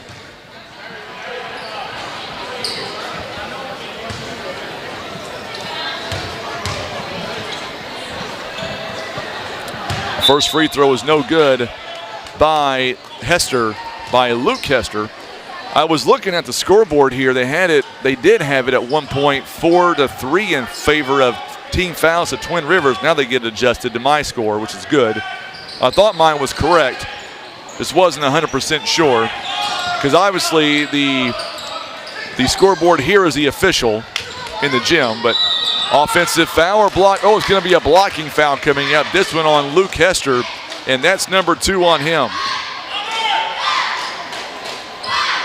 Big crowd here on a Saturday afternoon live at Greenville High School, opening round of the 2023 Ozark Foothills Conference Tournament. Free throw is no good by McCarty. Back in will be Carter Lewis. He'll come in for Luke Hester. Right now, Twin Rivers is 1 out of 4 on the free throw line. Meanwhile, East Carter is 2 out of 5. He buries that one at 10-8 now. It is back to a 2-point game again. It is a 1-possession game, and there's a steal by Chase. Oh, what a move by Thompson, and he will tie the ball game at 10-10. It was 9-3 at one point. And there's another turnover by Twin Rivers. Thompson. Oh, good job by Zach Joyner that time, getting it right back from Thompson. Hargraves steps inside the paint. What a move by Colton Hargraves with the left-hand finish. 12-10 now. Another steal by Hargraves. Boy, this kid is something special to watch. He is a senior. He puts a lot of time in the gym. 18 seconds. 12-10. Twin Rivers leads by a deuce. Hargraves, he draws about 5 guys on him, and a foul going to be called against East Carter. And that is team foul number 3 now for the Redbirds. They're going to call that one on McCarty. Reynolds will take a seat.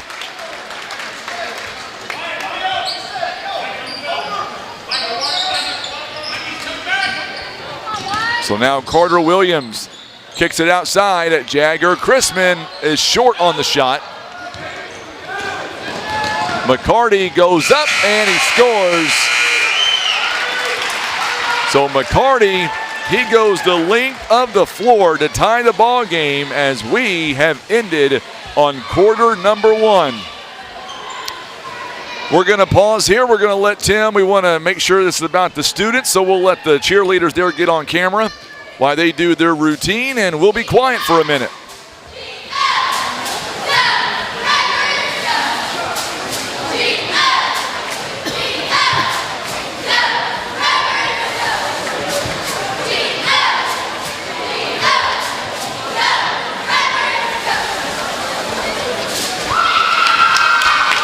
Good job by the Lady Redbirds cheerleaders there.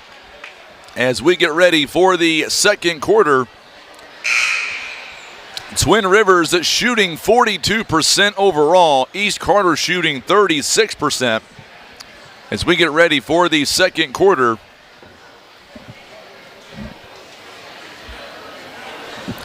East Carter with 4 timeouts. Twin Rivers, they've got all 5 of their timeouts left. So Twin Rivers about to come back out. Looks like the same starting 5 with the exception of Carter Williams.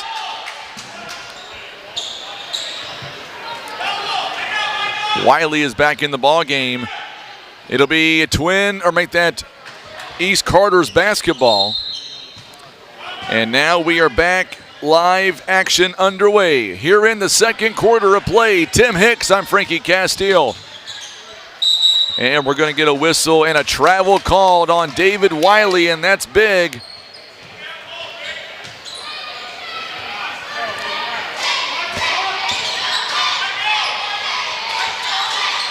If you're watching us on Facebook, hit that share button for us. Also subscribe to our YouTube channel also.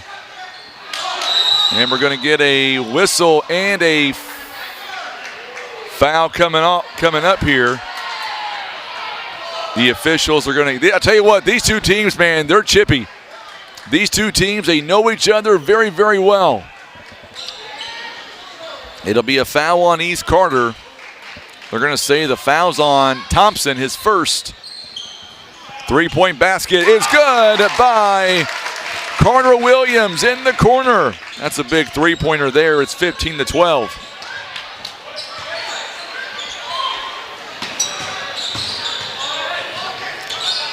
Naylor won by double digits, and that we're going to get a technical foul, or is it an official warning? It's an official warning.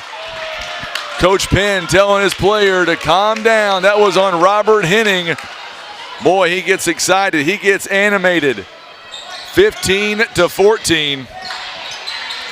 It's going to get chippy in this game.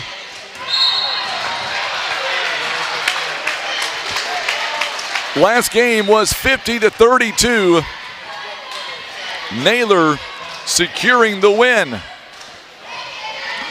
50-32, George. Hey, I'm glad to see Roman is tuning in here on Facebook. And Henning is going to be called for the second personal foul for him, and he's going to come out of the ball game for the time being. In for him is Kason Price. Colton Hargraves double teamed, finds a wide open Carter Lewis, and you betcha count it and the foul. 17-14 now. And that's what this young man does by Hargraves. He always draws double team. Kason Price picks up the personal foul.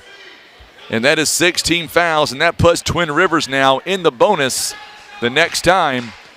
Lewis for a three-point play the old-fashioned way. He knocks it down. High arcing shot. They now lead by 4. It is 18-14 the score. Reynolds inside the paint. You betcha knocks it down. Good shot by him. 18-16. What a barn burner here in this first half. Oh, good job by Carter Lewis. Jagger Chrisman. He buries it in the corner. He's got 7. 20-16 the score now. Doniphan is here. They are ready to go. They're going to wave the shot off. And they're going to say the foul happened before the shot.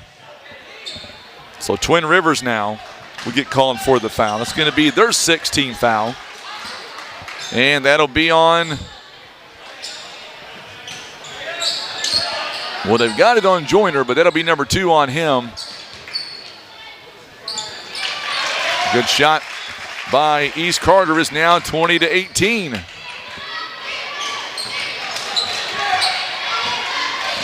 Two-point game again. On the other end, boy, Jagger Chrisman.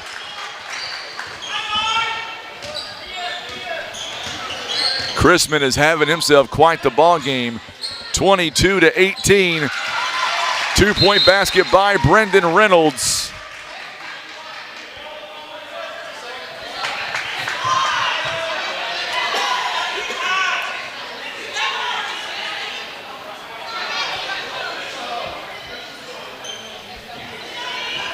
Now the officials kind of get together. It was a warning delay. The official already warned that once, so we'll see.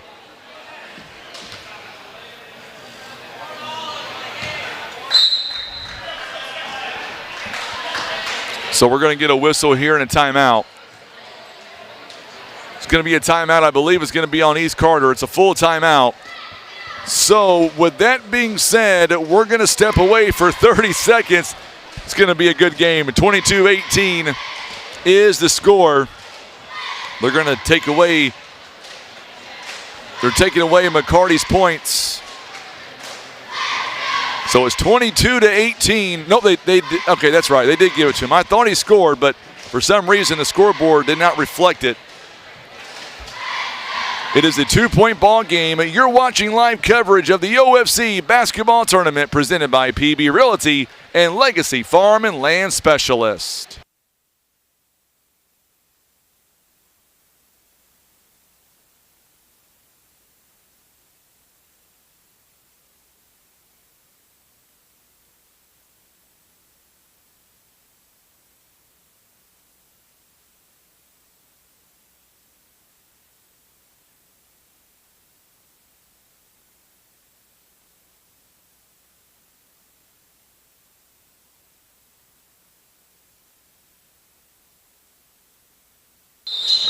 All right, so we are back here as we get ready for live action again.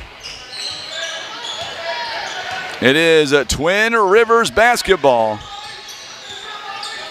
5:50 to play, or 5:40 rather to play here in the first half of play.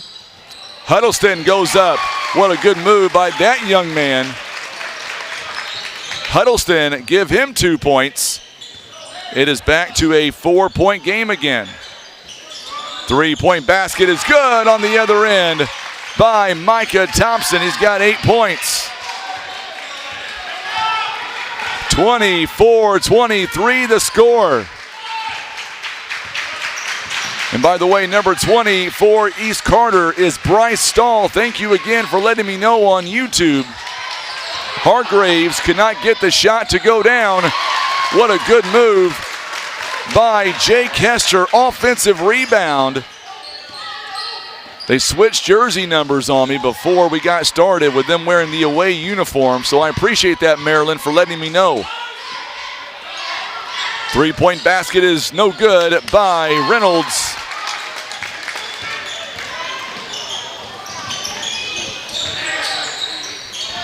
So now on the other end, we're going to get a whistle here and a foul coming up. I believe it's going to be on East Carter.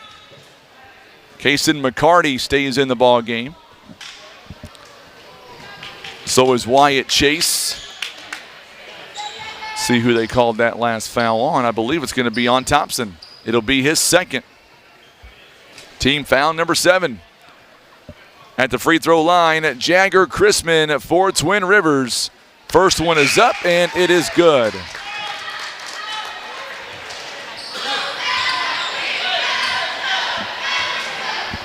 So Bryce Stahl back in the ball game now, as is Hunter Croy. 27-23, misses the second one, but somehow Huddleston with a big rebound. And this one is going to end up and was taken away briefly, but they're going to get it right back. Good job by Colton Hargraves, also by David Wiley of East Carter. 4:22 to play here in the first half. Susan Penn says, let's go Redbirds. Glad to have Miss Susan alongside this afternoon. Hargraves, long pass inside. Hunter Huddleston a little bit short. Here comes Stahl now. Goes inside, off the backboard, it's no good. Fights for his own loose ball, and it's going to be taken away by Twin Rivers. Hargraves, he is such a good player. Last touch by East Carter. He always draws a double team at the very minimum. We have seen that the last 3 seasons he has played.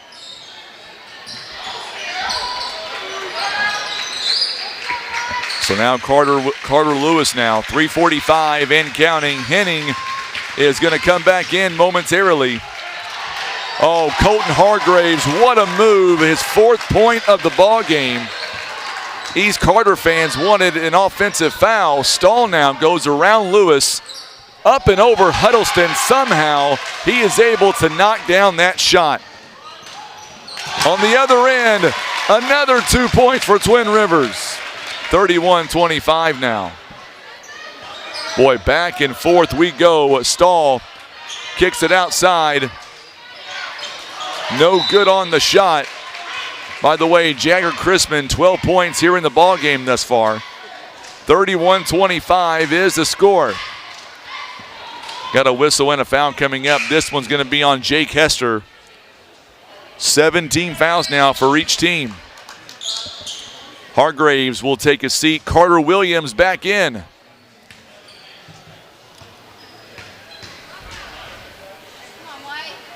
Free throw coming up. It is good by Wyatt Chase.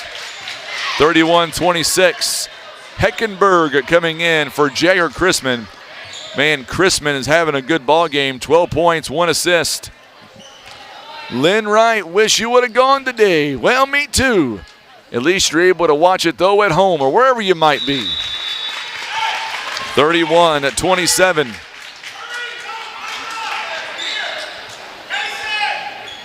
So Wyatt Chase will take a seat. Thompson back in the ball game. Coming up on 3 minutes now to play in the first half, 31-27. Carter Williams, top of the key, was wide open for just a hair of a second. They get it back to him, outside to Huddleston. Now back to Williams. He loves that three-point shot. He is lethal from outside.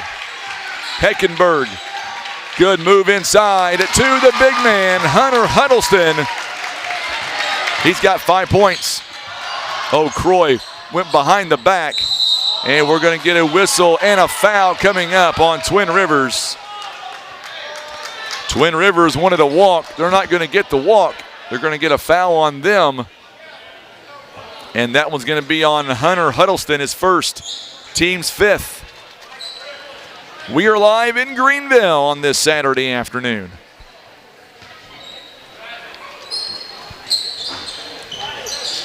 Free throw is no good by McCarty.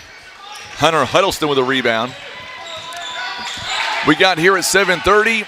It was about 22 degrees outside. It was cold. Not sure what it is now. Huddleston, another bucket for him.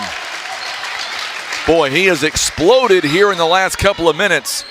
He has 7 points. I have no idea what that temperature is outside right now. All I know is we got a great seat inside. Good move by McCarty as he gets 2 more points. 39-25, or 35-29 rather. Running floater is no good by Carter Williams. Pull-up jumper by Hester is no good. Here comes McCarty, gonna have it taken away, but good job by Bryce Stahl. Right place, right time. Thompson, wide open 3. This one is no good. It's gonna go out of bounds. Last touched, I believe, by Hester. And it's gonna stay with East Carter. So Hunter Croy takes the seat. Robert Henning and Chase back in the ball game. Colton Hargraves is also back in. So is Zach Joyner. Oh, we've got a foul. Not sure if it's going to be on McCarty or not.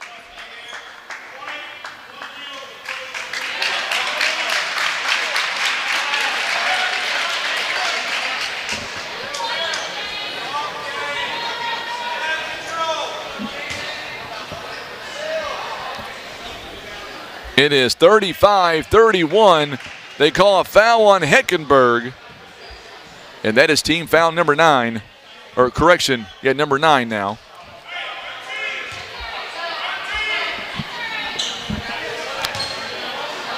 Coach Seth McBroom wants an explanation as well. So McCarty with 8 points in the afternoon so far.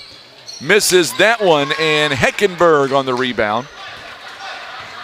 That's right, they're going to be unveiling the statue for Coach Gene Best tonight at Three Rivers College. Big three-pointer by Colton Hargraves, 38-31.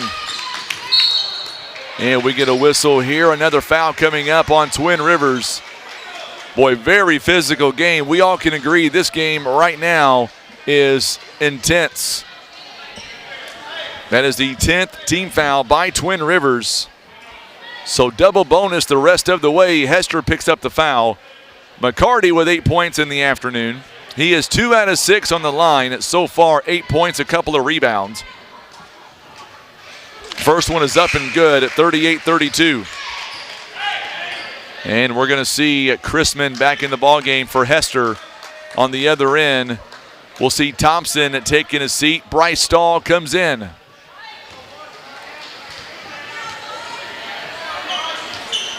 Second free throw coming up.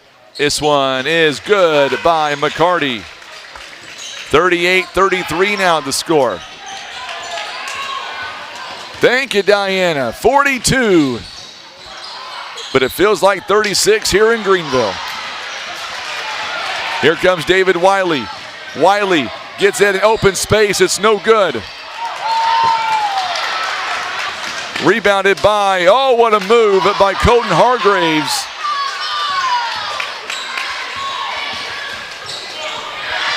Make that Carter Williams shot is no good.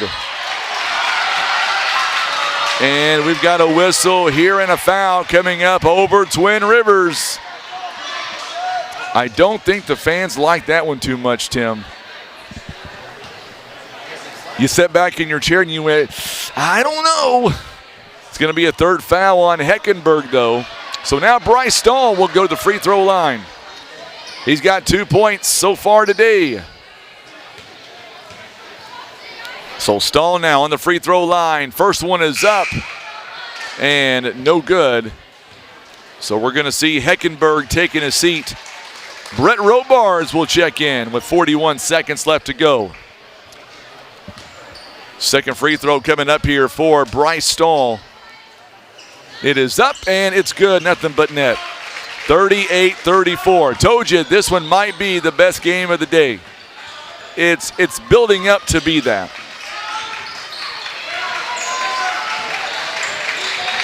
So now Carter Williams is going to be tripped by accident. Going to be a foul on McCarty, and he knew it. No argument there. He looked up and said, my bad. 8th team foul by East Carter. Twin Rivers already in the double bonus.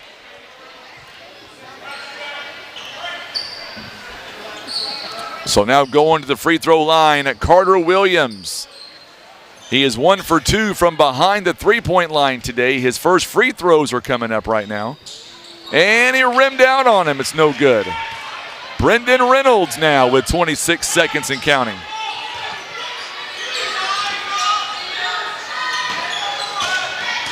Boy, if any other games are like this one today, we're in for a real treat. 14 seconds. 38-34. Twin Rivers up by 4. Seth McBroom telling his team to play defense. Three-point ball is no good. It's going to be taken by David Wiley at the buzzer. It's no good. So Twin Rivers survives here this half, and they've got a 4-point lead going into the half. It is 38-34. We're going to take a quick timeout. We're going to come back. It is Twin Rivers up by 4. You're watching live coverage. It is at the OFC Basketball Tournament. It is presented by PB Realty and Legacy Farm and Land Specialist.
All right, so we're getting ready now for the second half of action. 3:05 here in halftime. Right now, Twin Rivers leading by 4 points, 38-34 the score. Twin Rivers shooting 53%.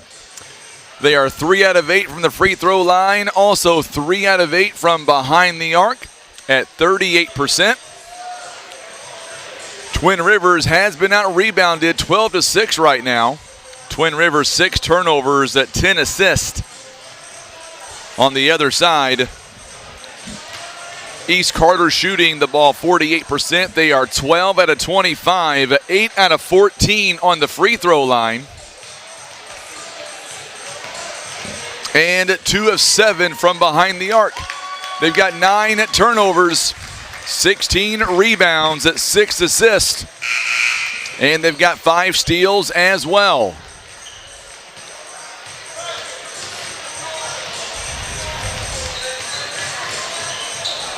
So coming up after this game, we will get into the JV side of the bracket. And the game coming up directly following this one is going to be East Carter and Doniphan. Another 4-5 matchup. And yes, we've had some people ask, are we going to carry the JV game as well? The answer is yes. So that game was supposed to begin at 2 p.m. and it's just now coming up on 2 p.m. So that tells you we're running a little bit behind. We knew that was going to happen. We kind of had a feeling anyway that might happen.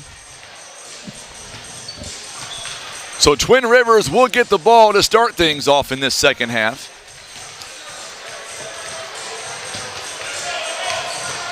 Coming up in 1 minute from now.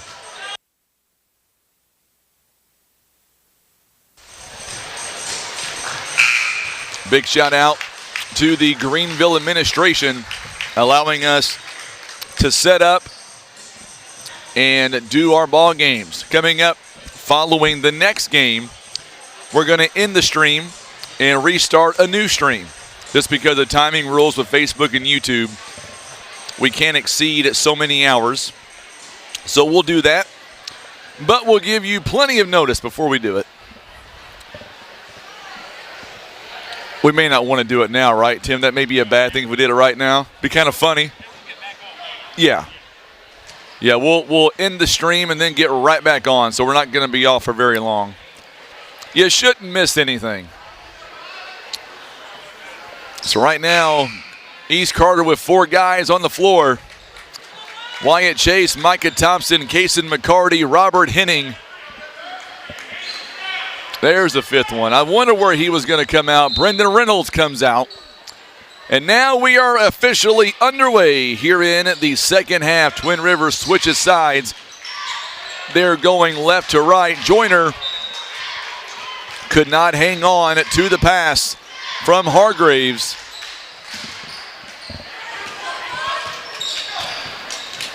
So now East Carter going to go from right to left. Oh, good move inside to Henning. He goes up and scores it. He's got 5 points. Boy, don't look now. It's now a 2-point ball game again, 38-36. See Coach Cagle from Doniphan in the house. They play next. The JV plays next. Hargrave's shot is no good. It's rebounded. Here comes Micah Thompson, and we're going to get a foul. It's going to be on Twin Rivers. I believe it's on Chrisman. It is. And that'll be team foul number 1 here in this half for Twin Rivers. Round 1 of the OFC basketball tournament. This is game number 4 out of 9 here today. Shot is no good. Oh, good move by Reynolds. Could not get the shot to go down. Hester tracks it down, but in a long steal by Thompson. Good shot by Thompson. Shot is no good. Boy, the ball is on the floor, and it is chippy down there. Colton Hargraves is slow to get up. He may have got rode on an ankle. Somebody may have rode on his ankle. That's what it looks like. I heard him say, I feel fine. I can hear that all the way up here in the mic. And he may come out anyway for a few minutes just to be evaluated for a quick second, just to make sure. And he's definitely grimacing on the ankle. It's going to be the right ankle.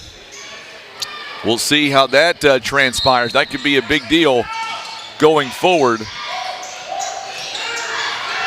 They're going to hand it off to Henning underneath. His shot is no good. It's rebounded by East Carter. Three-point basket is no good. And we've got a whistle here and a foul.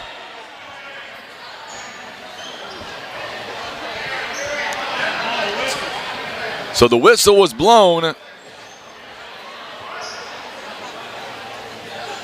I believe we've got a double foul. It's a double foul.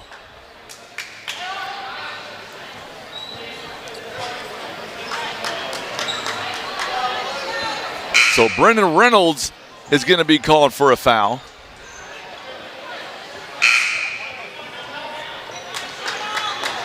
Now the officials get together.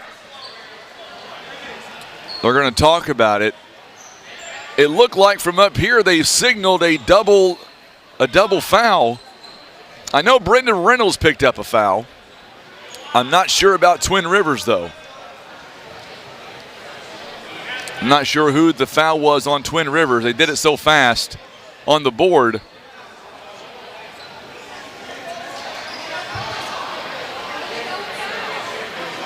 It's a double foul, so the ball will go to East Carter, I would imagine, on the double foul.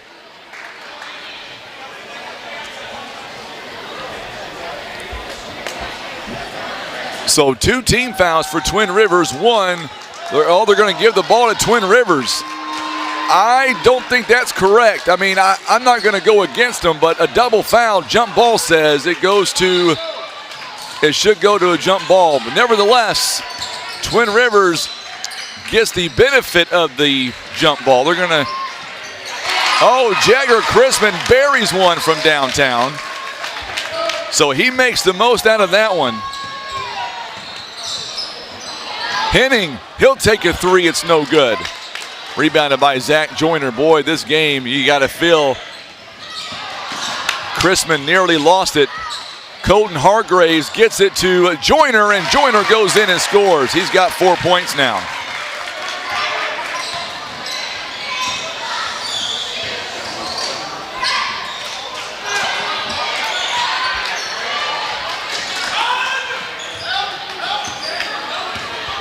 So now Twin Rivers quickly down the floor now. Hargraves is back in. Chrisman's shot is no good that time. Rebounded by Wyatt Chase. And on the other end, it is Brendan Reynolds for the easy bucket. 43-38 now, 5-point ball game again.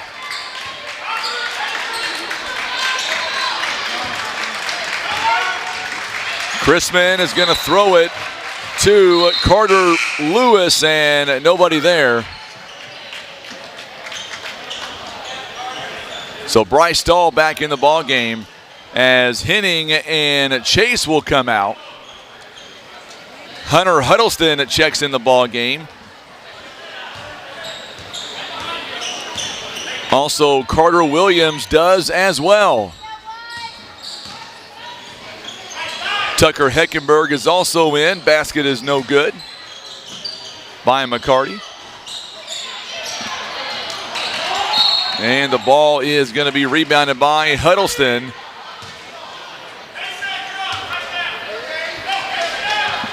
Coming up on the 5-minute mark here in the third quarter. Very, very chippy right now.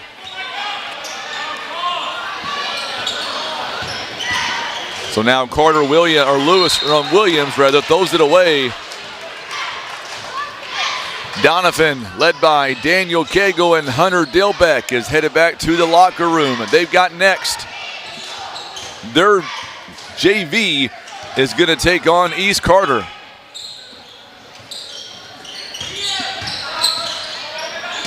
So now Reynolds with it. Reynolds outside to Micah Thompson. Thompson, last year, East Carter won the whole thing on the boys' side. McCarty can't get the shot to fall. Heckenberg with a rebound. That was a classic last year at Libla Family Sports Complex. It was East Carter and Greenville in the championship game on the boys' side, and they tore the house down. East Carter took on Doniphan. 30-second timeout called by Twin Rivers. Twin Rivers JV also in the finals as well last year. They did well. 4:25 to play here in the third quarter. It is a 43-38 ball game. Live coverage presented by Senator Jason Bean, Baker Implement, Black River Shooting Supply, and Indoor Range. Also brought to you by Smokin' Aces, Mossy Oak Properties, Pepsi Mid-America, Hester Trucking, and Stan Bader Wood Truss. Coming up following this game, we'll talk live to our player of the game, presented by First Midwest Bank. You know what I forgot to do, Tim? Tell the coaches that. So that means we'll be on the fly after this ball game. That's okay, though. We can do that. Jay Kester now, guarded by Bryce Stahl. Thompson, boy, they're playing good defense. There's a steal. Wiley, or make that, Wiley. Oh, good job. And we're going to get the bucket and the foul. It is 43-40 now.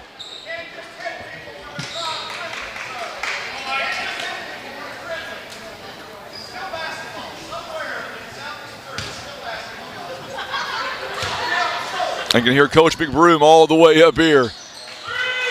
Micah Thompson, three-point play is good. 41-40, 43-41. It is a two-point game. And we've got a whistle here and a foul coming up. It'll be on East Carter. It'll be on Bryce Stahl, his second. Croy back in the ball game now. Colton Hargraves is also coming back in for Twin Rivers. And it's going to be thrown away. A turnover on Twin Rivers. They have a two-point game right now.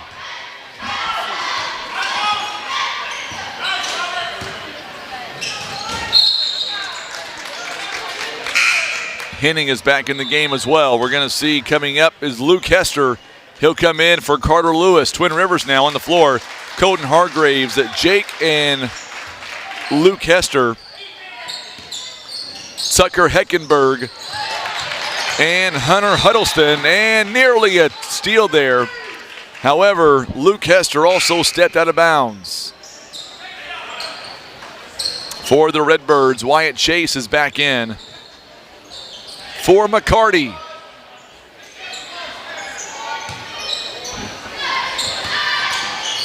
The winner of this game will meet up with Greenville on Tuesday.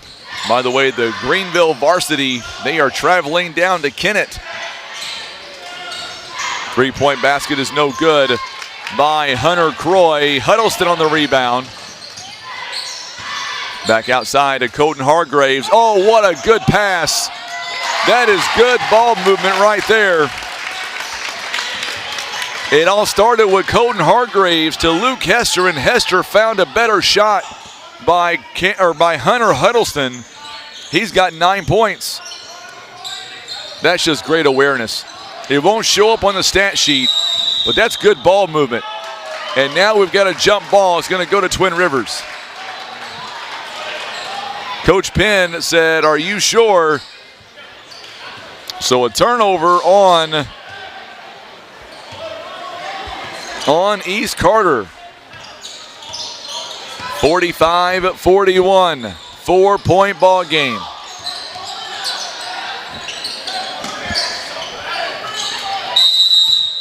And now we have,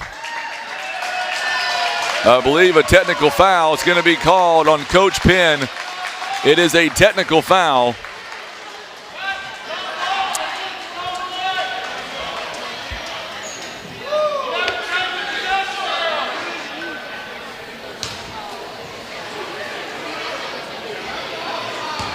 will all be not to talk about anything other than we've got a fan here very unhappy.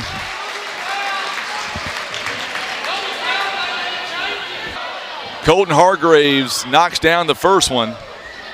46-41. By the way, Tim, in case you were wondering, second one by Hargraves knocks that one down too. 47-41 with 2:43 to go. Judy Lunsford likes what she sees right now. They shot down that balloon, by the way, in the sky there, Tim. They finally took it down. What was it called? The Chinese something or another? Yeah, spy balloon or whatever that nonsense was called. They finally shot it down. Hargraves, after making the 2 technical free throws. 3-point basket. Jagger Chrisman just come back in the ball game, and that's a dagger right there. It's quickly a 9-point ball game again. Huddleston with a big assist. Jagger 18 points. 3-point ball, no good on the other end by Thompson. Boy, that technical foul really kind of changes momentum a little bit right now for this game in general.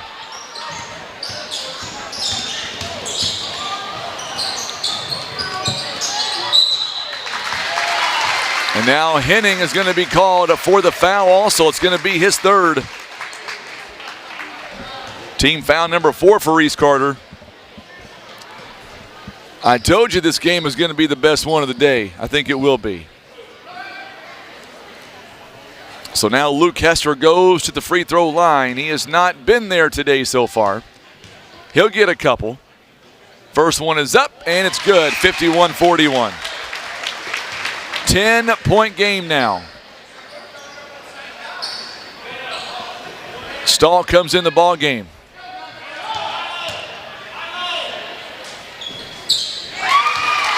Knocks down a second one. 52-41 now the score. Under 2 minutes to go in quarter number 3. Stephanie Webb is tuning in on Facebook here this afternoon. Glad to see her alongside. Thompson misses the shot. McCarty got the rebound. And we're going to see Joyner back in the ball game now for Luke Hester. On the other end, Hunter Croy takes the seat. David Wiley is back in the ball game. It is an 11-point ball game right now, 52-41. Shot is no good. McCarty can't clean it up either. Ball batted around. A Chase in the corner. He drains a 2-point shot. That's a big shot. Back to within 9. 53, or make that 52-43. A foul going to be called on East Carter. That'll be number 5 coming up in the second half.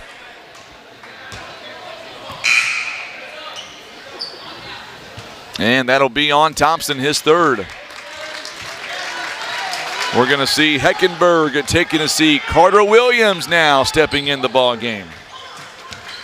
A lot of Royals fans here making the trip from Twin Rivers area. Oh, what a move by McCarty. As Thompson knocks that one down, brings it back to within 7. Huddleston maintains it somehow. Good position. He's got 11 points. 41 seconds and counting. Nearly a turnover there. Thompson gets it to a wide open Wyatt Chase. Still a 7-point game. 31 seconds is all that remains in the third. Hargraves outside to Chrisman. No good on this shot. It's going to be taken by Carter Williams. Williams now to Colton Hargraves. He'll launch a 3, no good. Joyner, right place at the right time. He's got 6. 56-47 now. We've got a whistle and a foul with about 2.9. I believe Colton Hargraves will pick up the foul. Team foul number 4 now for Twin Rivers. Free throw line, Micah Thompson. He's got 13 points. He is 1 for 1 on the free throw line. Bryce Stahl going to have to come out for a moment. So Stahl will take a seat. And Brendan Reynolds will come in for him. So Thompson, 13 points here in the ball game. 2.9 seconds, all that remains in the third. It is up and it's good. 56-48 now. And at Twin Rivers, we're going to see Carter Lewis checking in. Also, Jake Hester,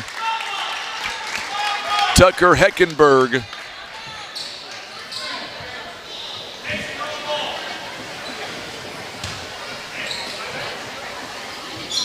Second one is up, and it's also good by Thompson.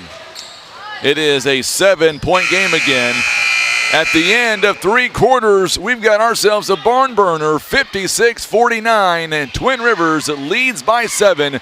You're watching live coverage of the OFC basketball tournament. It is presented by our good friends at PB Realty and Legacy Farm and Land Specialists.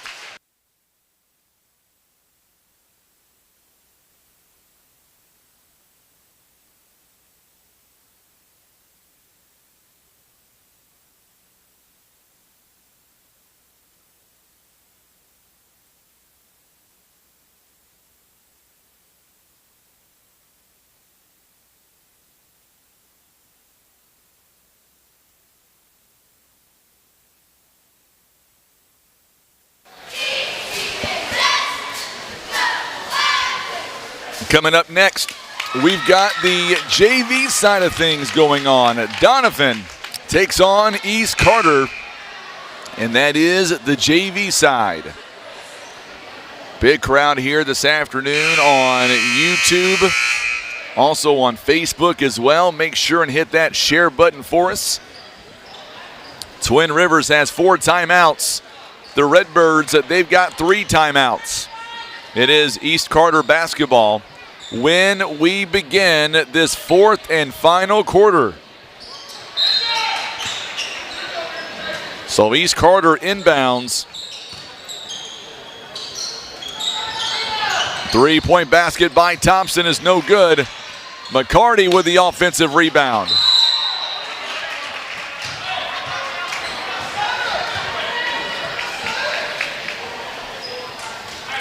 So it's going to be a foul coming up on Twin Rivers. We're going to say it was on the floor. It's going to be on Hester, his 3rd.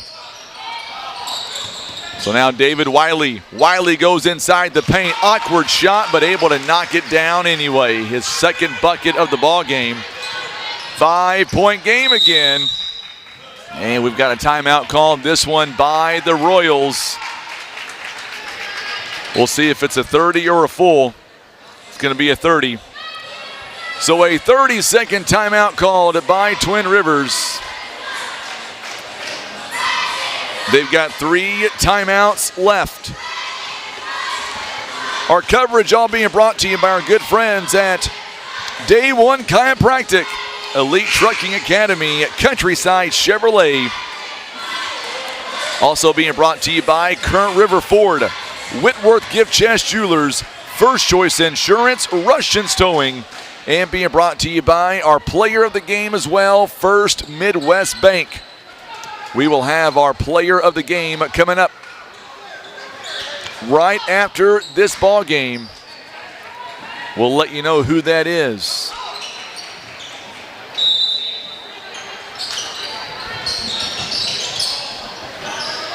I'm pretty sure, Maryland, they assessed that tee on the coach.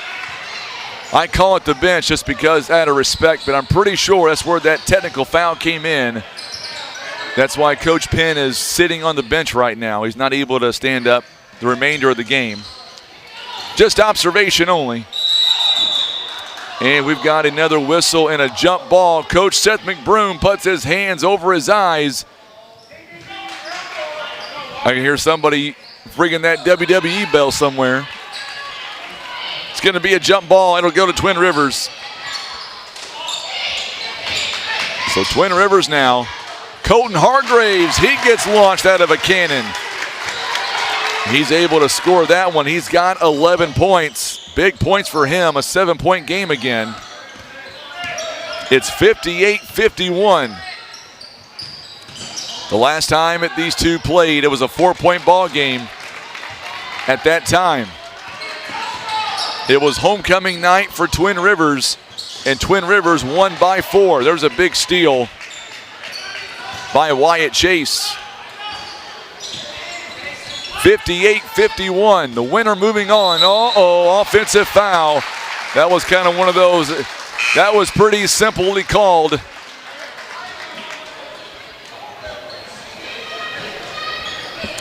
That was going to be on Micah Thompson, going to be his 4th.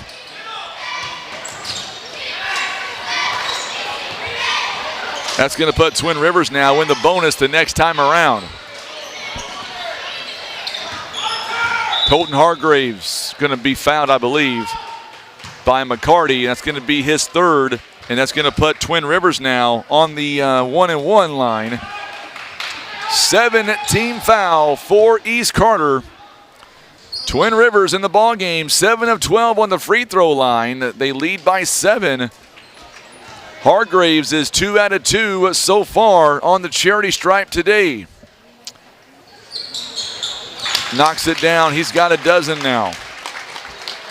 59-51. And Henning is back in the ball game.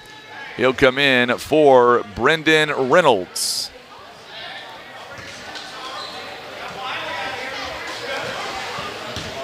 $59-51 the score. Second one on the way. It is up, and it is no good by Hargraves. McCarty on the rebound. McCarty goes up and counted in the foul. Jagger Chrisman is going to be called for the foul. And now it is a 59-53 ball game. Each team is in the bonus now. So McCarty with 12 points. He is 4 out of 8 on the free throw line. It is a 6-point game again to make it 5. Little bit short that time. Hargraves on the rebound. Big rebound by him. Hargraves, no look pass. And count it, and the foul. Good move as Luke Hester goes up, draws the contact, and give him 2 and the foul. It is 61-53 now the score.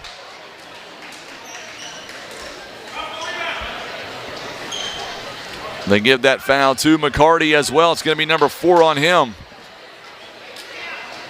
So now Hester with 4 points. Up by 8, can make it a 9-point game. And he does. 3-point play is up and good.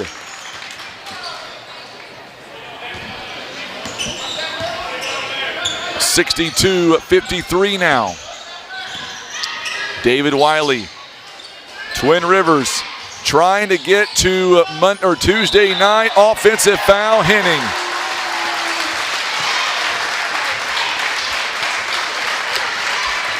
So Henning has just picked up foul number 4 as well. And he's just going to walk right over to the bench.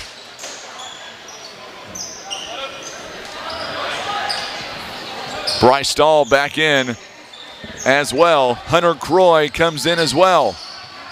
Under 6 minutes to play. And Jagger Chrisman may have stepped out of bounds. He did.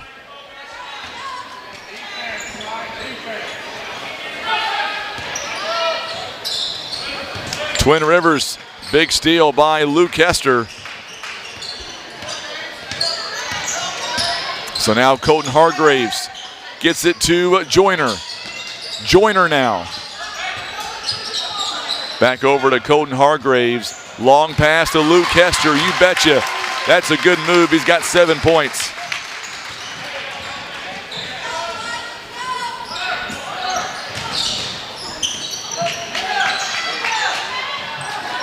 Ball's going to be a little bit short.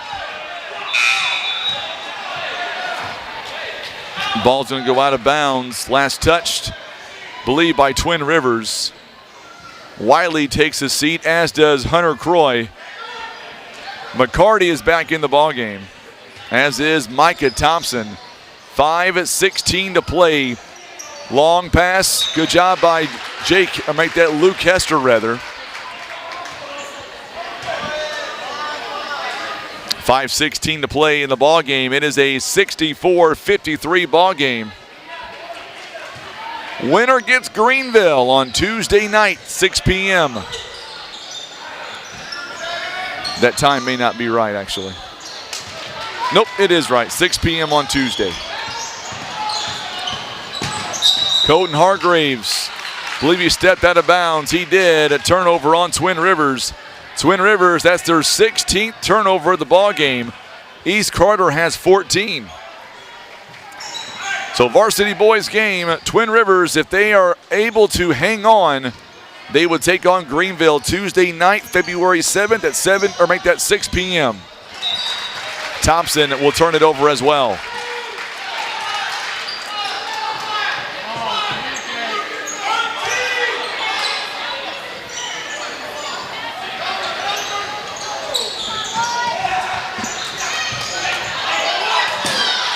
Nearly a turnover. It may wind up and be a turnover. I believe it is, as Stahl takes it away, and he's going to draw the contact on his way up, and he'll shoot a couple of free throws.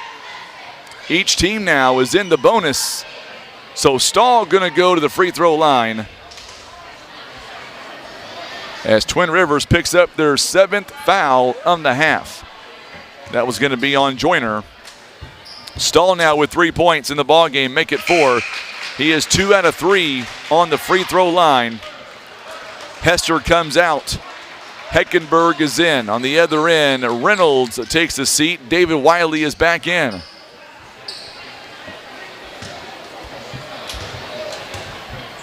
(64-54), and knocks it down. It's back to a 9-point game again. Tell you what, East Carter, man, they're not going away. If Twin Rivers is going to knock them off, they're going to have to play all the way to the final whistle, like right there as Chrisman knocks it down for 2 points. Another steal by Hargraves. Boy, Twin Rivers will not be denied here this afternoon. They're playing like that anyway. Still some time left. It is an 11-point game. McCarty can't get the shot to go down, and Joyner on the rebound. Good move by Heckenberg to a wide open Luke Hester. And now it is a 13-point game. Seth McBroom telling his boys to calm down a little bit. Just play smart. Chrisman on the turnover there. Goes up and scores it. 22 big points for this young man.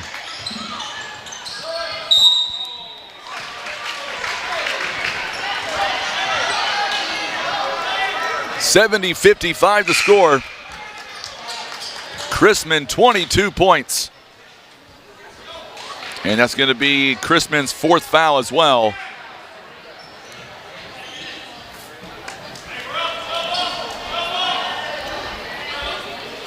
So Chrisman picks up the foul.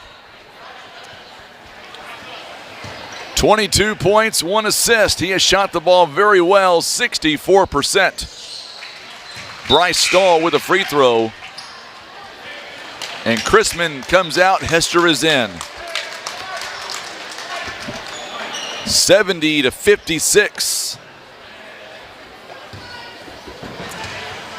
Coming up, it is our first Midwest Bank player of the game. Second one is on the way, it's good. It is 70-57 now. Henning is back in.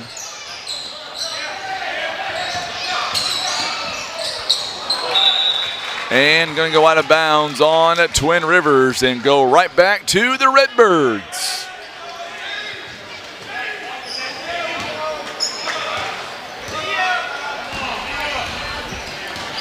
3.5 minutes to play here in the ball game.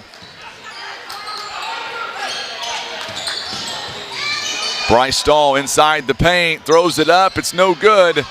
Somehow Heckenberg winds up coming away with the rebound. Outside to Luke Hester. Hester now. Our broadcast presented by our good friends at Twin Rivers Booster Club.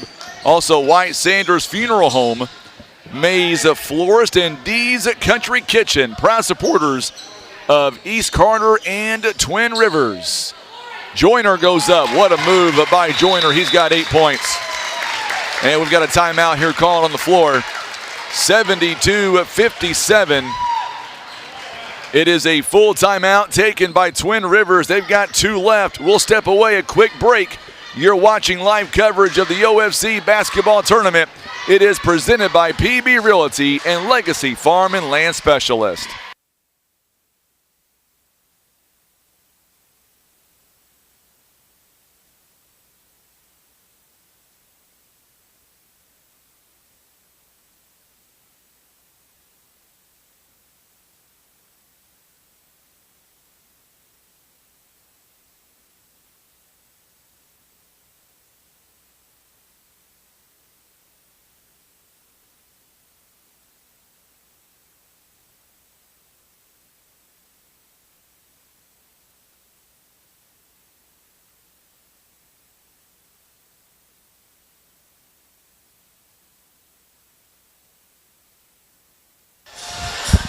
.253 is all that remains here in the fourth quarter of play, and this one has been fun to watch. Twin Rivers now out to a 15-point lead with just under 3 left.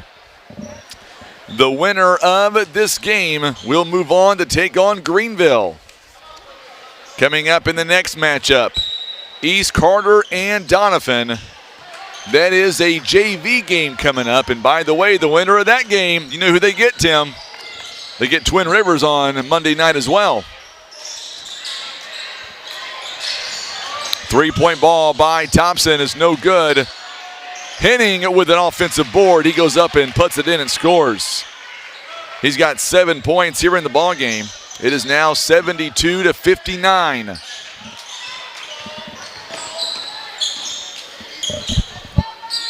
We'll be here in Greenville all week. Tim and I will be. Hunter Huddleston. What a move that was by Huddleston. He's got 13. We'll be here Monday, Tuesday, Thursday, and then Friday for championships out at Libla Family Sports Complex. Heckenberg went for a big steal. Colton Hargraves, he did as well. By the way, coming up tonight, very, very special night at Three Rivers as they are doing the Coach Gene Best unveiling of that awesome statue later on tonight. It is Hall of Fame weekend, reunion weekend. And that's what it's about. Going to have a foul on East Carter. Good luck to the Lady Raiders coming up tonight. Also the men's program as well. Both going to be in action. Brendan Reynolds picks up the foul.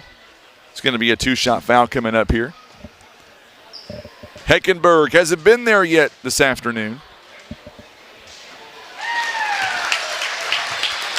75-30, or make that 79-59 the score. Lady Raiders basketball, they are ranked number 15th in the nation in the NJCAA as he makes them both. 76-59 the score.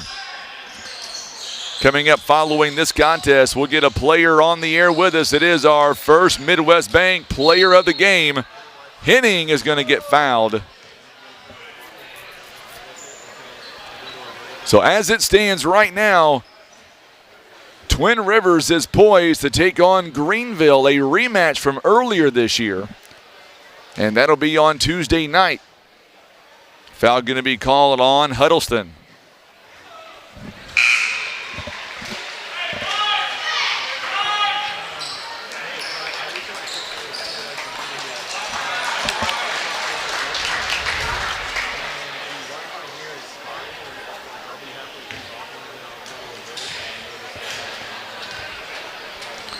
So Henning makes the first one.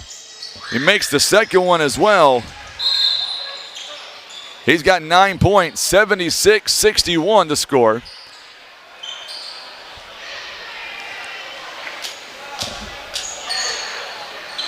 Coming up following this contest, we'll have our first Midwest Bank Player of the Game. Also, we're going to turn it over and get ready for a JV contest as well. Good job by Hester as he concentrates. Man, Twin Rivers outscoring 78 points here in this game. That's pretty impressive. McCarty goes up. His shot is no good. Rebounded. There's Colton Hargraves coming up on a minute remaining here in the ball game. 1 minute left.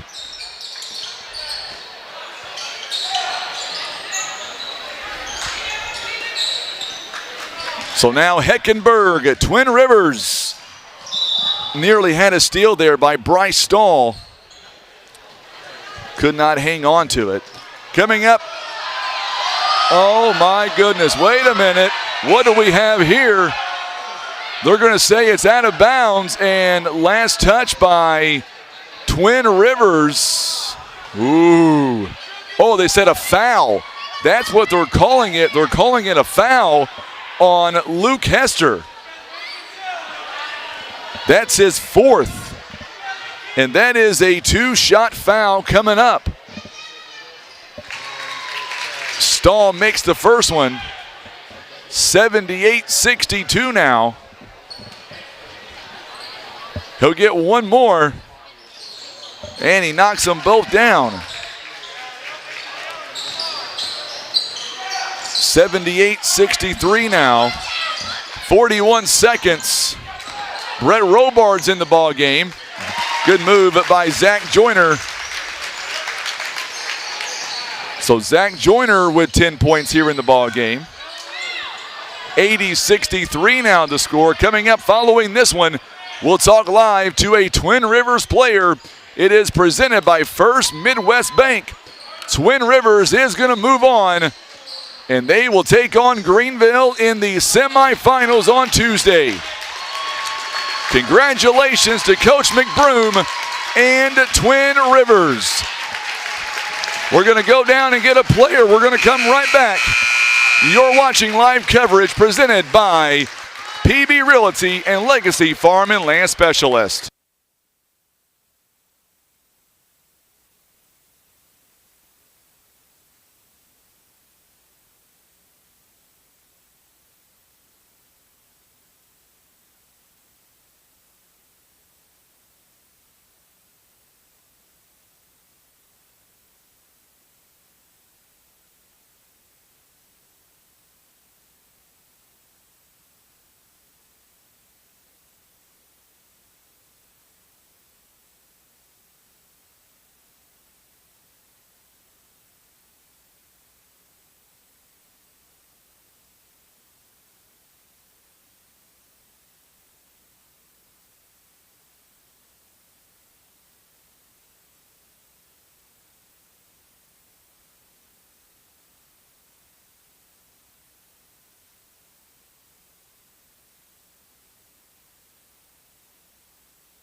All right, we are back now with our first Midwest Bank Player of the Game, and Carter Lewis, a senior for the Twin Rivers Royals.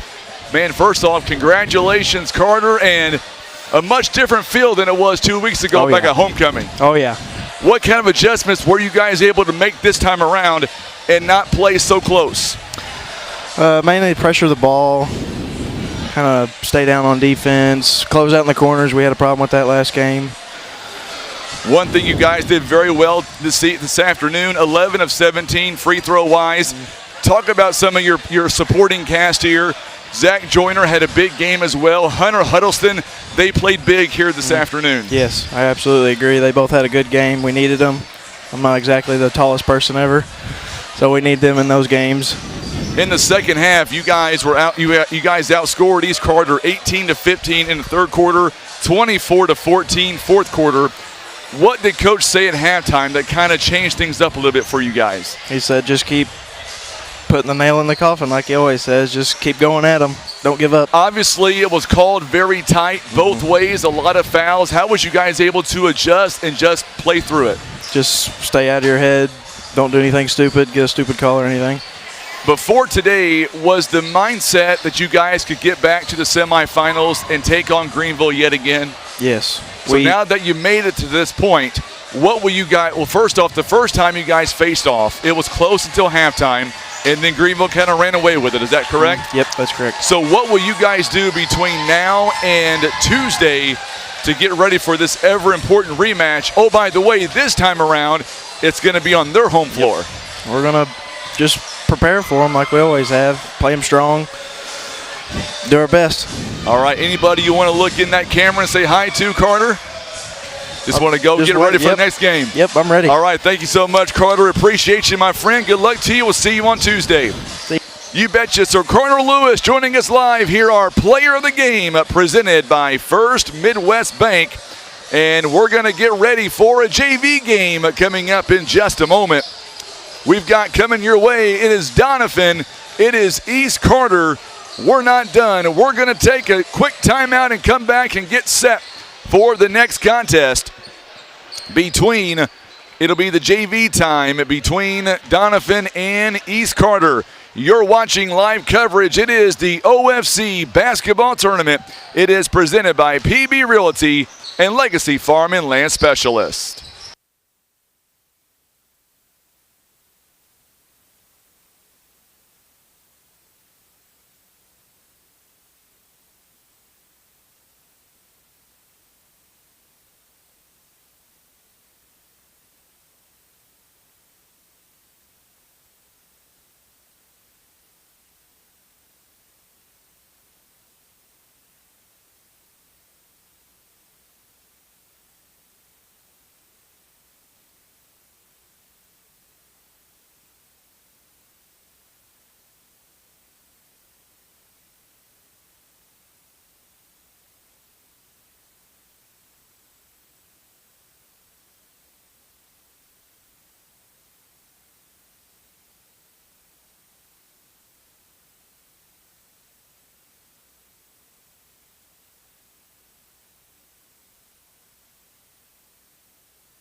All right, so we are back. A big shout out to Carter Lewis rather. He was our first Midwest Bank player of the game. And now we're going to get set for the JV side of things for this game. For this game, we've got East Carter and we've got Doniphan.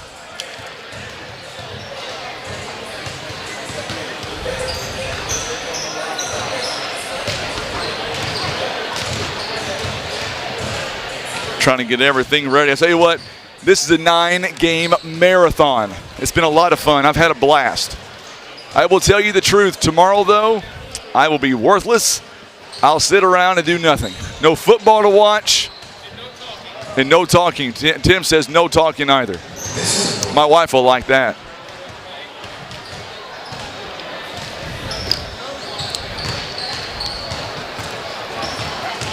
All right.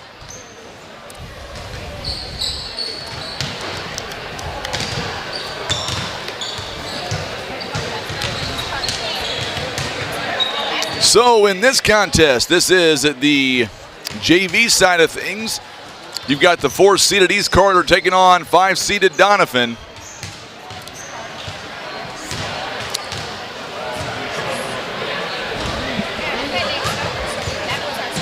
Changing up all the scoreboards and all that, trying to get ready for this JV contest. So we're about to get there, and then in the final minute, we'll get there.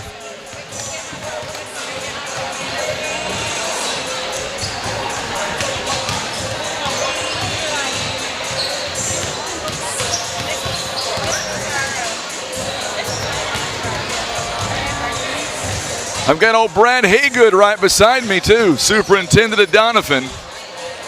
He thinks he came over here to get away from folks and have a quiet time, but he don't know me that well.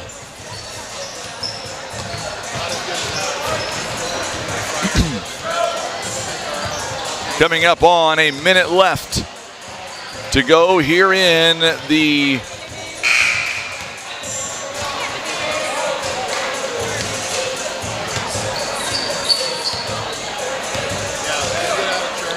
So JV rules that each quarter is 7 minutes instead of 8. So I'll let you know now when it comes to the JV side on East Carter. Their jersey numbers may have changed. We're going to go with it, and hopefully we are correct. I'm kind of going through all of what I've got so far. Welcome to the JV part of the OSC tournament for 2023. Our first contest in the JV bracket will be between the number 4 seed East Carter Redbirds and the 5th seed Donovan Dons. Starting lineups for Donovan. Number 1. So Devin Alfonso is going to get the start here on the JV side. Tyler Lowry.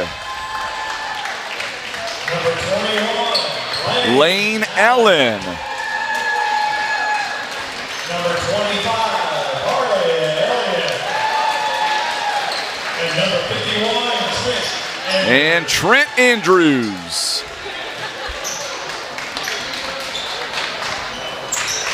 For the Redbirds, number 10, Cordell Duckett. So Cordell Duckett going to get the start here for East Carter. 15, Kaysen Price. Number 21, Colton Harvey. Number 33, Mason Carter, number 33. Number 50, Will Boggs. And Will Bogus. So those are the starting 5 for both teams. 7 minutes on the clock now as we get ready for this first JV game of the afternoon. East Carter, Doniphan. Gabe Thompson. Going to coach it here this afternoon for East Carter for the time being. Daniel Cagle, Hunter Dilbeck, the coaches. Quickly now.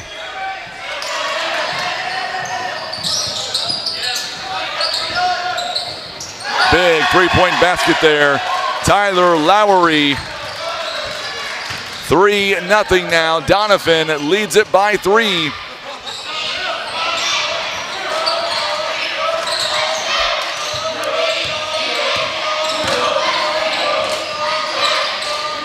So now Price, he'll take a 3 himself. He'll bury a three-point ball. We are tied at 3 apiece. By the way, our officials, it's Rick Gardner, Mike Berry, and Shannon Foster here this afternoon.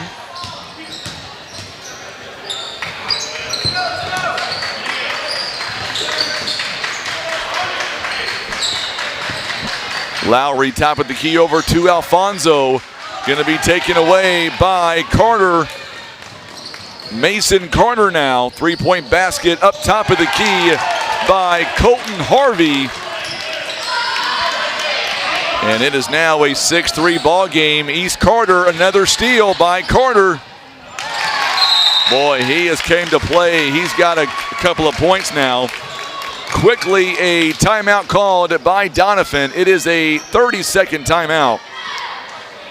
It is quickly 8-3 now in favor of East Carter.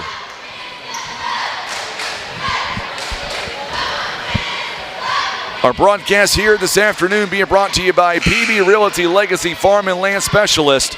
Also being brought to you by First Midwest Bank, First Choice Insurance, Russians Towing.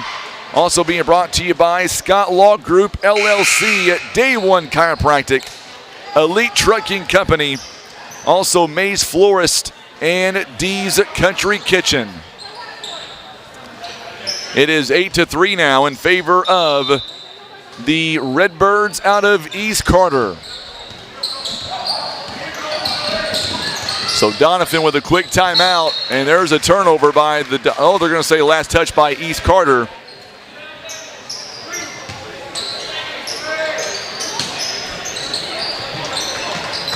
Doniphan now swings it around. Allen goes inside, it's no good. Rebounded by Lowry. Three-point basket is off the mark by Elliott, no good. And now a rebound by Kason Price.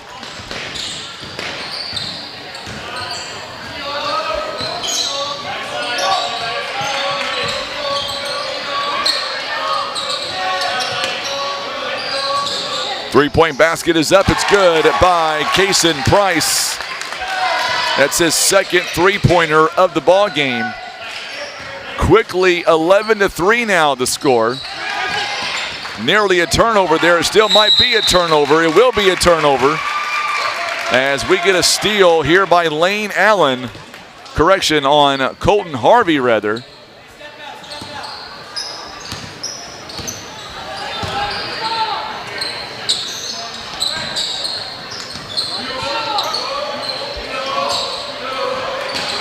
And turnover there, backcourt violation on East Carter. So now we're going to go back and forth the rest of the afternoon. We'll have a JV game, a varsity game, a JV game.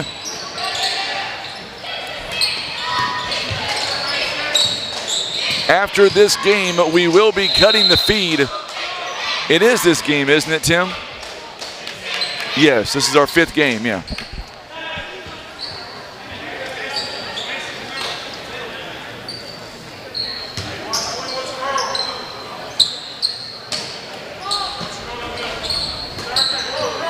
So on the jump ball here, East Carter gets the next held ball. Underneath is Anders, it's no good. Good rebound by Harvey and East Carter. Price, 6 points already here in the first quarter. It is 11-3. Duckett kicks it outside to Mason Carter. Carter back over to Duckett. Wow, can't believe it's already our 5th game of the day. Crazy. Three-point basket by the Redbirds. No good that time by Carter. On the other end, up and good at that time by Alfonso. 11-5 the score.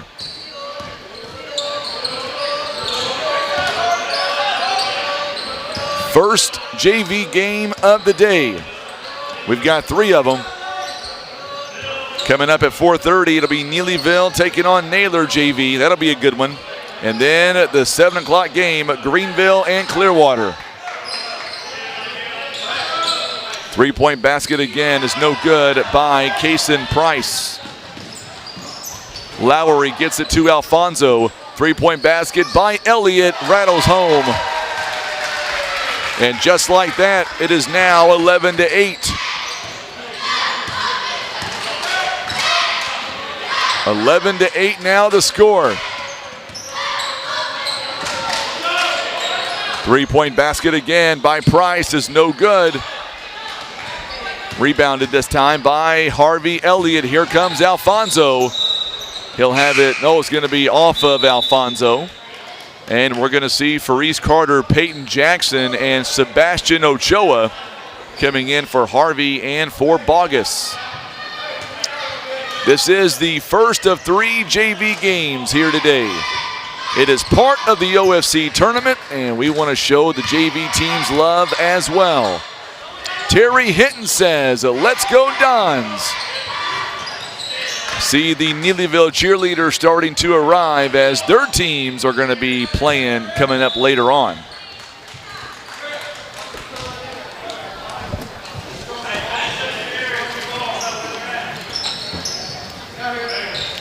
.2:17 to play here in the first quarter of play. It is 11-8. East Carter leads by 3.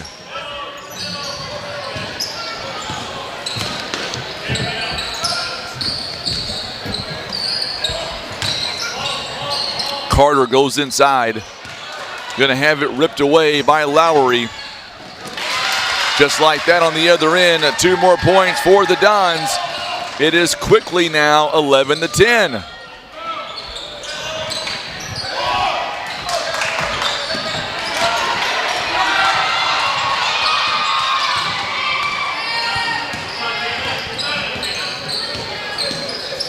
Coming up on 90 seconds remaining here in the first half, or the first quarter rather.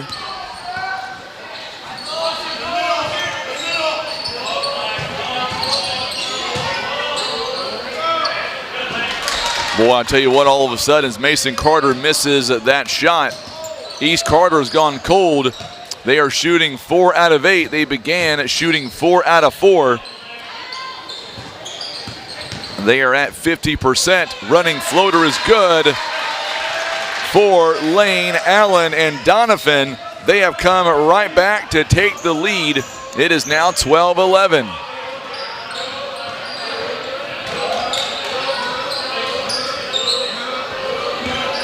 PB Realty Legacy Farm and Land Specialist. Proud supporters of the OFC.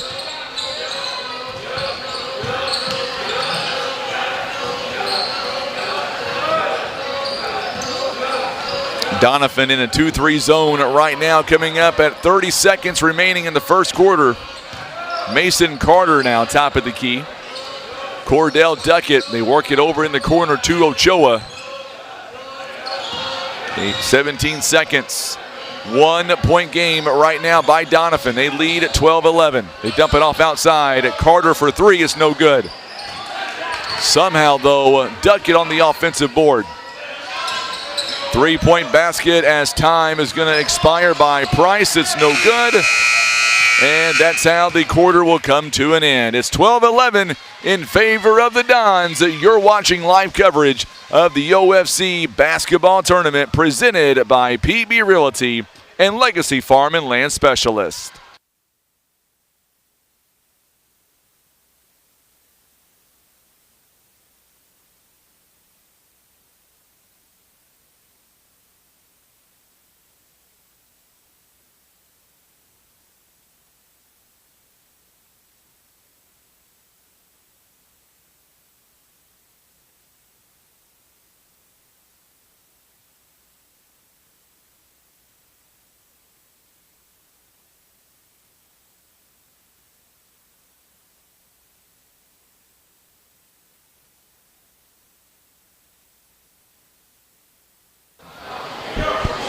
So we're about to get back to live action. 7 seconds here as we get ready for the second quarter of play. It is East Carter Redbird basketball as Jackson back in the ball game. Cordell Duckett as well. Will Bogus and Mason Carter. East Carter started out with 6 players. They got it right though. East Carter going right to left on your dial.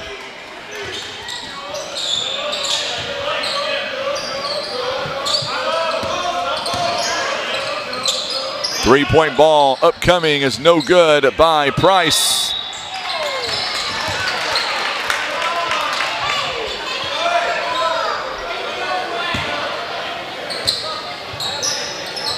It's going to be a held ball there. They're going to give it to the Dons.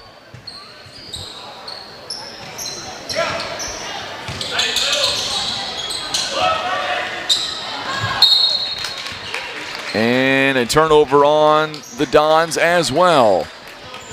6:34 to play.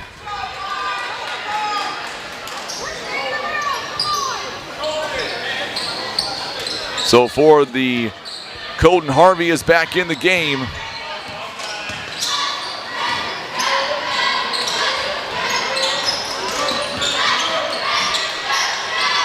.621 to play here in the first half. Basket is no good by Duckett. Rebounded by Bogus. Bogus still going up top. He gets his offensive rebound, but he gets fouled in the process. And for the Dons, it'll be the first foul of the ball game by any team. And they're going to call that on Trent Anders. So Will Bogus on the free throw line for the Redbirds. First one is up. It is no good. And for East Carter, Duckett takes a seat.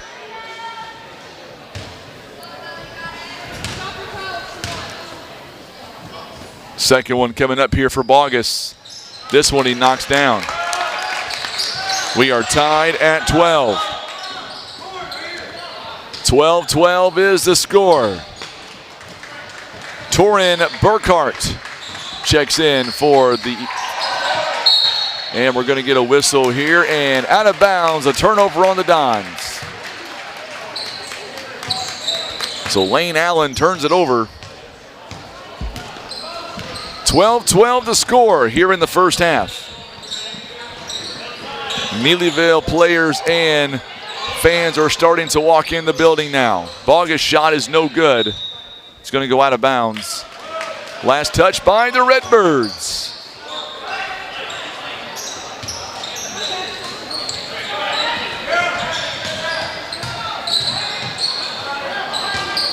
.12-12 is the score. Trent Anders, winner of this game, will take on Twin Rivers on Monday night. And for East Carter, Cordell Duckett back in the ball game. Bogus takes the seat. Also Kason Price and Colton Harvey. Caleb Stahl going to check in, as well as Sebastian Ochoa. There's a big bucket for the Dons, and they're up by 2 at 14-12.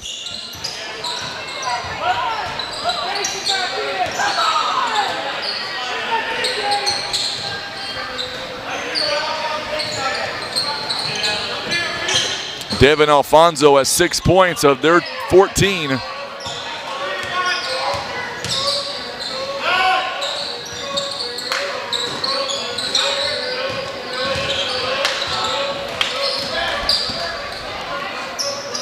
.455 and counting here in the first half. All that remains.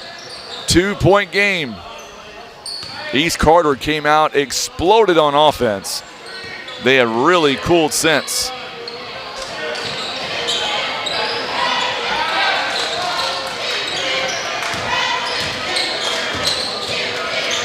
East Carter now. Boy, hats off to Doniphan and the defense. The pressure right now they are putting on. Duckett Works it outside to Burkhart. Three-point basket upcoming is in and out, no good by Mason Carter. Anders, right place, the right time. This one's going to be last touched, I believe, by East Carter. And we're going to see a substitution now as Peyton Jackson back in for Torin Burkhart.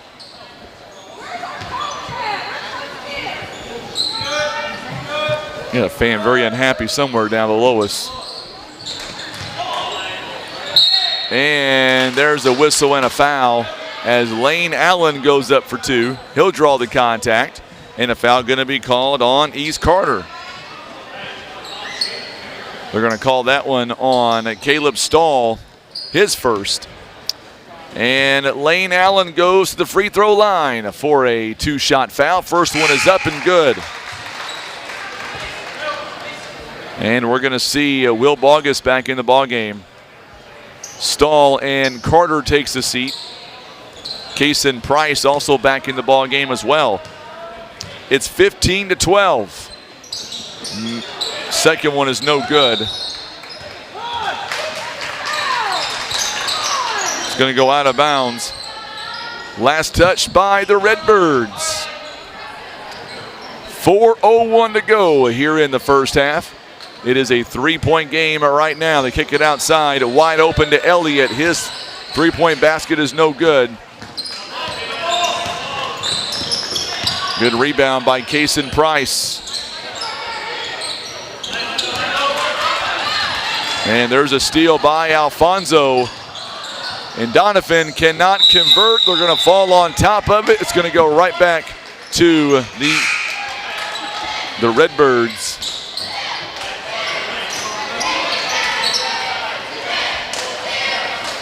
So Jackson takes a seat. Colton Harvey is back in. 15-12 the score. Tim, I'm going to need that monitor right here in front of me.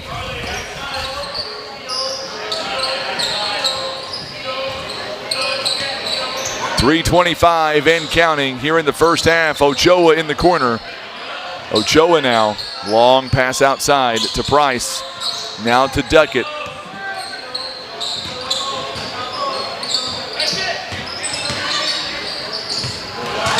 Duckett going to have it, or make that Ochoa going to have it taken away. A turnover on the Redbirds. That is their third of the ball game. So now Elliott works it around the timeline. Nearly a turnover. Good job by Devin Alfonso. This time it's going to be taken away by Ochoa. Ochoa goes up, gets his first bucket of the ball game. 15-14 now. Good defense by East Carter for sure on that one.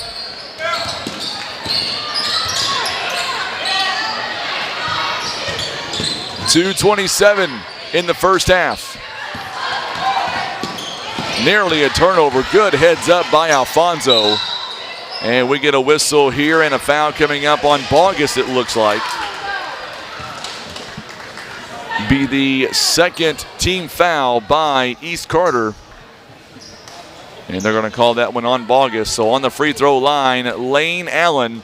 He is one of two so far this afternoon. First one is up and good. It's back to a two-point game again. So Bogus takes a seat, as does Ochoa. Caleb Stahl in the ball game. Second one coming up here for Allen, and this one is no good. Good job by Anders on the rebound. And we're going to get a timeout called, this one by East Carter. It's going to be a 30-second timeout here by the Redbirds. 16-14 now the score. So far the JV Redbirds are shooting 31%, 5 out of 16. They are 1 of 2 on the free throw line. 3 out of 11 from behind the arc. They have been out-rebounded so far, 9-7. The Doniphan Dons are shooting 55%. They are shooting 6 out of 11, 2 out of 4 from behind the arc and on the free throw line. 3 assists, 7 turnovers. East Carter with 3 turnovers so far.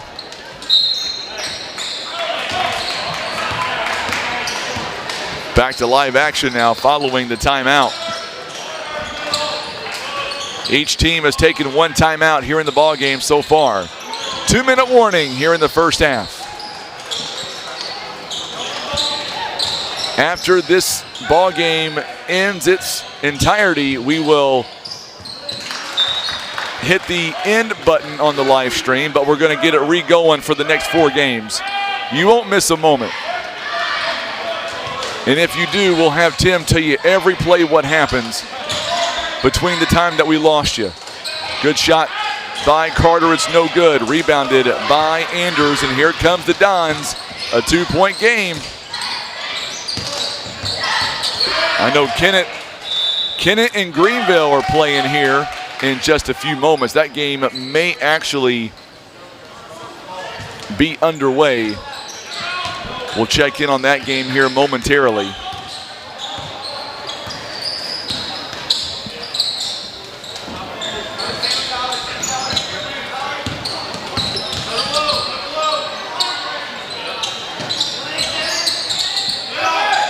Trying to check in on the Kennett game. There's a steal. See Alfonso out ahead. Oh, he misses the layup. Alfonso misses the layup. Here comes Duckett. A pull-up jumper for that young man. It's no good. Rebounded by Lowry.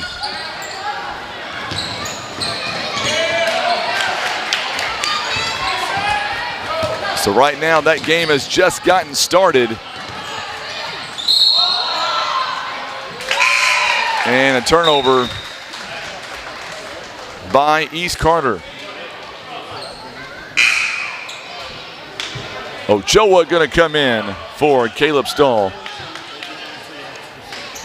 So right now it's a 2-2 score in the first quarter. Greenville taking on Kennett rather.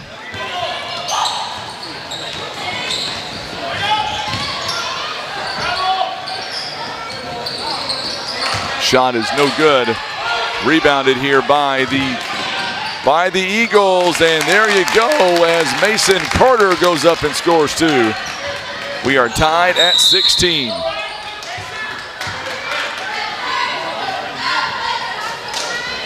"26 seconds left before halftime.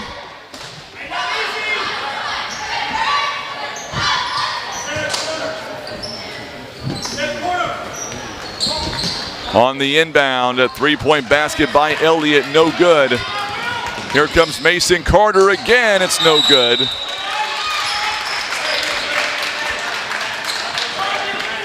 And we're going to get a foul coming up. This one is going to be on the Eagle, or make that on the Redbirds. And that'll be on Cordell Duckett, his first, team's at 3rd. So nobody really in foul trouble here in this game to this point. And we're going to get a whistle here. 9.4 seconds, all that remains here in the first half.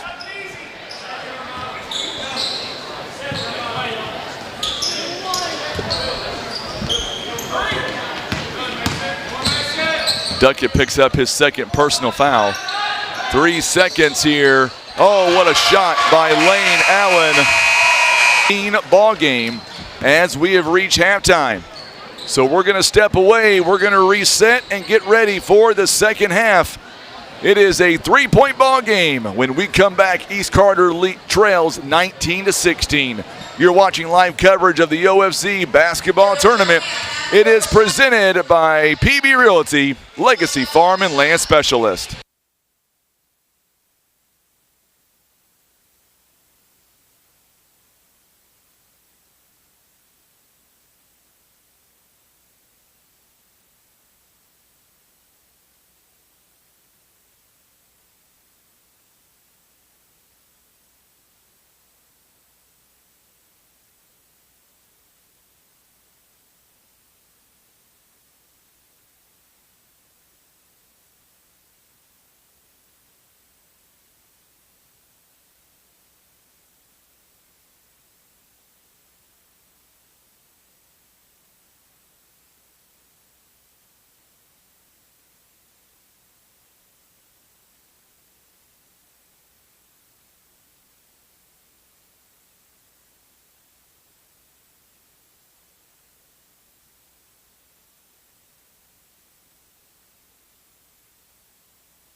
All right, so we are getting ready for the second half.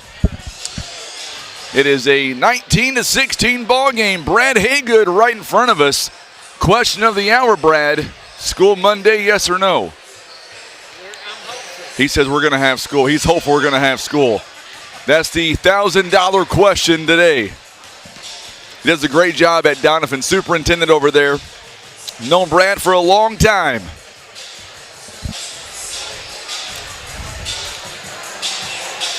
All right, so coming up, we're going to get back to live action. 19-16.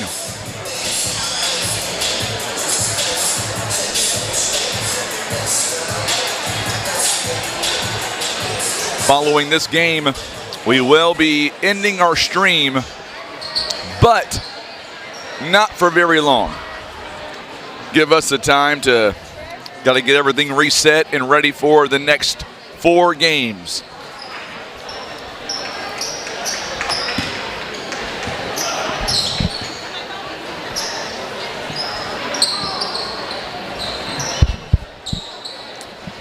All right, so it'll be Donovan ball when we start. And we switch sides. Here we go. And we are underway here in the third quarter.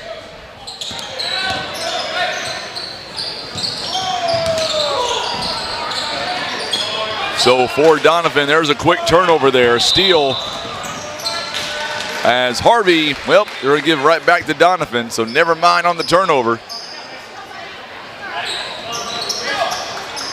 Be the same as starting 5 to begin the ball game that we have on the floor right now. Same for Doniphan also.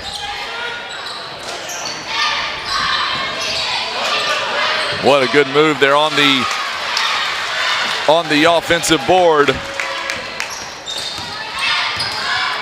It is now a 21-16 the score. Wayne Wilcutt says he remembers when Brad done some coaching. On the other end, there's a quick bucket by Carter. Still a 3-point ball game. Going to get a timeout here by the Donovan Dons. It is a 30-second timeout here by Donovan. Donovan using their second timeout of the ball game. They've got 3 left. Still a big crowd here on YouTube and on Facebook. Facebook not so much right now, but I expect that to come back on YouTube for sure. 6:03 to play here in the third quarter. 21-18 the score. So looking at what's coming up next. This is the 2 p.m. game. We're about, we're far behind now, Tim. Sorry, buddy. Coming up next, Doniphan and Naylor. That'll be the next game. That'll be a varsity matchup. So now Doniphan set to inbound.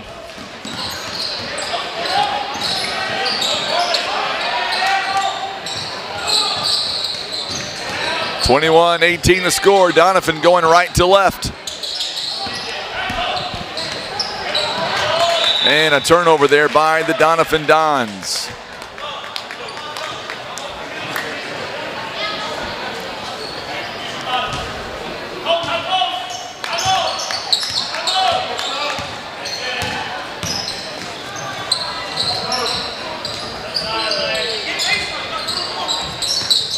Three-point basket coming up here by Price is no good.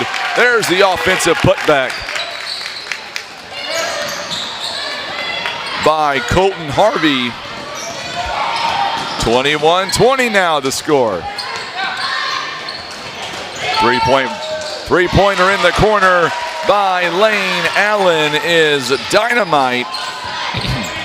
24-20.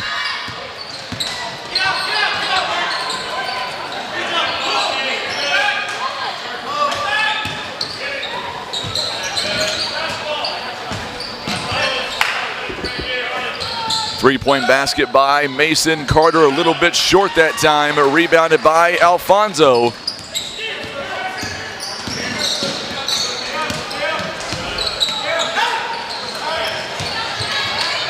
Good move, good block by Kaysen, or by Carter rather.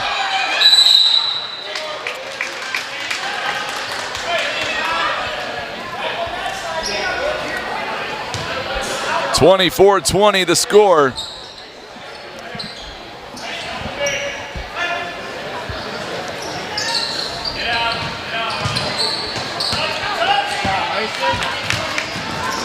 That last foul, by the way, was on Colton Harvey. Now we're going to get a Doniphan foul on the fast break. And a timeout going to be called as well on East Carter's side. It is a full timeout. So we will take a 30-second break. We'll step away, come right back. It is a 4-point ball game. Don's lead at 24-20. You're watching live coverage of the OFC basketball tournament. It is presented by PB Realty and Legacy Farm and Land Specialist.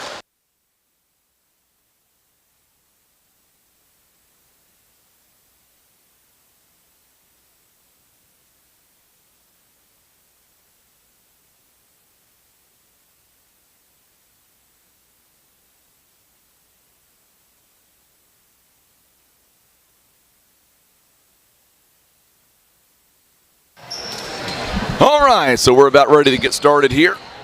24-20.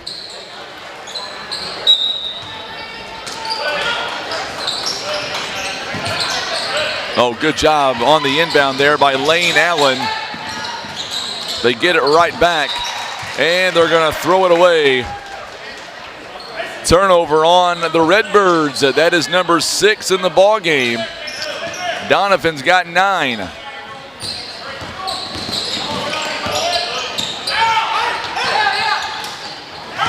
4:13 to play here in the third quarter of play. Tyler Lowry kicks it over to Allen for 3. It's no good. Oh, good defensive rebound there by the Dons. Nope, we're going to say it's going to end up being a foul on the Dons, on Trent Anders rather. It'll be his second personal, and that'll be team foul number 2. So for the Redbirds, we're going to see Lane Allen, we're going to see Colton Harvey taking a seat. Peyton Jackson comes in the ball game.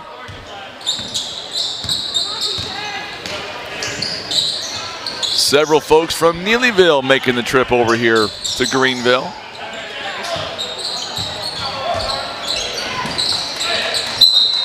And another foul. This one, I believe, is going to be on Trent Anders again. If it's on him, it's number 3.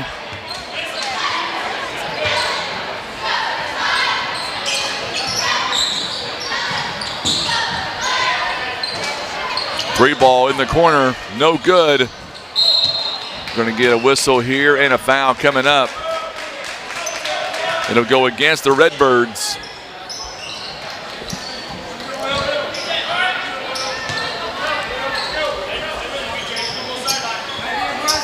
So Will Balgus picks up that foul.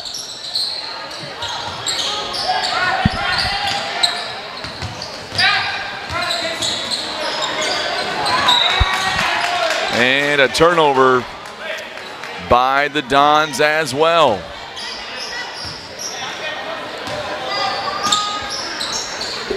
Elliott turns it over.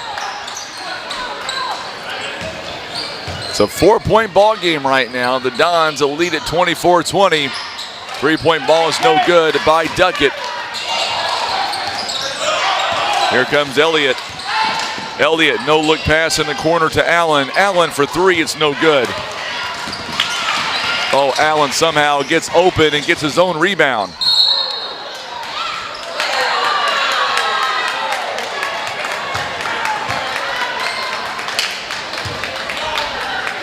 Allen stepped out of bounds. Coming up on the 3-minute mark here in the third quarter of play.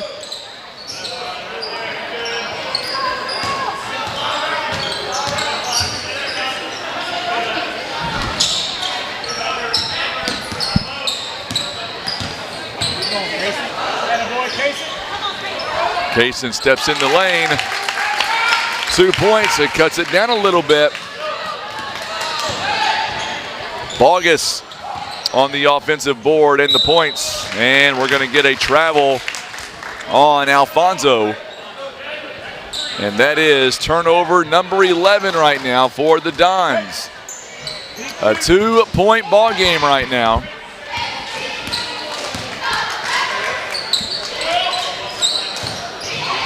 Big varsity game coming up next. Turnaround jumper is good by Kaysen Price.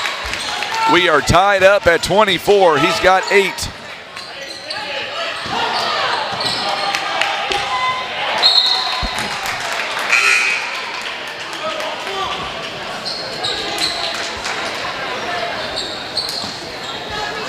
So Bogus will take a seat. Torin Barkhart comes in. Cordell Duckett also taking a seat. And Caleb Stahl comes in. Doniphan Naylor coming up next. Doniphan Naylor will be the varsity game. Shot is no good by Jackson. Rebounded by Elliott. And a whistle and a foul coming up. 2 free throws coming up for the Doniphan Dons.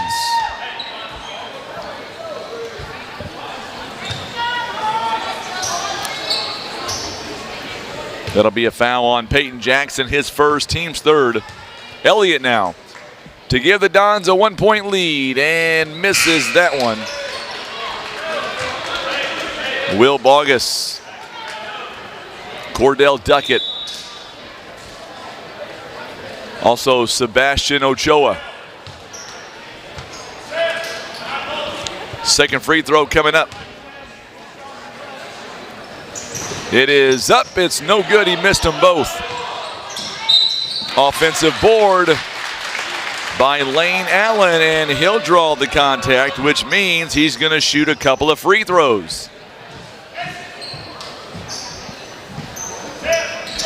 They call that one on Price. That'll be his second personal.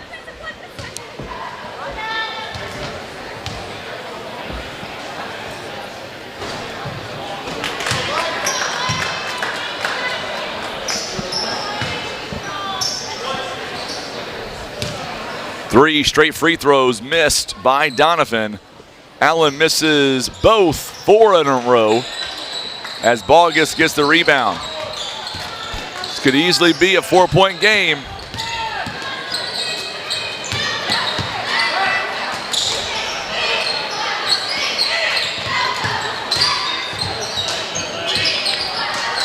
Lowry doing a good job defensively here over East Carter. 3-point basket is up and good by Kaysen Price. Up by 3, 27-24. 3-point ball is no good, but the putback is good by Harvey Elliott. It is now 27-26. 3-point in the corner again. This one by Burkhart, no good. Here comes Lane Allen, throws it down court to Alfonso. Wide open is Elliott, no good. And Bogus again on the rebound. 27-26, under 27 seconds now in the third. 3-point basket by Ochoa, way off the mark. And Allen picks up the rebound. Going to be a foul coming up on East Carter. It'll be a foul on Burkhart. So Kaysen Price is going to take a seat for the time being.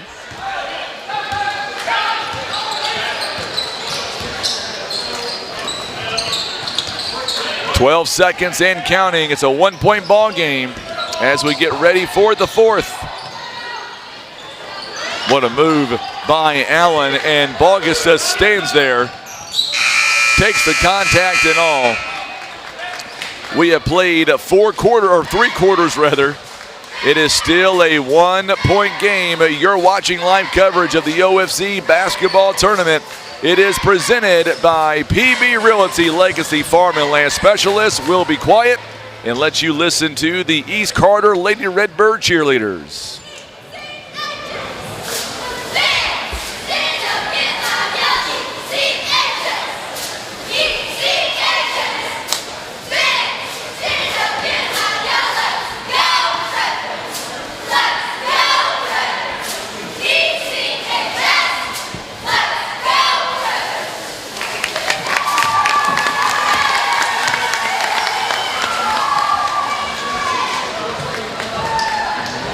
So great job by the cheerleaders there by East Carter.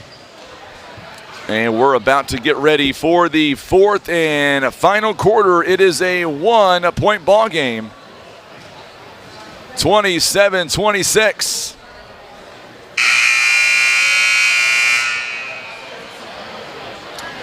(27-26) now the score. Doniphan trails by 1. They have led the majority of the game.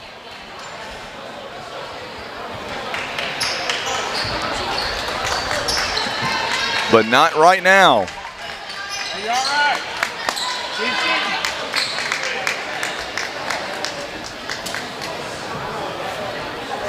About to get ready here for live action. It is East Carter ball. Doniphan will get the next held ball. 1-point game by Doniphan, or by East Carter rather. Coach Jordan Penn trying to get this team to the semifinals. If they're able to do that, they will take on Twin Rivers. Oh, good job there by Mason Carter, knowing exactly where he was. Good heads-up play by that young man. On the inbound, shot is up and no good by Carter. Here comes Allen, or make that Harvey rather. Harvey Elliott turns it over.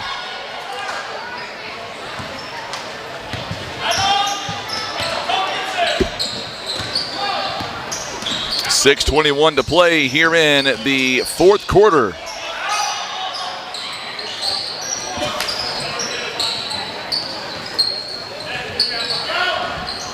Shot is no good. Batted around. Rebounded here by Elliott. Here come the Dons again. Too strong on the putback by Lowry. Rebounded by Price. And we've got a whistle here and a foul coming up.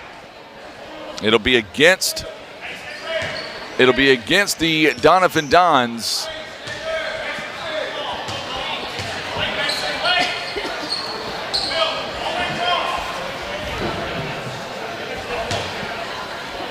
Going to call that one on Lowry. So on the inbound, ball is swatted away. Ball still on the floor. Travel, and it's going to be a turnover on East Carter. 5:51 to play here in the 4th quarter.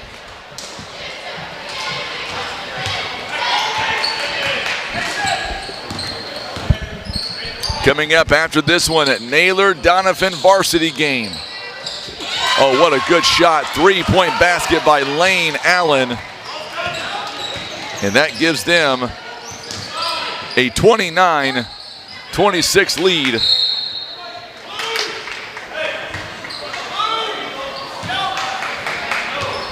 Oh, had a problem scoreboard here.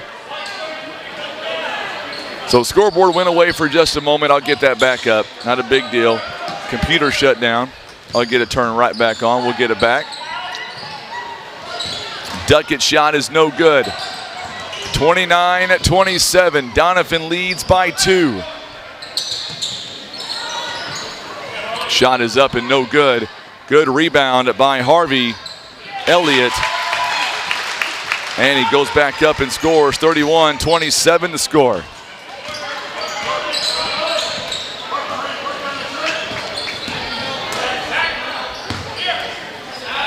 (31-27).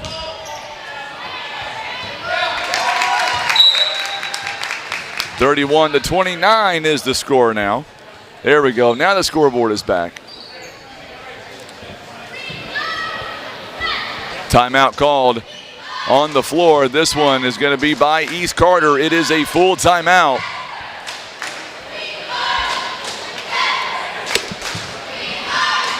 Well, there we go. Not sure what happened there. We'll blame that one on Tim. We'll say it's all Tim's fault. We got it back pretty quick, though, didn't we? Our broadcast presented by Kevin's Automotive, Jayco Apparel. Also being brought to you by May's Florist, D's Country Kitchen. Also by Southern Care and Comfort, Stan Bader Wood Trust.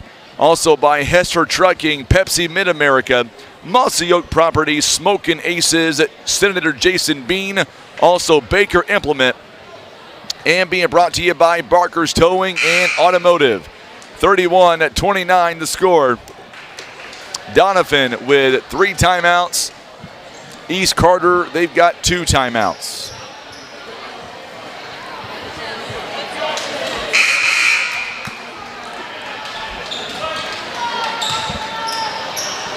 Possession arrow favors the Doniphan Dons.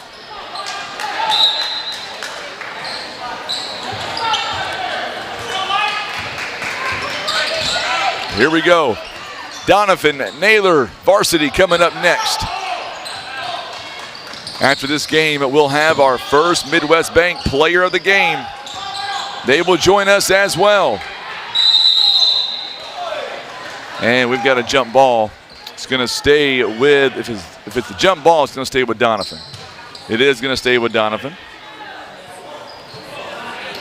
4:35 remaining in the ball game.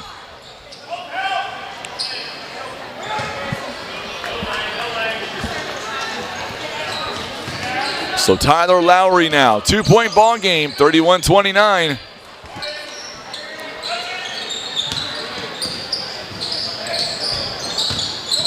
Lane Allen goes up and he'll draw the contact and he'll shoot 2 free throws coming up.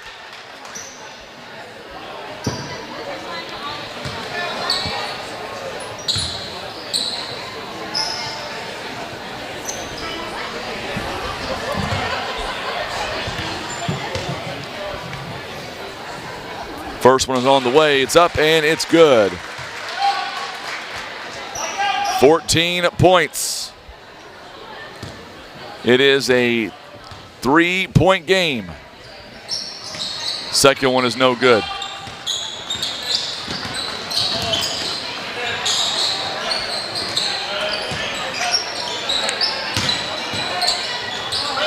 Bogus could not get the shot to go down.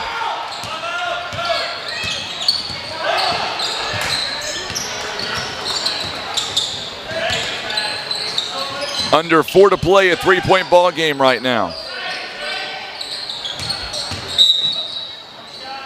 And we've got a timeout called. This one by the Dons. It'll be a full timeout. They've got 2 left. We'll step away. You're watching live coverage of the OFC basketball tournament presented by PB Realty, Legacy Farm and Land Specialist. Doniphan leads at 32-29.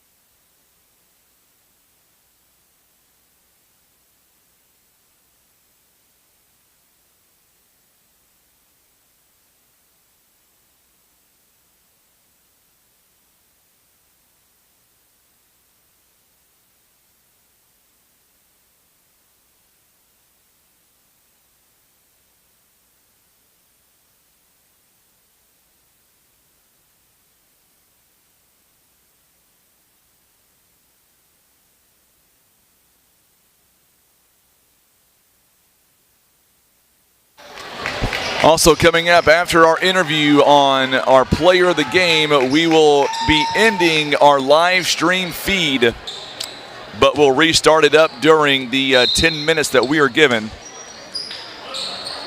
So we'll have a new stream coming up. If you're going to be watching the Doniphan Naylor game as soon as we get done with the player of the game. 3-point basket is no good by Lane Allen.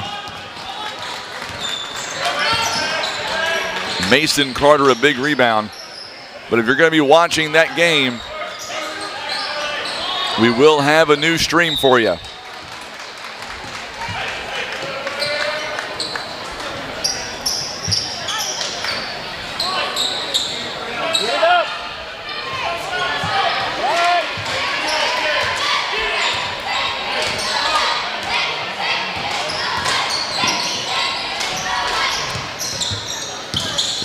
It's been a back and forth kind of ball game all game.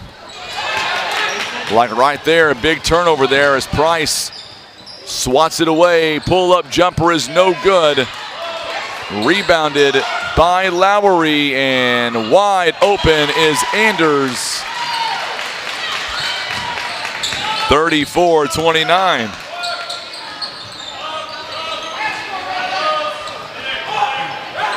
Winner of this game will move on and take on Twin Rivers on Monday afternoon at 4:30. Bogus is having all kinds of issues with Trent Anders in the paint there. Bogus, those two big guys going at it. 2:21 to play. Kason Price not ready for this tournament to end.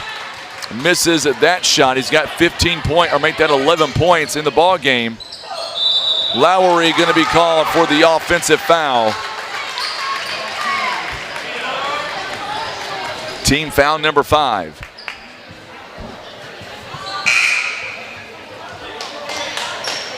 So for East Carter, we're going to see Jackson taking a seat. Colton Harvey checks in.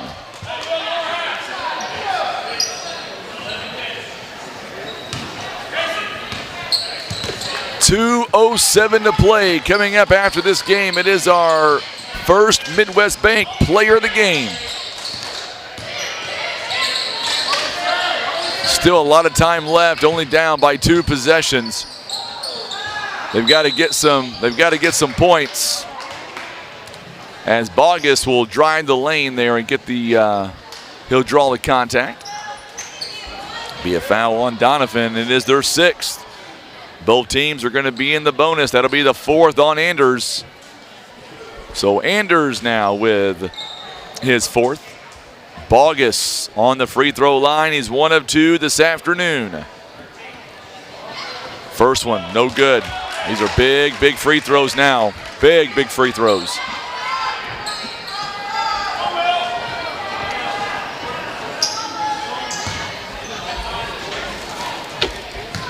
Second free throw is coming up. It is on the way, and it is good this time. Still a 4-point game. 147, 34-40, 34-30 rather. Bogus went for a steal, but instead he'll be called for the foul instead. And that'll be his 3rd personal foul, team foul number 7. It is a 1-and-1 now.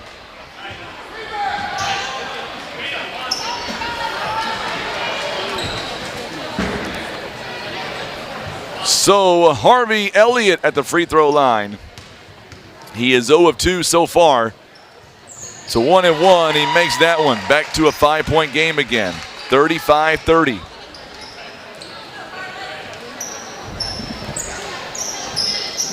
.35-30 the score. Elliott, 8 points. Second one is up. It's also good. 2-possession game now. 36-30. Remember, the winner moves on to take on Twin Rivers, and there's a carry right in front of the official. And we're going to see back in the ball game now, we're going to see Peyton Jackson coming in for Will Bogus.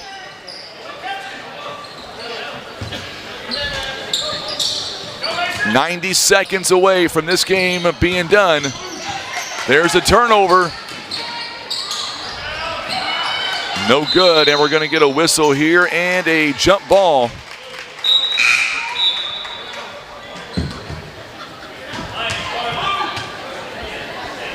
So the held ball is going to go back to Three-point ball, it's good. That's a big shot. That is a big, big shot by Colton Harvey on the inbound. 36-33, it's a one-possession game with 1:18 to go here in the ball game. Winner of this game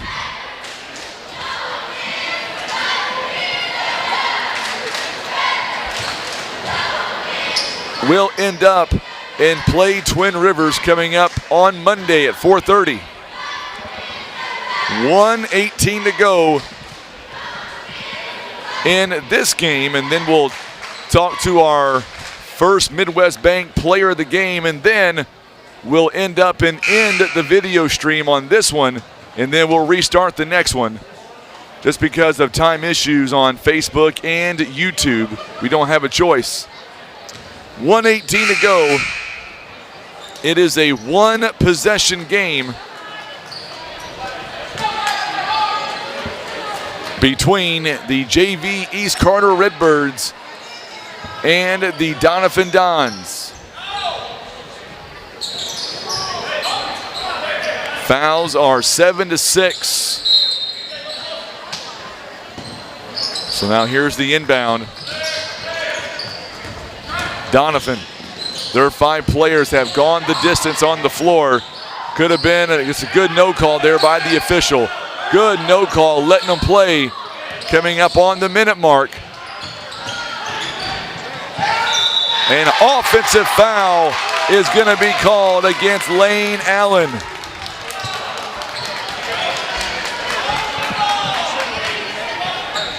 One minute left. Bogus back in. It's a three-point game.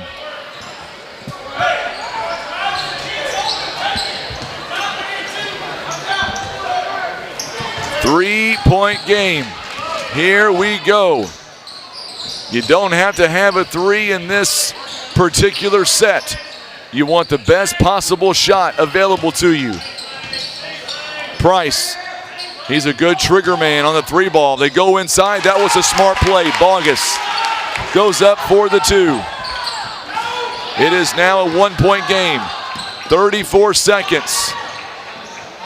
Bogus is going to be called for the foul. That's number 4 on him. But it's not necessarily the worst foul in the world, and here's why. It's a one-point game.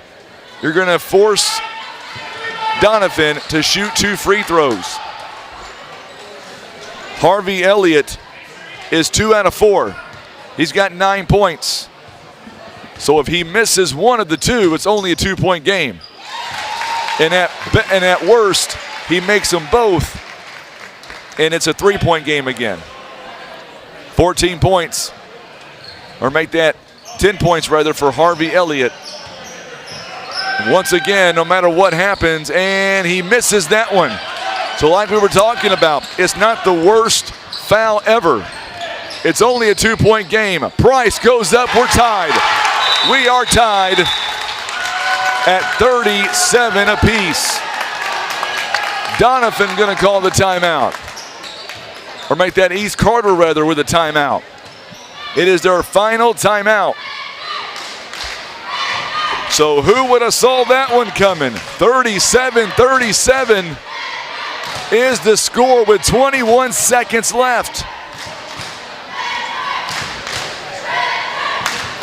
Debbie, are you talking about Clearwater JV or varsity? If you're talking about the JV plays at 7 p.m. Varsity will play at 5:45, Miss Debbie. Tie ball game, 37 apiece. The winner of this game is going to meet up with Twin Rivers. Tim is sitting on his hands desperately. He wants to say it.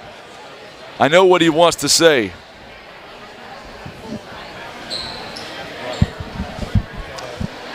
No problem, Debbie. Yes, you'll be able to see the game live right here. Remember, we are going to end the video stream following the game. If we happen to go into overtime, we'll carry the game in overtime. We won't end it until the game is over. I promise you that. So 21 seconds is all that remains. Doniphan's going to play for the last shot. Here we go. 20 seconds and counting. Lowry gets it to Elliott. Elliott inside the paint. It is no good. Bogus with a rebound. And Doniphan gets it right back. And now we got a timeout here by Doniphan with 2.9 seconds left. Doniphan, they've got one timeout left.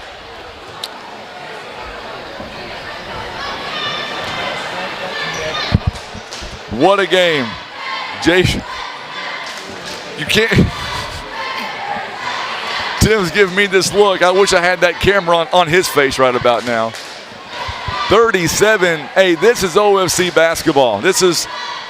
We said we had a 9-game marathon. It might wind up and it might be 9 complete games and then throw in a half on top of it. Every time Tim and I get together at a tournament, the last tournament we did was the Poplar Bluff Showdown. 1 game went into overtime. Remember the Lady Royals tournament in December on the final night? 2 out of the 4 games that went into overtime. One of them was a double overtime game. So Tim and I are notorious for overtime games. Make sure and share this video feed. It's coming down to the wire. 2.9. 37-37 to score. Neither team wants to be one and done in this tournament. Brad Haygood says, give me 3 more overtimes. He'll be okay with it. He's shaking his head. Don't you say that. I said that. Here we go. 2 seconds. They're going to go in. Bogus takes it away. We're going to overtime. We're going to overtime as Doniphan could not get the shot off. They got the shot off, but Bogus stood there like a statue, and we need 2 more minutes to go ahead and settle things down. So there you go. If we were not off time before, we are now. 37-37. Let me change that in. There we go. Look at that scoreboard there, Tim. You like that, buddy? Overtime. That's what we do. We're in overtime. Overtime number 1.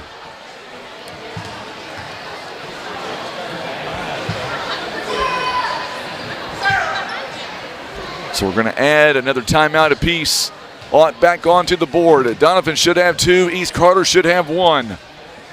And we're going to take away the possession arrow because we should jump. JV rules. Overtime is 2 minutes. Yep, Donovan. I just saw the Doniphan has 2 timeouts. East Carter has 1.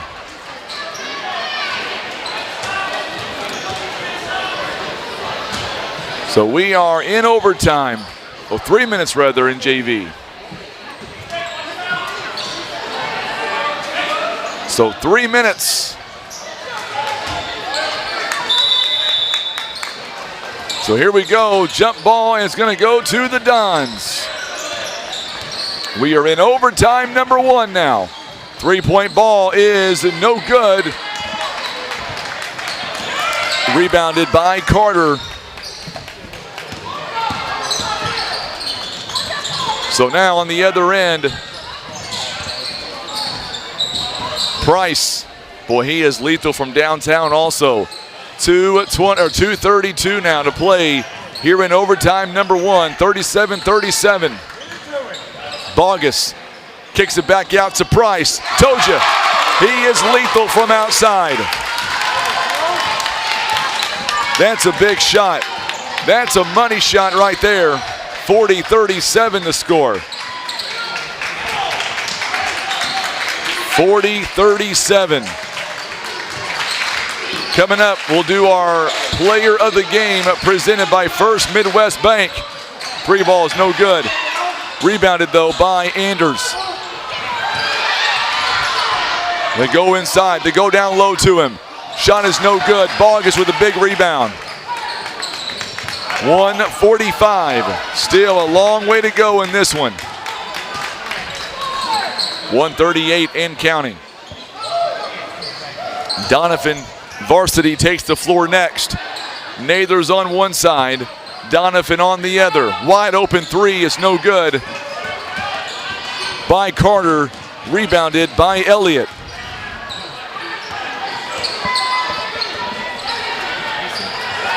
.116 to play. Wide open shot. There you go as Trent Anders rather.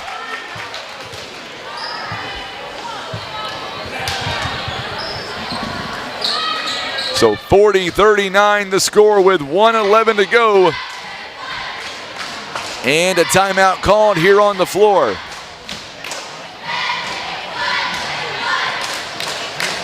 It's a full timeout.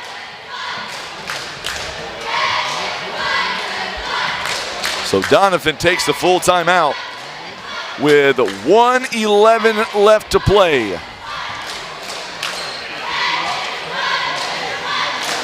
You're seeing our amazing sponsors here rolling across the screen.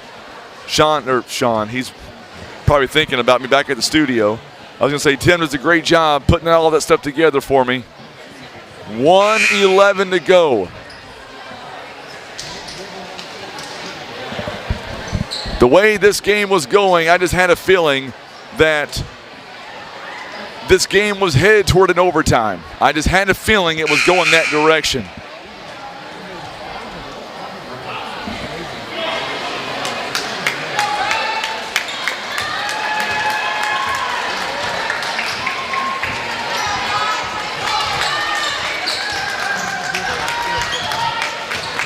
So here we go.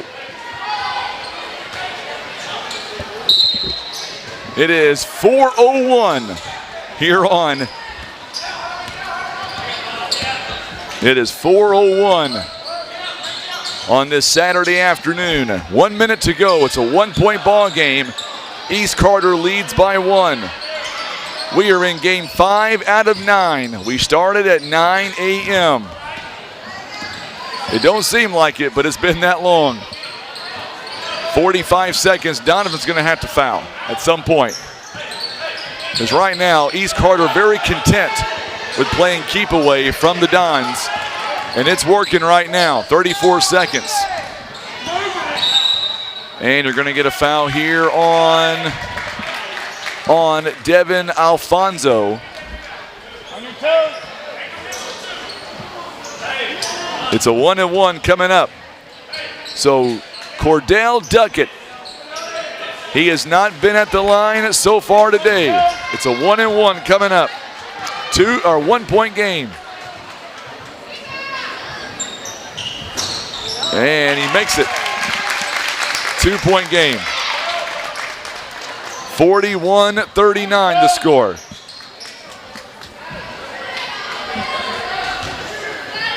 Coach Penn may call the timeout, he may not. He thought about calling a timeout there a second ago. He may let it go ahead and play out now. It's a 3-point game. Can East Carter hang on in overtime? Oh, they steal it in midair. Carter goes up and scores. And that might be enough to get the job done. It is 44-39 the score in overtime. Timeout called by the Dons.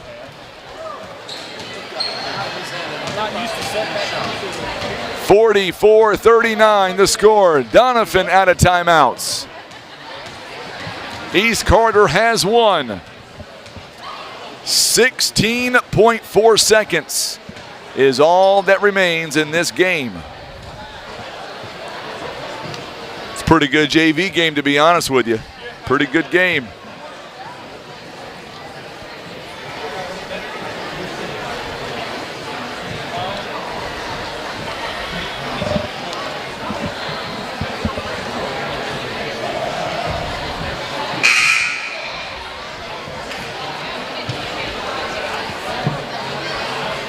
So 16.4 seconds.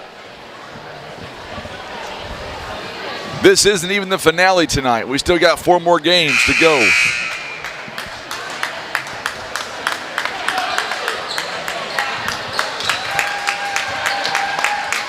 Boy, these East Carter fans are really into it.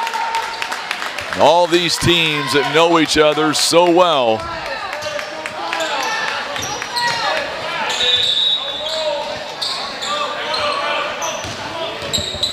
Lowry now brings it down the floor. It's a 5-point game. A 3-point basket is going to be short.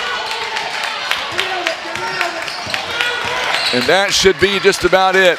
This game is going to come to an end in overtime. 44-39. We've got our player of the game coming up next, presented by First Midwest Bank. Don't go anywhere.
All right, we're going to be joined by our First Midwest Bank player of the game. We'll get him right here. Mr. Kaysen Price is going to join us. We'll have you look in that camera right there, Kaysen. Let's talk about this game. It seemed like we were poised all the way around for overtime. Walk us through what happened there the last 3 minutes of the ball game. Well, we ended up getting some stops on defense, and we ended up getting the lead there, and we just had to force some time off the clock without turning the ball over or letting any or fouling any. Your defense was able to force 19 turnovers, and you guys only had 9 turnovers. Walk us through that. How did you guys play with such poise all 4 quarters and then the overtime period? Well, we got tired, but we just had to push through. And, I think they got more tired than us, so we were able to use our press to get some turnovers. Let me ask you, coming up on Monday, you guys will match up against Twin Rivers. Talk about that game and what's it going to be like for you?